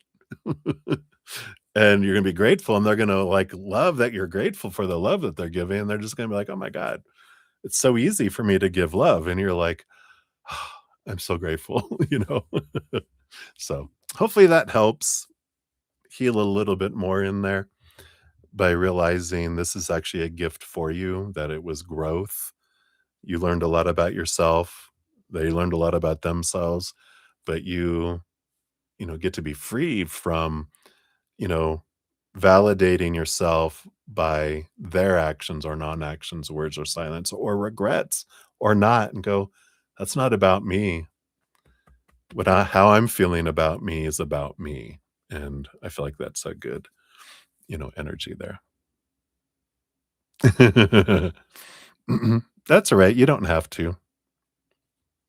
But any wrath that you're carrying on the inside is only impacting you. I love the wonderful way someone mentioned forgiveness is refusing to be a vessel of pain because of someone else's actions or non-actions, words or silence. I'm going to pour out that pain and release the wrath so that I can become a vessel of love instead of a vessel of pain. Because until you empty that out, then you're not able to receive the new love, that amazing person that's down the road. So in the meantime, we can pour out. If it's a little bit at a time, you can do that. You don't have to go, whoosh, you can just go, or like a little scoop. All right, I'm pouring out a little more. I'm letting go of a little more. Eventually it'll empty out. But the faster we can release and empty it, the faster that higher love will come in too. So hopefully that helps, my dear. Thank you again for your donation and hang in there. Someday, when you find that new love, you'll be like, thank God. All right. Much love to you. All All right. So we'll go back. We'll finish up the last three readings here. Free readings. We got Ravit at 4, 44, 10. You're welcome, Livier. Here is your timestamp. Boom, boom. There it goes. And what's coming in? All right. Let's take a look here, Ravit. What's coming your way? Based on your current energies, you got the 9 of Spears and the 9 of Pentacles. There's a little bit of alone time here with the 9 of Pentacles. That's, like hermitude a little bit. And the 9 of Spears, the 9 of Swords is the nightmare and insomnia energy. Now, this little alone time is for you to face some fears to be freed from them. In fact, with this nightmare and insomnia card, you might even be um, having a nightmare or intense dreams, because that's what nightmares are. They're like these super intense dreams that have fear in it, because they're bringing up a fear for us to look at, and they're intense, but they're intense so that when we wake up in the morning, we remember it. Because it was just a regular dream, maybe like, I think I dreamt last night. I can't remember what it is, but when you wake up going, "Oh my god, there was this basement." I can still remember some of these dreams. I had one where I went down to this basement, unfinished basement, even the walls, like the separating walls, didn't have anything on them. You can just, the support beams, and there were coffins in all these rooms, and in the middle, there was this big coffin, and when I went down there, I opened it up, and there was this green witch that would jump out at me, and I'd wake up scared half to death. I still to the day remember that dream, but it was happening to show me my fears, right? And, as soon as we look into these fears, get to the root of them, then then they stop and we are released from the fear. And I feel like there is this little bit of time. The 9-9 energy is hermity. You have this time to reflect, to release yourself from a significant fear that has been bugging you and nagging you, right? Hey, hey, hey, all this time, to be freed from it. That particular dream I had several times during my childhood, until one day I got this courage inside of me and I got angry and I beat her up. I beat up the witch, threw her back in her coffin and slammed the door on it, and never ever had the dream again, because I faced the fear and it went away. Isn't that funny? Anyway, but hopefully that helps, Ravid. I feel like that's what's coming in. A little bit of alone time, maybe some extreme dreams, but it's popping up to free you. Once you do that, then you'll have served the purpose of the little hermiting for that little period of time. I don't feel like it's too long, but that's what's coming in if you're not in it already. All right. So many blessings to you. And we have a Teshi Singh. Hey, Teshi, here's your timestamp. Here you are. So, what was Alex whispering to Franklin when you had your headphones on? You felt like it was about you. Why is it always about you? Huh? Why is it always about you? Let's take a look here. So what was it? Do you want it to be about you? You want it to be about you, don't you? Let's see.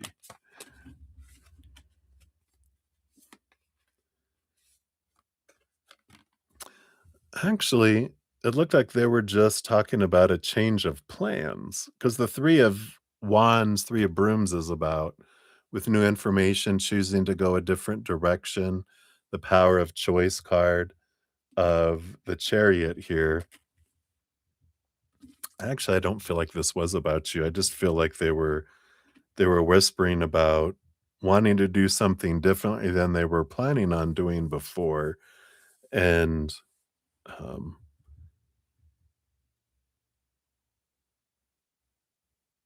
yeah, it feels like they didn't want to be overheard because they didn't want anyone else to invite themselves along to what they were wanting to go do. And so they're trying to keep it down because they just wanted it just to be the 2 of them to go. Um and they were changing plans, and so that's why they're keeping it on the down low. I don't feel like this particular time was about you. I feel like that was them just um keeping their plans on the down low and private. So that's why they were whispering. So I don't feel like it was about you in this particular case. So relax. And that we've been on this super reflective energy tonight. It's probably because Neptune is in Aries and there's all this conjunctions going on, all these aspects that are happening. It's having us really reflect inward. It's like a wonderful mirror for that is um how was I talking?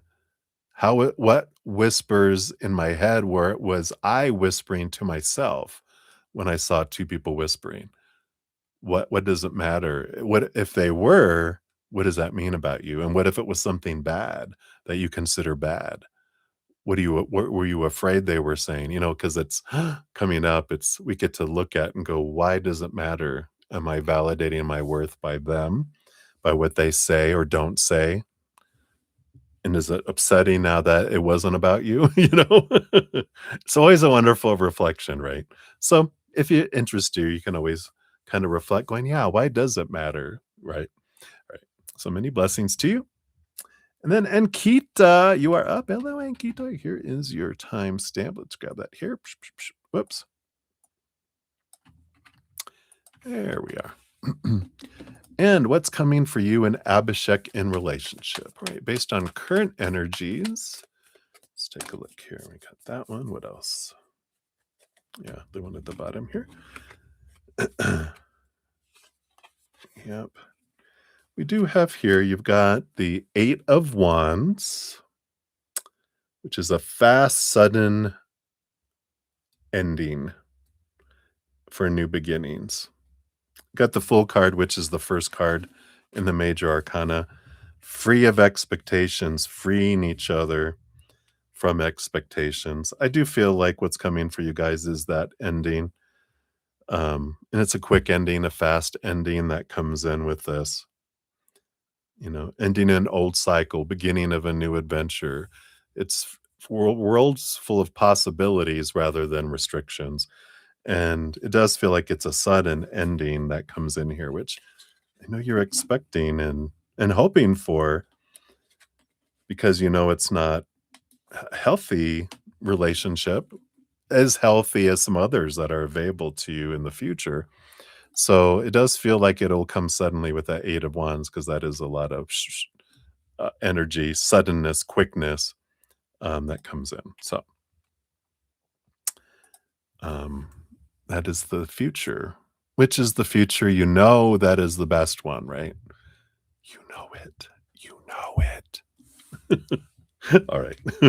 So that's what they have for you, my dear. Hang in there. Many blessings to you.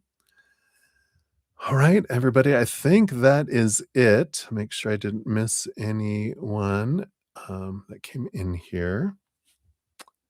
And I don't see any. So we will be closing down for this evening. Of course, I'm on Wednesday through Sunday night. So I will be back. If you haven't got into the giveaway that's coming up this Friday for the new moon, here's the link to get into that drawing where I give away a 30-minute personal private recorded reading, or one of my energetic hedges. And I also put out a little video about making the most of the new moon energy. So if you haven't checked that out, that one is for making the most of that specific Aries new moon.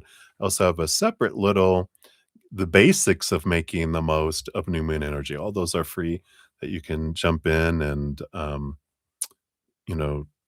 get some information on how to make the most of all those energies and prepare for that new moon coming up. And also, I have a podcast called The Easier Path.